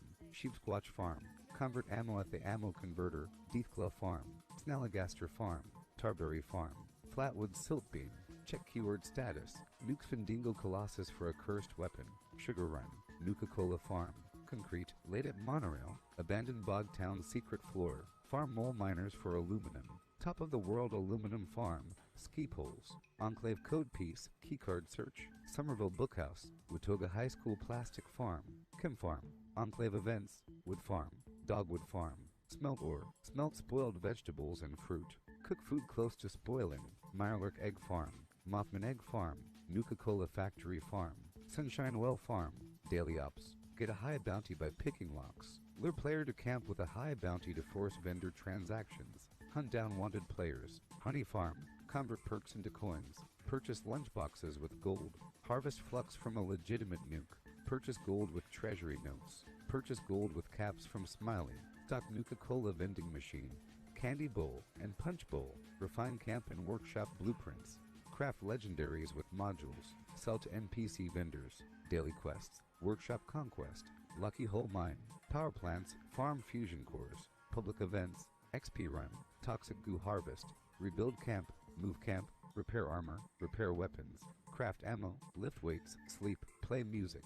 Stock refrigerators. Stock vendors. Transfer items between characters. Bury Mentat run. Dump caps at vendor if over 20,000. U.S. requisition holotape. Garahan building farm. Reputation root farm. Iron or South Ash heap. multiply crops at workshop, purified water at workshop, Tanagra Town crickets, faction dailies, spend gold, Razorgrain flower farm, Scorch Beast farm, Grafton monster farm, Sheepsquatch farm, convert ammo at the ammo converter, Deathclaw farm, Snalligaster farm, Tarberry farm, Flatwood Siltbeam, check keyword status, Nukes Findingo Colossus for a cursed weapon, Sugar Run, Nuka-Cola farm, Concrete, late at monorail, abandoned Bogtown secret floor, farm mole miners for aluminum, top of the world aluminum farm, ski poles, Enclave code piece, keycard search, Somerville Bookhouse, Watoga High School plastic farm, Kim farm, Enclave events, Wood farm, Dogwood farm, smelt ore, smelt spoiled vegetables and fruit, cook food close to spoiling, Mirelurk egg farm, Mothman egg farm, Nuka-Cola factory farm, Sunshine Well farm, daily ops, get a high bounty by picking locks, lure player to camp with a high bounty to force vendor transactions, hunt down wanted players, honey farm, convert perks into coins, purchase lunchboxes with gold, harvest flux from a legitimate nuke, purchase gold with treasury notes, purchase gold with caps from Smiley, stock Nuka-Cola vending machine, candy bowl and punch bowl, refine camp and workshop blueprints, craft legendaries with modules, sell to NPC vendors, daily quests, workshop conquest, lucky hole mine, power plants, farm fusion cores, public events, XP run, toxic goo harvest, rebuild camp, move camp, repair armor, repair weapons, craft ammo, lift weights, sleep, play music, stock refrigerators, stock vendors, transfer items between characters, bury Mentat run, dump caps at vendor if over 20,000, US requisition holotape, Garahan building farm, reputation root farm, iron or south ash heap, multiply crops at workshop, purified water at workshop, Tanagra Town crickets, faction dailies, spend gold,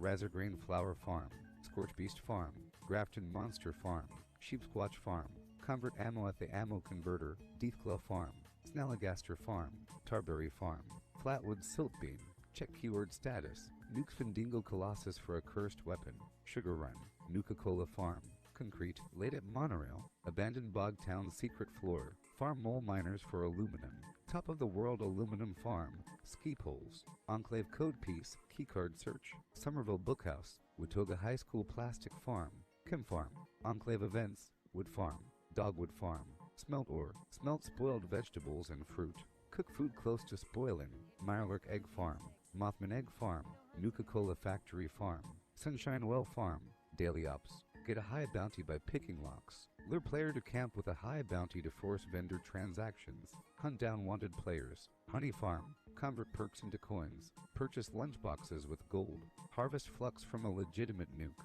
purchase gold with treasury notes, purchase gold with caps from Smiley, stock Nuka-Cola vending machine, candy bowl and punch bowl, refine camp and workshop blueprints, craft legendaries with modules, sell to NPC vendors, daily quests, workshop conquest, lucky hole mine, power plants, farm fusion cores, public events, XP run, toxic goo harvest, rebuild camp, move camp, repair armor, repair weapons, craft ammo, lift weights, sleep, play music, stock refrigerators, stock vendors, transfer items between characters, bury Mentat run, dump caps at vendor if over 20,000, US requisition holotape, Garahan building farm, reputation root farm, iron or south ash heap, multiply crops at workshop, purified water at workshop, Tanagra Town crickets, faction dailies, spend gold, Razorgrain flower farm, Scorch Beast farm, Grafton monster farm, Sheepsquatch farm, convert ammo at the ammo converter,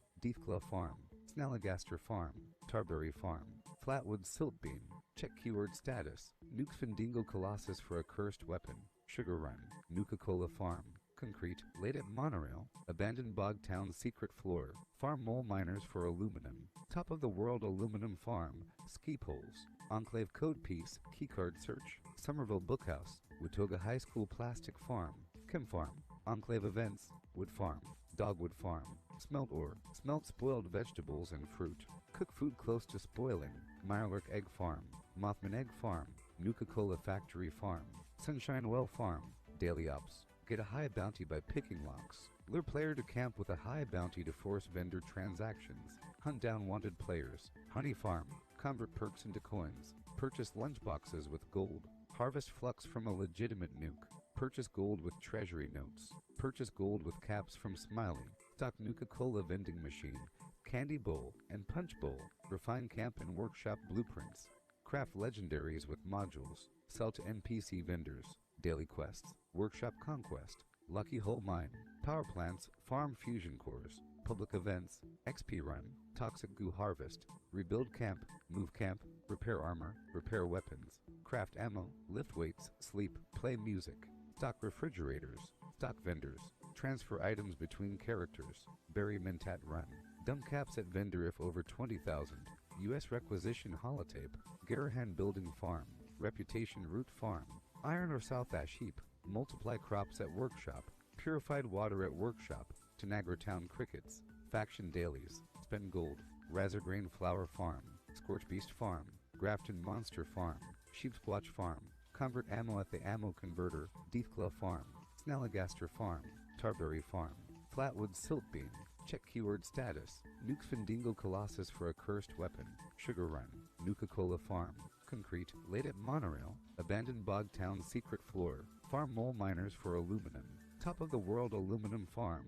Ski poles. Enclave code piece. Keycard search. Somerville Bookhouse. Watoga High School plastic farm. Chem farm. Enclave events. Wood farm. Dogwood farm. Smelt ore. Smelt spoiled vegetables and fruit. Cook food close to spoiling. Mirelurk egg farm. Mothman egg farm. Nuka-Cola factory farm. Sunshine Well farm. Daily ops. Get a high bounty by picking locks. Lure player to camp with a high bounty to force vendor transactions. Hunt down wanted players. Honey farm. Convert perks into coins. Purchase lunchboxes with gold. Harvest flux from a legitimate nuke. Purchase gold with treasury notes. Purchase gold with caps from Smiley. Stock Nuka-Cola vending machine. Candy bowl and punch bowl. Refine camp and workshop blueprints. Craft legendaries with modules. Sell to NPC vendors. Daily quests. Workshop conquest. Lucky Hole Mine. Power plants, farm fusion cores. Public events. XP run. Toxic goo harvest. Rebuild camp. Move camp. Repair armor. Repair weapons. Craft ammo. Lift weights. Sleep. Play music. Stock refrigerators. Stock vendors. Transfer items between characters. Bury Mentat run. Dump caps at vendor if over 20,000. U.S. requisition holotape. Garahan building farm. Reputation root farm. Iron or South Ash heap. Multiply crops at workshop. Purified water at workshop. Tanagra Town crickets. Faction dailies. Spend gold. Razorgrain flower farm. Scorch beast farm. Grafton monster farm. Sheepsquatch farm. Convert ammo at the ammo converter. Deathclaw farm. Snalligaster farm. Tarberry farm. Flatwood silt beam. Check keyword status. Nukes Findingo Colossus for a cursed weapon. Sugar Run. Nuka-Cola farm. Concrete. Late at monorail. Abandoned bog town secret floor. Okay. We're back. About to go do this daily op. I'll be level 1400 tomorrow sometime, you know. Just so you know.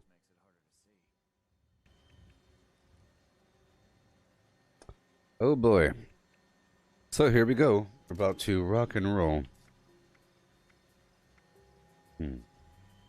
This would now be a daily ops group. Boom. We're going in right now. I'm going to eat my food. Which I did already. Okay, we're going in right now. Right now. Wish me luck. I'm going for that Hellfire rocket launcher.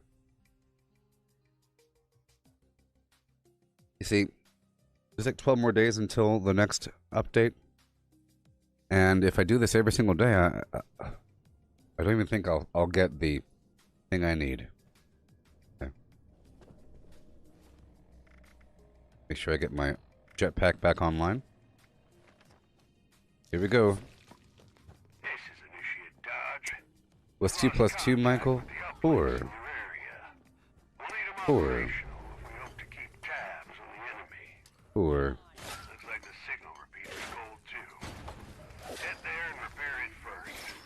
But I heard that it matters, sort of. You know, it matters. It matters. 2 plus 2.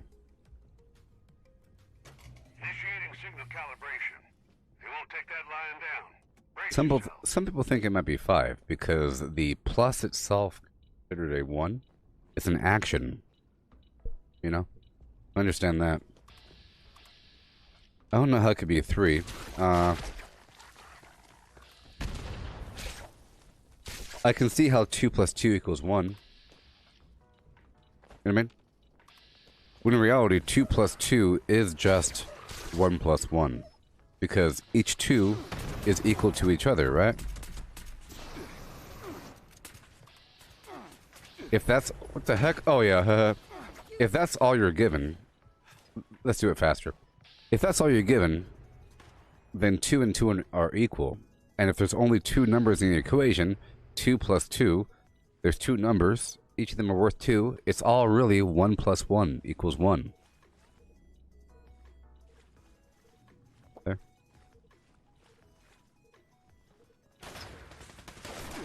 So I'm trying to break line of sight so that they come to me. I want them to come to me.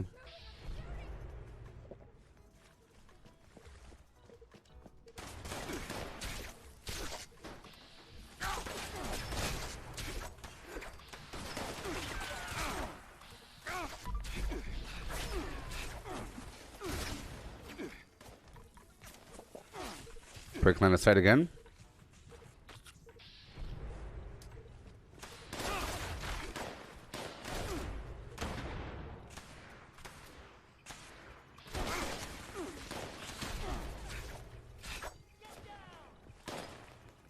They have to come all the way across now.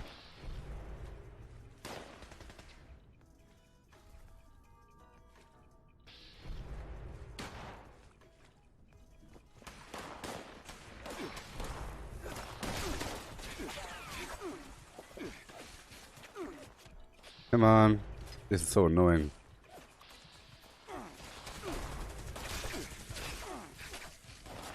It might very well be the hardest because you have to kill them with melee. And I don't want to leave this perimeter.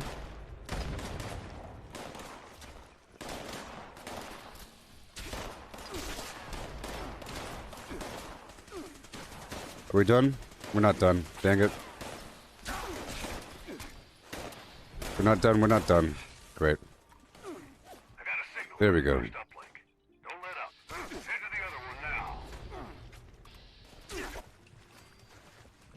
Hopefully they'll all funnel forward. Have to go as fast as possible here.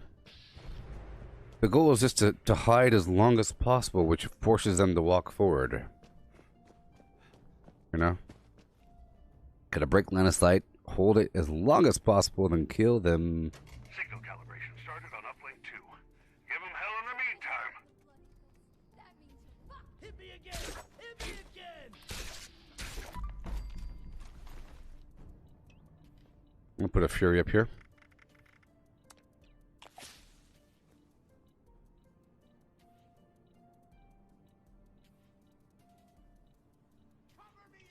And the Berry Mentat. The Fury on top. You scared me! The fucking boom!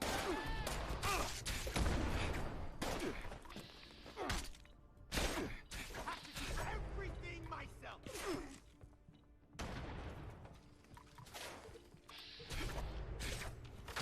Oh yeah.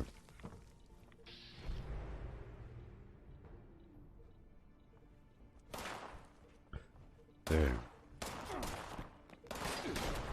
Come on down, come on down.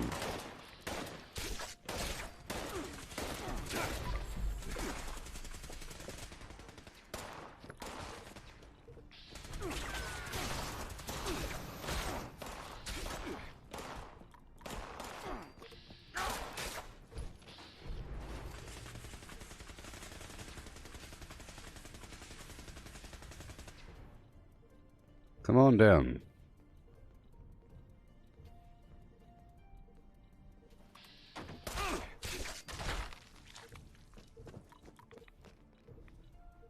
Okay.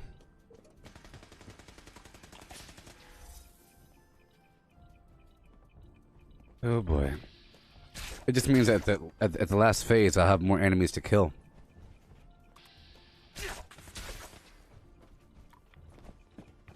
There we go. Do I reckon the next Fallout will be online? I reckon there won't be a next Fallout, Alex.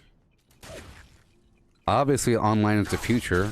Whatever complaint you might think you have about an online game, that will no longer be valid as technology gets better. So under the condition that technology gets better and things get smoother, saying that you don't like online because there's lag, well, eventually there will be no lag. There's barely any lag right now. You know?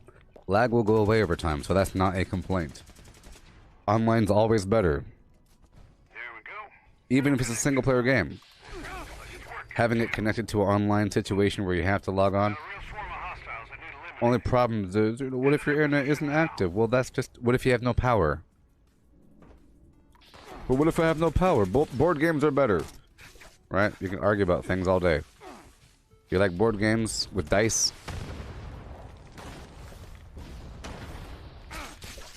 There ain't gonna be a next Fallout game because this game has a ton of content in front of it. My god. This is a rough one. I don't know if I'm gonna have enough time.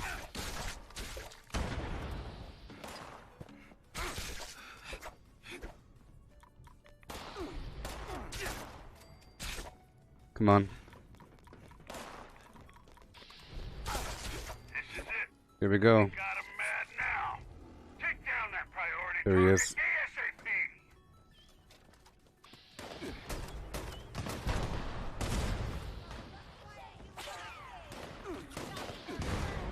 Come on. Oh my god.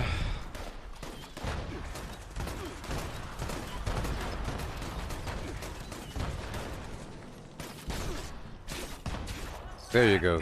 Yeah. Oh boy. Oh my goodness. Reloading. This is one of the harder types of daily ops because you can't just shoot them from far away. You have to kill them, but this event makes you stay by these nodes to make the bar go to increase the progress meter. And if you leave to go punch them, then the meter doesn't move up, and the goal is to complete the whole thing within 8 minutes. And we're done. We did it.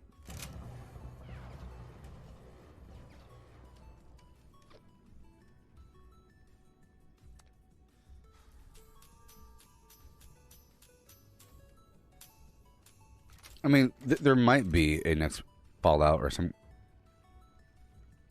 Someone's scorched paint. Interesting. There might be. If there is going to be an offline Elder Scrolls game, then there will probably be an offline Fallout game. If they make the other one first, and they'll use the same engine. That's my theory. If there's going to be another Elder Scrolls game that involves just single-player flim-flam, you know, then they'll use that same engine to make Fallout 5. If they are going to do that. But I don't see why. It's a big waste of time. Because we have expeditions here, which means going out to Washington, D.C., the Commonwealth, maybe California. So this game's going to have a ton of content in the future. It's sort of like World of Warcraft. Imagine complaining about World of Warcraft during the first couple years of its growth, and you say, maybe one day they'll make World of Warcraft 2. Or they have 1 million expansions. You know? So, we did that. We did the thing. I already have that paint. I could sell that for all the money in the world, though. Well then. Now it's time for a darn XP run. Okay? So what do they feed you in the world, anyway? Maybe. I'll go retake what I have out there. Alright, here we go. I have to swap my perks back around. So I have these extra points over here. I'll use... There we go. That works. Strong back bandolier. And... Sorry, sturdy frame bandolier and... I could boost up my heavy gun a bit. Let me see if there's anything else I could throw on myself with the extra point. I have an extra point kind of hanging out. I could move the point back over. Yeah, I'll do that. I'll move that final point back over. Or I'll just undo this. I'll undo this. So, goodbye, Yakless. And I'll put back on...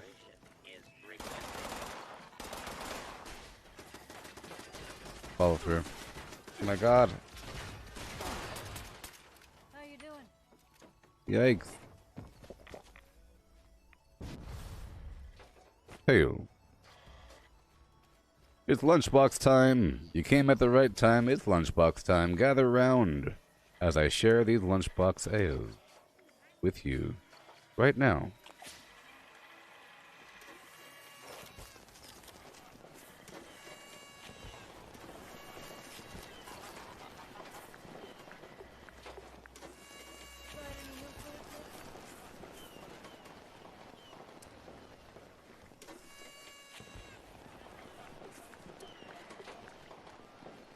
And boom. Yo. Peruse my wares and spend your money, beasts.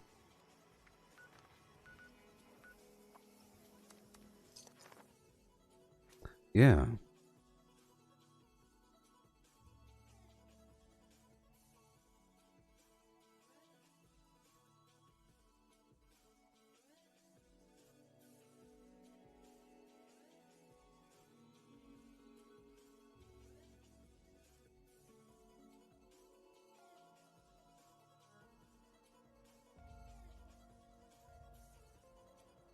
Okay.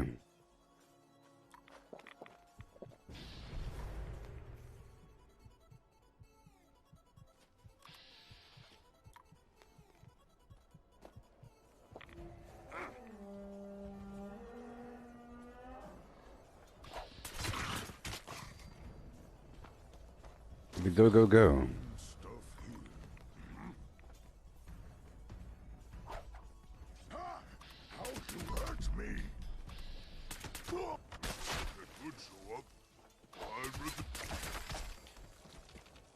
Go.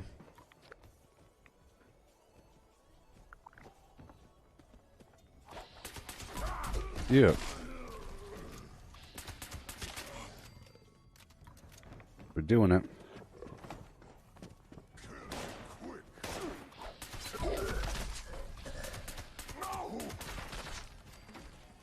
I'm not really looting right now because I'm going for that XP.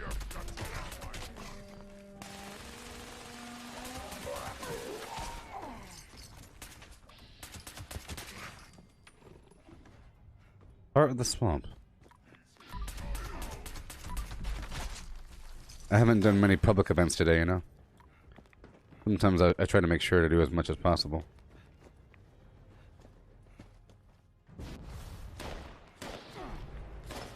Well, Alex, people don't know what the heck they're talking about. According to some idiots, because this one was poorly received, the next one won't be multiplayer. That is the stupidest thing in the world. Stupid. Because the game's pretty darn awesome. And you know why it's awesome? Because it's online. Many, like almost all the features of this game involve other humans in one way or another. But I'm not playing with them. But it's nice to have the occasional person. And a game is always better if it has that. If you find a way to make a single player game with other people living in your world, that's awesome. You know? For example, if you have a Halo universe, it's better if it's online. No matter what anybody says. If you have an open world, crazy Halo game that you can go from planet to planet to planet to Earth, all around the entire planet to scale, it's better if there's the occasional chance to run into another human for 3 seconds. You know? If you have like a satellite vendor floating around in space that other people can fly up to with their spaceship, it makes it a little bit better. You know? It's just ridiculous. Whatever people say, they're all wrong because they're stupid. And people operate off of memes. You know? It's real dumb. Now, you could say, now we have a single player game. That's just admitting that multiplayer doesn't work, but multiplayer does work.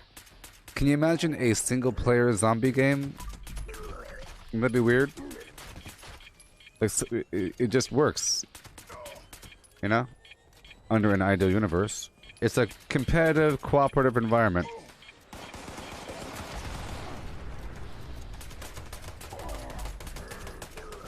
But there's no reason to have a next one. You know? Because this one's still evolving, and it'll get better over time, and then as it gets better, that's like the new standard.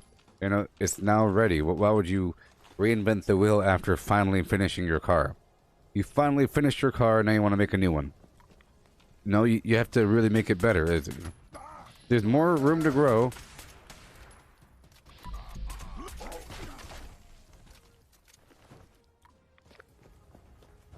I don't know. But people have their opinions.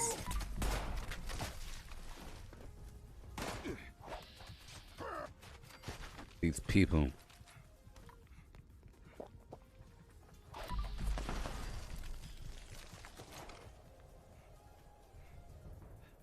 It doesn't matter how poorly received something is. People are very fickle with their beliefs, especially if their beliefs come from the outside. So if they're told under the right context to believe something, they will believe it. And if you could just flip the switch, you could say, by the way, Facebook is awesome because we have new management, huh? And all of a sudden everybody uses Facebook. Or they can say, guess what? The game works now, it's awesome. Try it out now. AAA. You just have to have the right trailer. To say, by the way, the game is really good now. There's lots of stuff to do. You know, with the right trailer, it'll, as long as you attack all the problems that people initially had, and throw on some extra stuff, they'll say, wow, this game is great. There are still some people that will say, well, it took them 3 years.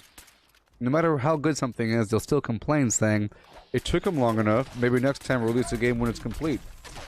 Just that's my problem with these companies. They try to make money by releasing incomplete products and make people test it out, make it pay for it. I'm not going to support them, you know? They'll still find a way to complain about it. Even if it's good.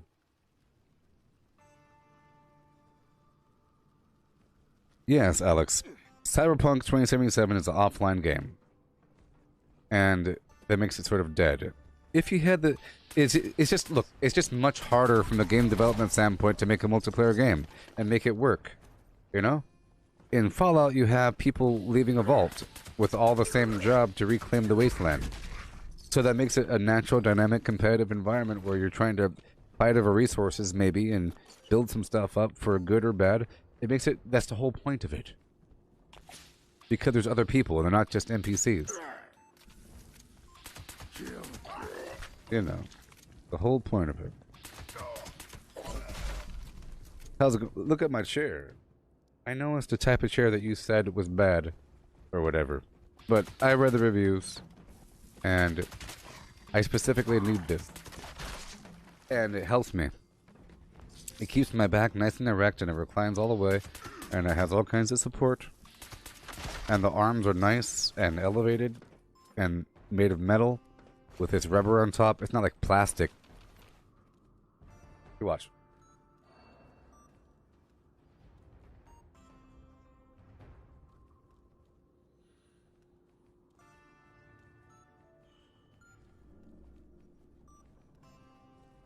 It's nice and sturdy. See? And it does this.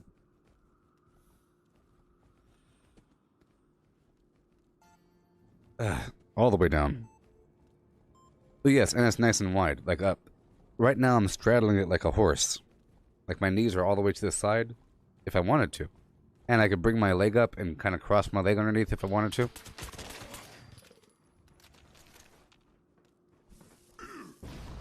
That was sort of the selling point. A person said that they're able to cross their legs. They say it's really wide, and they can cross their legs. And I'm happy about the height. My feet are off the ground.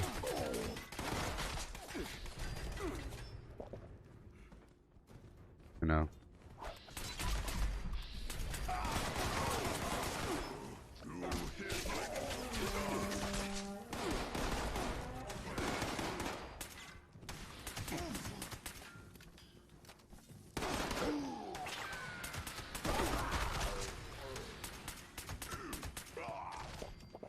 Oh boy. Yeah. It took a while to put it together. It was sort of uncomfortable, you know. You have to kind of hold it up all awkwardly. It wouldn't have been the best thing for a stream. It's always vaguely confusing, you know. You might make a mistake somewhere. And I did make a mistake. That would have been really embarrassing on the stream. I had to put these little aesthetic panels on afterwards, but it was, you know, they're not universal. Left side, right side. I had to pry it off, but it worked out. It involved popping something into place with pressure. Semi-permanent.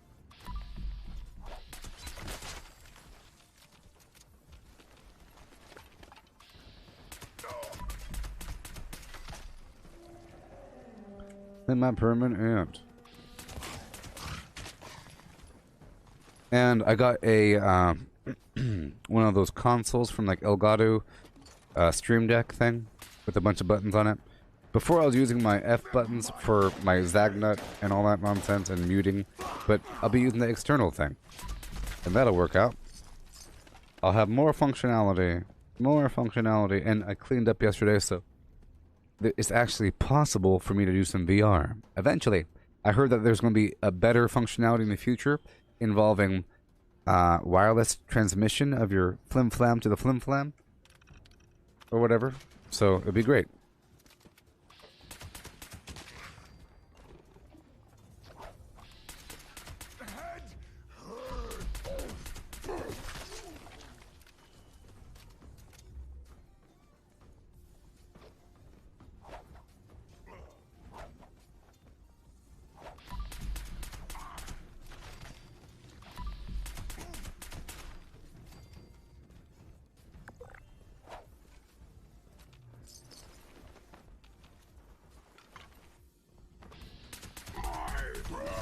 Yeah.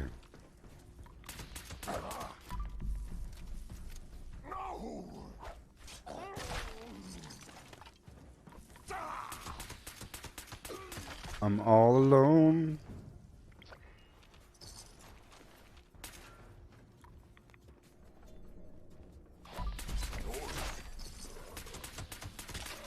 I should be hitting level 1400. Probably tomorrow. I'll do a grind tomorrow for the 1400 push. I'm at 1193 right now. You know? 1193 at this moment. Sorry, 1393.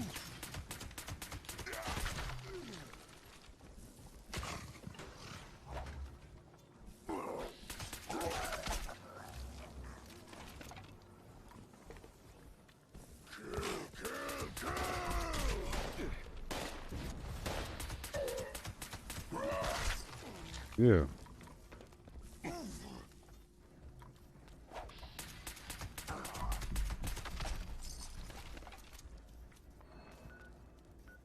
Yeah.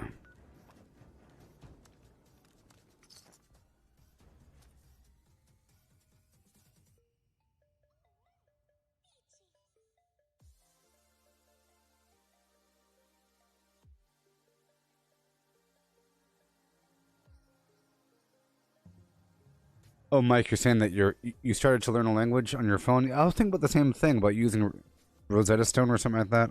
I did it in the past. The army is a pretty cool method.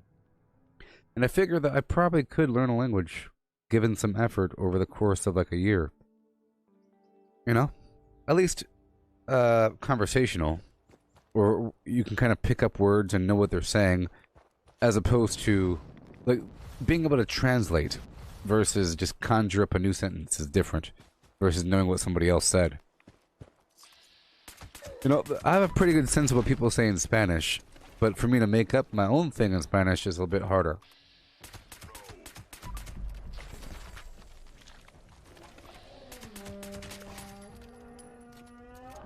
I tried Japanese with Rosetta Stone a long time ago. Pretty cool how it works.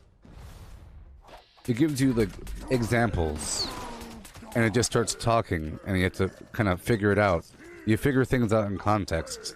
So it really is like it'll say a bunch of the same thing with a couple variables. Like the woman is on the plane. The red ball is on the plane. The blue ball is on the plane. The red truck is on the plane. The truck is on the plane. The truck is on the woman. You know? Oh, I get it.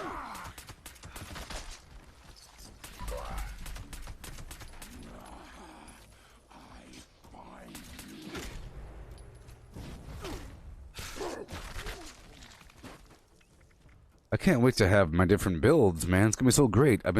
Whenever I do my different builds here, I get locked into one category or another in terms of gameplay because of the point distribution. It's gonna be great. 'Cause it is all a different feeling, you know.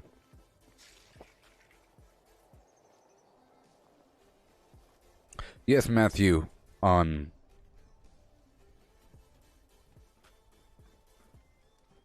Matthew, on Facebook, sorry, on YouTube.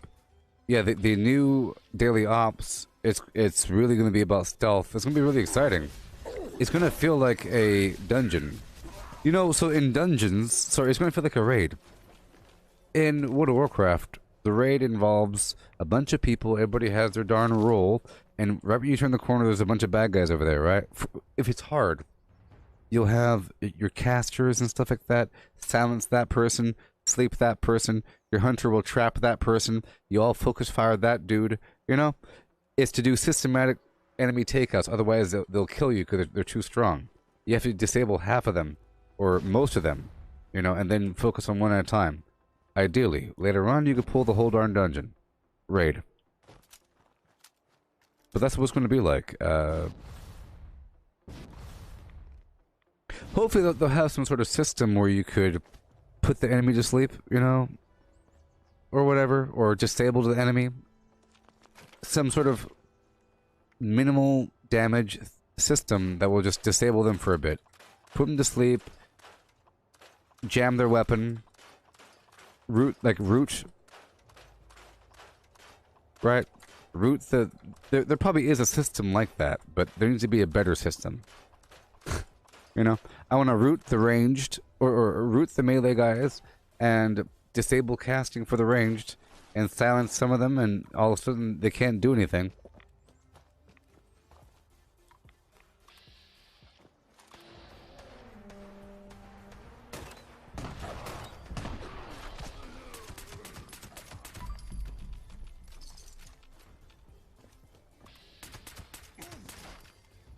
Alright, right now it's 6:50, so I think I'm going to be done pretty soon here.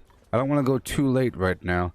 I want to be able to do the Call of Duty stream before it gets too late. We just started a bit later today because I was up late last night, you know, so I want to get back down to a normal schedule, so I'll be ending the stream very soon. Yes, Mike, you said that you can't think of World of Warcraft without picturing South Park? The Tower of Azora. Oh. It's pretty funny. Most of it was accurate, besides the whole concept of leveling up by killing a bunch of boars in the forest. In case y'all don't know, there was an episode or whatever of South Park many years ago involving World of Warcraft, and there was some sort of high-level dude that was almost cheating exploitively somehow, but he was able to kill everybody, including the in-game mods. He was just such a high level that he was so powerful in the concept. You know, he wasn't cheating. He was just a very, very, very, very, very high level. Sort of. To the point where he can one-shot everybody. He was just showing up and he would kill you, even in a non-contested zone. He'd show up and just stab you right in the stomach, and then you died, you know? So the whole idea was the South Park crew wanted to level up, and Cartman, I think, mapped out how long it will take to level up. It was like, well, all we have to do is play every single day, all day long, and kill a bunch of boars in the forest, and we'll level up. It'll take this long. We could do it. Well, that's not true, because at a certain point, the boars don't give you any more XP. There's like if you're a certain level above the enemy, they give you 0 XP. So that wasn't true. Everything else is fine. Live to win. Yeah. Okay, let's go stop back through my workshops, and then we're about to wrap it up.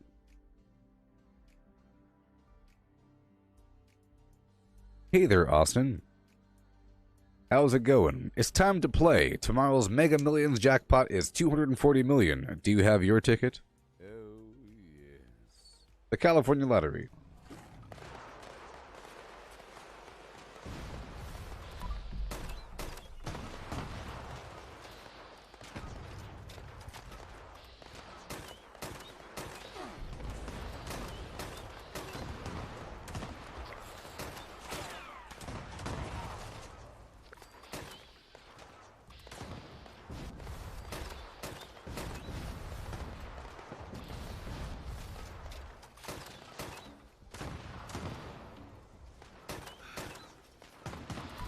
This is probably one of my favorite weapons.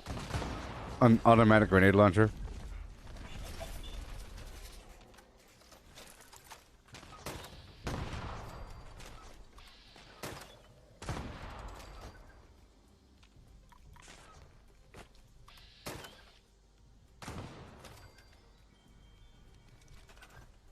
Okay, here we go.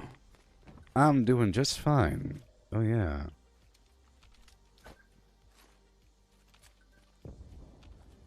Oh, Mike, you're saying that people were harassing the South Park crew? Or when they were filming the episode in the game, there were some trolls, and the mods had to kill them with their little click button. Oh boy. Sugar bombs. Baby beluga in the deep blue sea. But to wrap this up and play some zombies, yeah. I might start leveling up some other weapons. Or whatever. But I do like my current weapon. I feel like it's... Because, you know, I bought the skin, so I'm kind of stuck with it for a while. You know what I mean? Otherwise, it's kind of waste of money. I like it a lot. In Call of Duty Zombies, I have this really cool assault rifle alpha, the XM4 or whatever the heck it's called. But it's fixed to having the electric mod, ammo mod, and it's nice. It shocks a big group of enemies. I just like how it looks. I like how it feels. It reminds me of the army. It's very classic, I think, to use a weird assault rifle. It does go fully automatic, or at least it gives you the option of going full automatic, but it's still very accurate with single shots. And it does a decent amount of damage. I don't know how an SMG would be. It'll probably take more bullets to the face. But it did say it's extremely accurate, so... I think I'd rather experiment by buying weapons off the wall.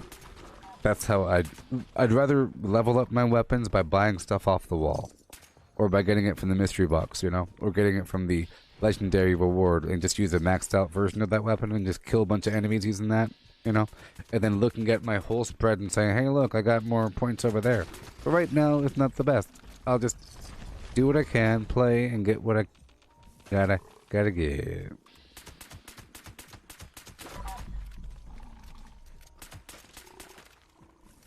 Do I have a mouse with adjustable DPI? Yeah, I do. And in fact, there's a magical button I press. And I have all these presets. Now, if you look at my mouse right now, you see how it's green? Well, you can't see. Well, I press this button here, and now it's really slow. Now the DPI is much lower, and it takes more effort to move around. This is really fast, and I've grown conditioned to it. Sometimes I'll accidentally press that button, and I realize, oh.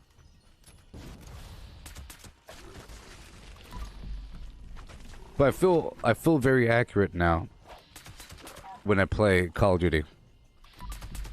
I can get them when I want to get them.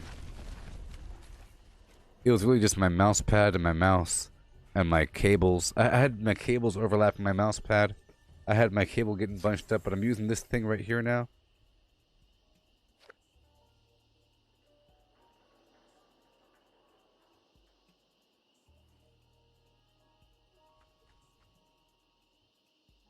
I'm using this thing here. It's a cable tension thingy. Whatever it's really called. But it makes sure that the cable doesn't bunch up There's no extra slack. That all the slack is behind it. It's a pretty cool idea for cable management. You know. So all those things help. Otherwise, you have this bunchy cable thing. It's like perfect. Your mouse basically becomes wireless if you do it correctly. Sort of, not really. Bungee.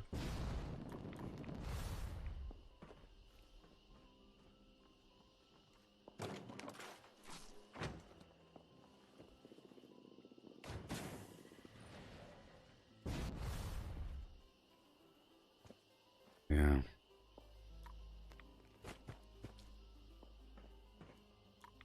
I'm sure having a lower DPI and having a long sweeping hand is better, but that's kind of a weird thing. You know, that would be the goal, you know, to play like this.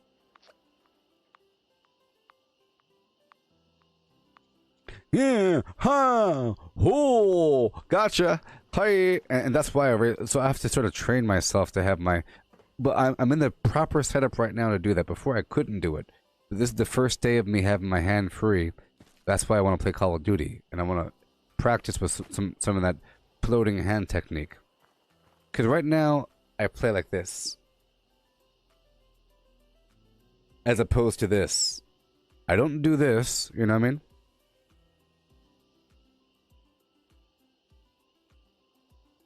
I do this. See? I do this. I don't do this. But theoretically, zip, you know, I'd rather turn my wrist as opposed to just move my arm that way. It feels weird. Zip, zowie. Wow. Uh-oh. Here I come. But I have the option, so I know that if I ever need to really turn around quickly, I could just go like that. And I do it every so often. You know, as opposed to not being able to. You know, sometimes I do turn quickly. But now, before my mouse was like right here, and I was playing like this with my hand way down here, and I'd hit the keyboard every so often, and that was annoying.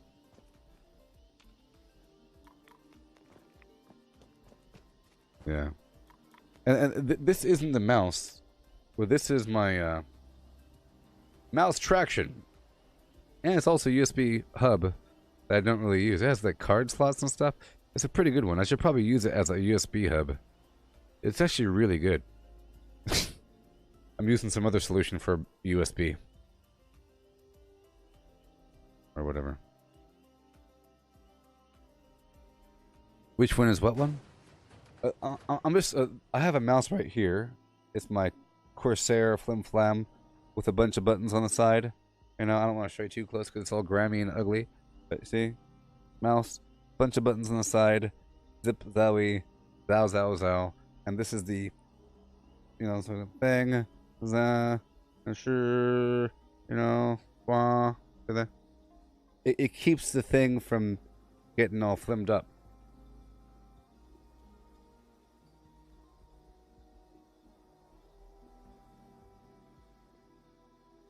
Nice clean mouse pad. Clean mouse pad. My other mouse pad had like ingrained grime, where if you scratched it, it turned white, you know?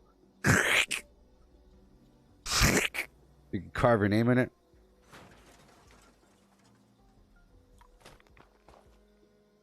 Oh, the game Call of Duty. This one. Which one is this one? Oh, this isn't Call of Duty here. This is Fallout 76. This is Fallout 76 here. Is that what you're talking about? This game right here? But we're talking about playing Call of Duty Black Ops Cold War Zombies. I'll be playing Call of Duty Black Ops Cold War Zombies after this. For the Outbreak mode, Die Machine, and Firebase Z maps, whatever. This right here is Fallout 76. Is that what you're asking? This game? Right here? I don't know.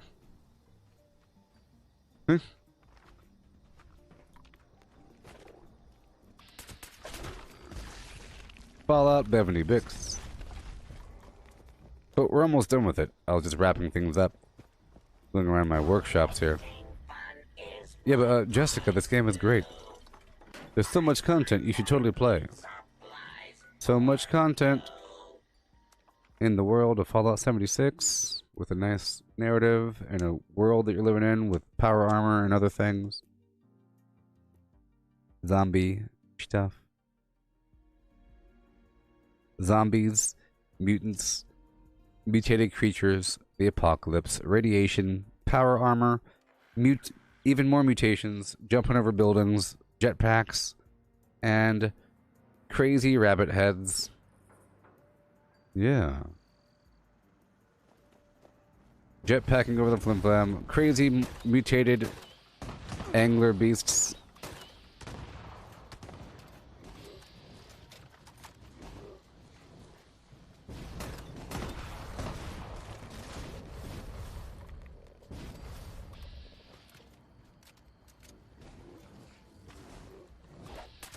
Well, if you have the other Fallouts, you should get this one. This one's really good. You know? Long-term gameplay. There's a new update coming on the 27th, so you should get it before then. I guarantee that the second you start playing on the game, it's like, man, this game is good. Can you even imagine?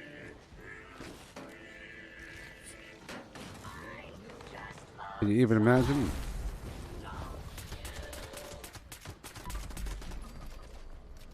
Yeah. With the highest round I got to in outbreak mode, like 7 or 8, but I purposely did an exfil because it was getting kind of sloppy near the end. My teammates were leaving, and you know it was just taking a while because for the first couple rounds we took a long time to gather all the supplies. Do I play Call of Duty Mobile? No, I don't.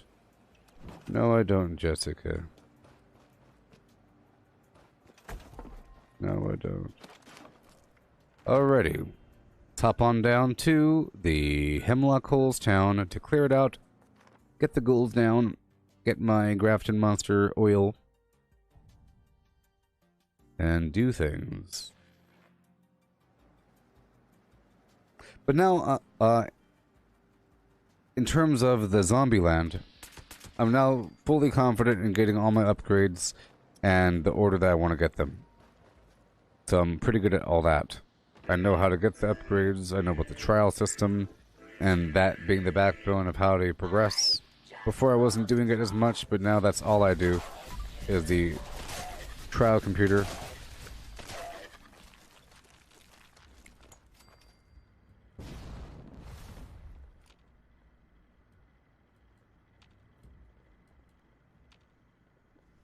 Let's go.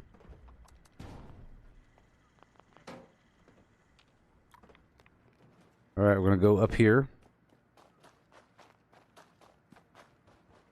Your teammates want to exfil on round 2. Funny. Round 2. I like to exfil around, you know. See, round 5, I think, is when the armored zombies come, and they're much harder. But if you have all your upgrades, it shouldn't be that much of a problem. Maybe I got to round 8. I don't know. But somewhere in there. Well, Jessica, you don't have to play any of the other Fallout games to like this game. Okay? So, I want you to consider this. So you have Star Wars. And it starts off on episode 4, A New Hope. Then it goes 5 and 6, right? And that stayed for 30 years. And it's kind of confusing because it's in the middle of a storyline. But then they made 1, 2, and 3 after that. And you don't have to watch 4, 5, 6 to watch 1, 2, and 3. In fact, 1, 2, and 3 are more digestible and understandable. Perhaps because things are being introduced. It's a prequel. Prequels introduce things. This is a prequel. All the other games are in the future. The far, far, far future. This is the most true Fallout game that there is. It's called Fallout 76 because of Vault 76 and because of the Tricentennial 1776 to 2076. This was... Vault 76 was the control vault. The non-experimental, the normal vault, and it opened up when it was supposed to open up. Let's say a handful and a half of years after the bombs dropped. So this is right after the bombs dropped. So the storyline in this game is about what happened before and right after the bombs.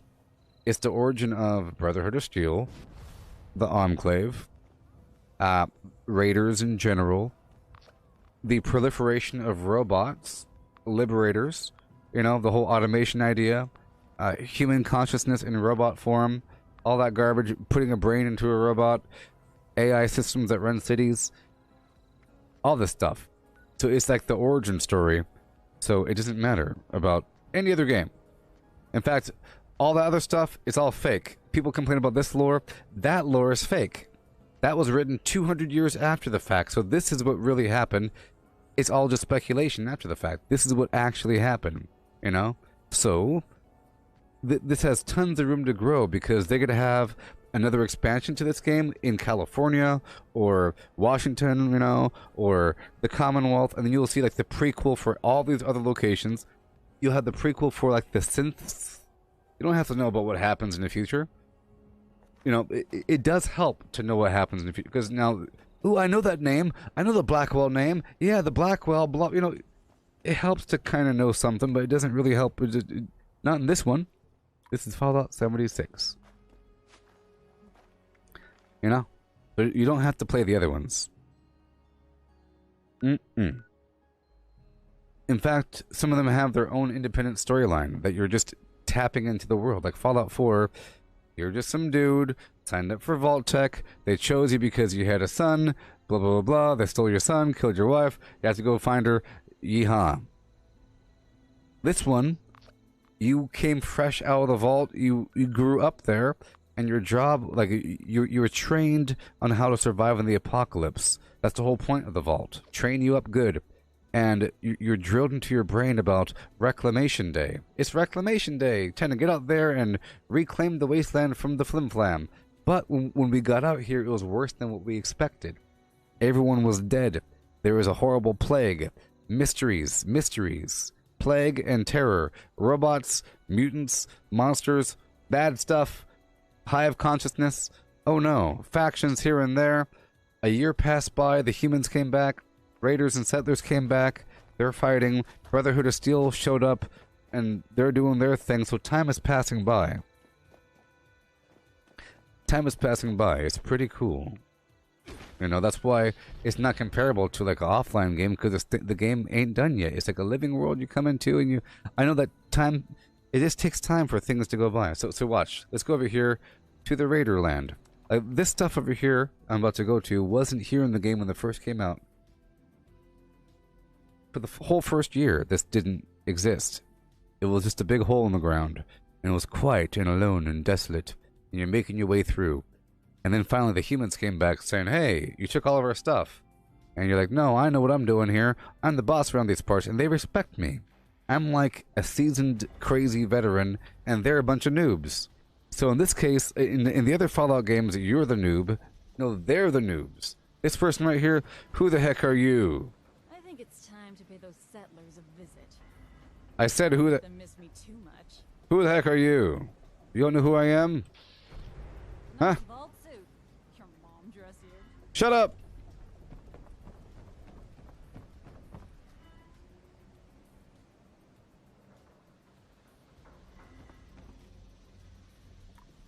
You know, I'm like an experienced asset that has survived in the wasteland for the past couple years, and these guys just got here. They just got here, and they're trying to call some shots, but you're the one. You're the one, and I helped them, and I... Problem. You want to survive, you do what you gotta do. Shut up. Looking good, 76. Looking good, 76. Yeah. So you don't have to play any of the other Fallout games. This one takes the story and brings it from scratch. You know, it's not like the 76th Fallout game. It might as well just be called Fallout. But now you know why it's called 76. The Tricentennial America, Vault 76. It's the control vault. It's like it's the prequel. So this is the best Fallout game, hands down. New Vegas is about Vegas, casinos. Well, they're not. Well, these are the good raiders, but they're not really good raiders. I'm all for taking what ain't mine. See, I'm all for taking what ain't mine. Look, I'm an ally with the raiders. See, it's a faction system. But then there's the Blood Eagles. They're the bad raiders. These are the good raiders, but they're still bad. You know. Let's go talk to a couple more. You'll get the here. They're bad, sort of. Just because you can run some errands doesn't mean See? you belong here. You got a lot more to prove to be one of us. Who the heck are you, anyways? Name's Axel. I've been with this crew long enough to know they don't trust anyone who can't pull their own weight around here. So, see, they're kind of bad. They're kind of bad. You know what I mean? They're kind of bad. There's heads on sticks here, you know, and they're pretty rough. You know. Catch you stealing my stuff, you're dead. See, they're kind of bad. They kill you. They tell you to your face that they don't like you, and they're really mean, sort of. Those people think they're safe with their gold. Think again. See? I think it's time to pay those settlers a visit. Can't let them miss me too much. People around here think we're stealing Normally, their I'd say shit. kids are a burden. They know we But were when they here come with a first. super mutant bodyguard, you learn to love them. Nothing beats raiding at night. They never see you coming. See, they kill people all the time, and you know. Over here are the good people. The good people. They kill people all the time. You don't upset them, you know. You stay loyal, and they'll treat you well. You have a feast, a banquet, have a good old party, you know. Now the settlers are all about work. They're all about work and rebuilding civilization and, you know, orderly things. But they're good people. They got like families and everything. The raiders, they used to live here, and they're just reclaiming things, you know. They think that people stole their stuff, and they're coming back, and they don't like the settlers because they think that the settlers are invaders, and they're trying to rebuild civilization, but civilization's already over.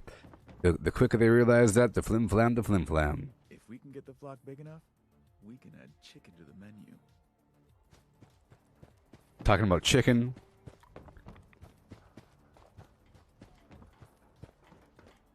Well, this is foundation. No fighting, no stealing, no trouble. Womp womp. Oh, and don't cuss.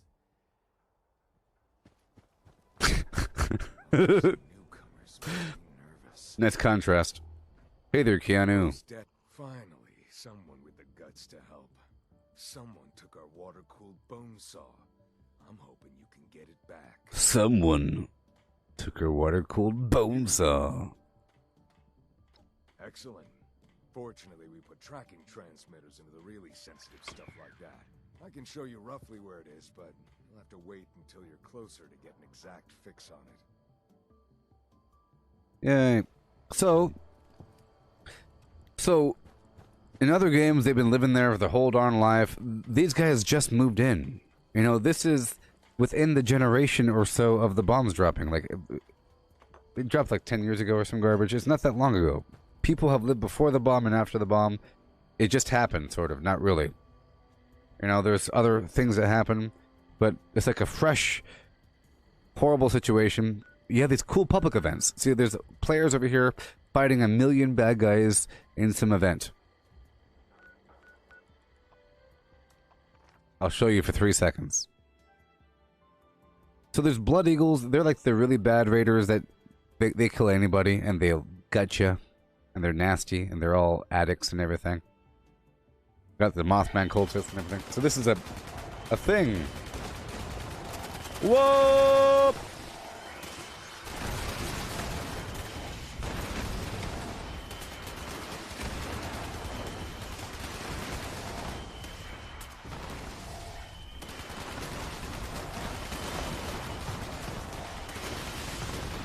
Whoa!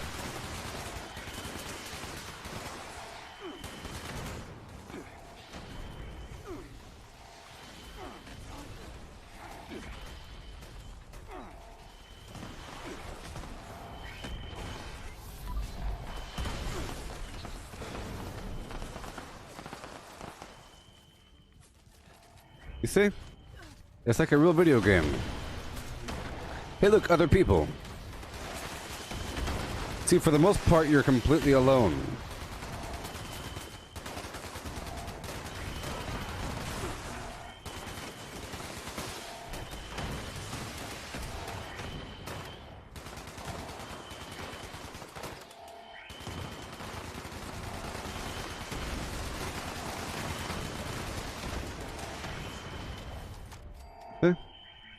It's nice. Sometimes you have a bunch of people hanging out, doing something, and they buy from your store. They all look interesting. Everybody has a really unique look about them. Everybody has their own unique look about them, you know, for a degree. Dressed up in certain ways.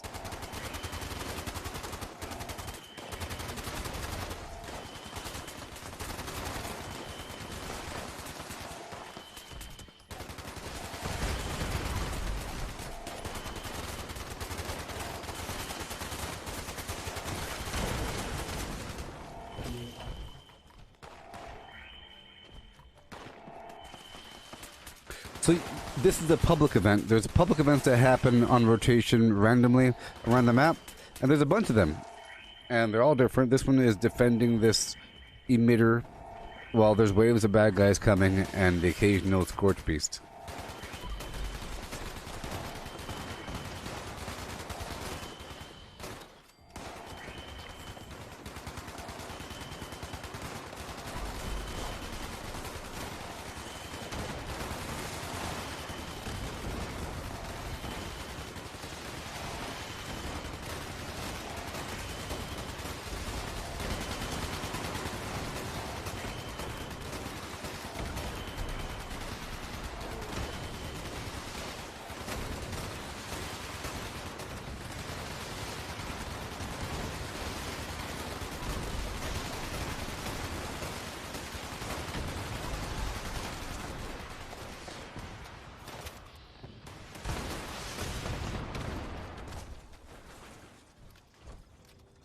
Oh yeah. Repair the generator! Repair the generator!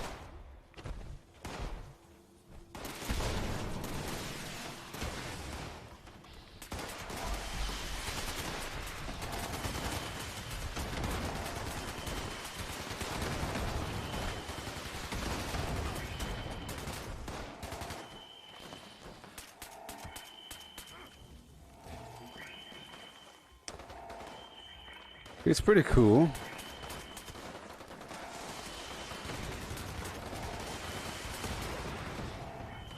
There's lots of layered progression systems. Like, the gear is pretty interesting how it all works in this game. It's very, just imagine the other Fallout game with all your gear and everything. Just make it more technical and more detailed with the things that can stack together. Like, all your perks and your gear and your weapons. It all has bonuses and everything. And it's a pretty cool system of leveling up and getting better. But these are my perks, you know. You got legendary perks as well. And then you have your gear. This interesting gear with stats and stuff like that.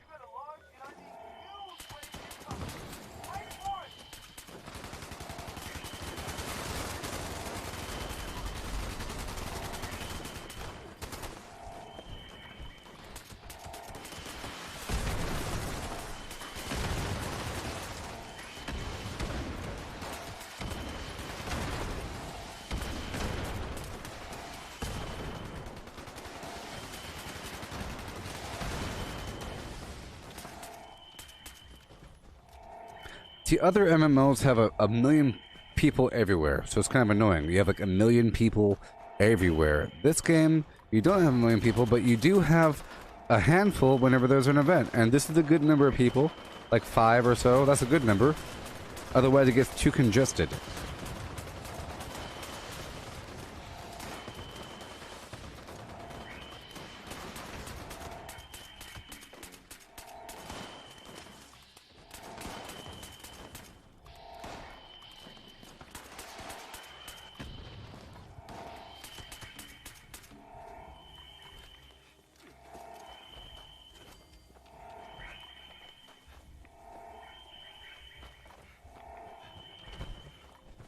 Well, they took away the negative factors of hunger and thirst. It's still important to be hydrated and everything, so it is almost like a buff. So think of it this way. I understand what they did.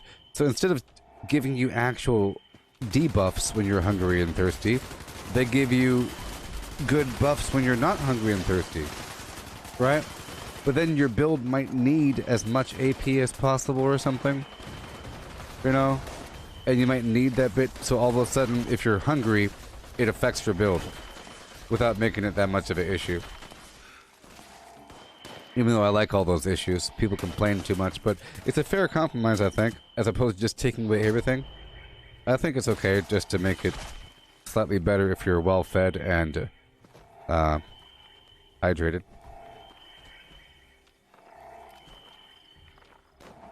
Yeah.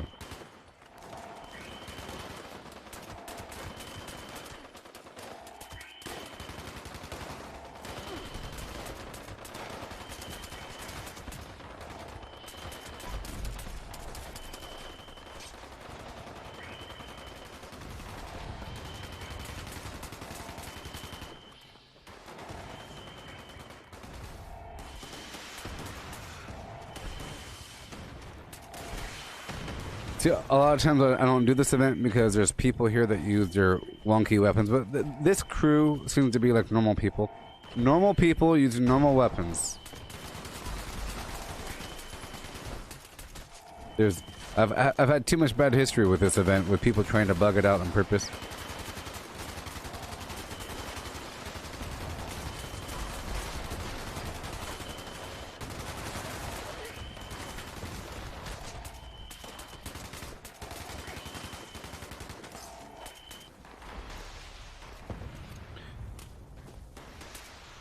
My Sharona. Yay. Vortex, vortex, vortex. Well, that was fun.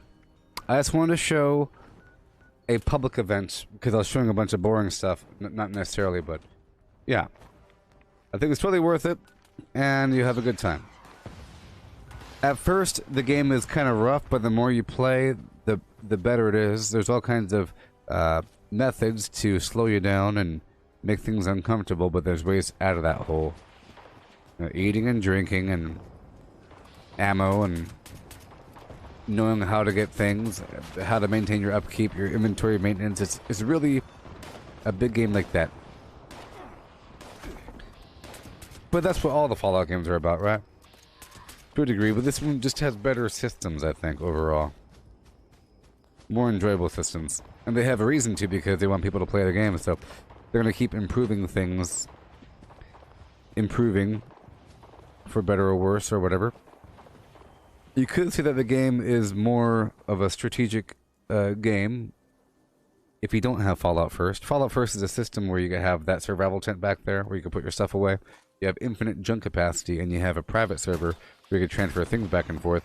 Without those factors, it's a much different experience. If I was over encumbered there and I didn't have Fallout First, I would have to walk to a train station. Or I'd have to teleport to my camp after getting under encumbered, but if you're over encumbered, you can't fast travel, so it sort of changes things. You'd have to walk to someone's camp, you know, which is more immersive, but it's sort of a better system to have this, make it optional. You still have to do something. It's just one more thing you have to do versus just suffering. I like suffering, though. Failure is growth. Success is stagnation. You know? But yes, I think we're done right now. Right now it's 7:26. I want to be back before nighttime to play Call of Duty Zombies. Eventually, I will be grinding through the Call of Duty Black Ops Cold War single-player campaign, which I should do before... I'll let you knock it out before the 27th, so I'll be doing that eventually. That'll be like the big thing I do on the side, trying to grind through the storyline. I've been doing a lot of zombies, and then I'll eventually start doing the actual multiplayer. I'm really curious about the tanks and everything. I haven't seen a mode that used tanks. I played some bot stuff, and I played some other mode, multiplayer, that involved dog tags. It's a pretty cool system where if somebody kills your teammate, they have to collect the dog tag before it gives them credit, and vice versa. So if you run on over and get the dog tags, then they don't even get credit for that kill. And then if you recover the enemy's dog tag, then they can prevent you from, that's pretty cool. But yes, I'll be back in a bit. Let's just say 8:30. It's getting kind of late. I was kind of thinking about ordering some food or something. Yeah. Goodbye, everybody. And I like my chair. It does snap forward, though. It's kind of weird.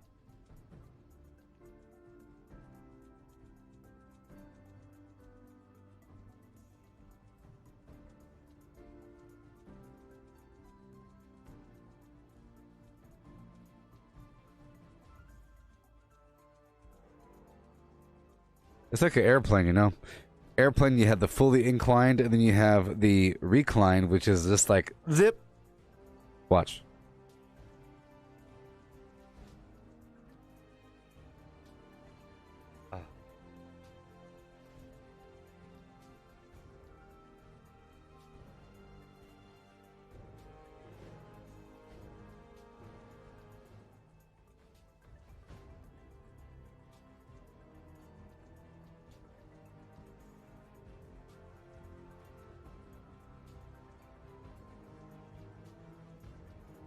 All right, goodbye, everybody. Thank you for hanging out and for your generous donations.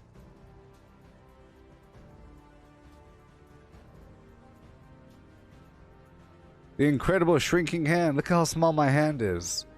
Look how small my hand is. Ah!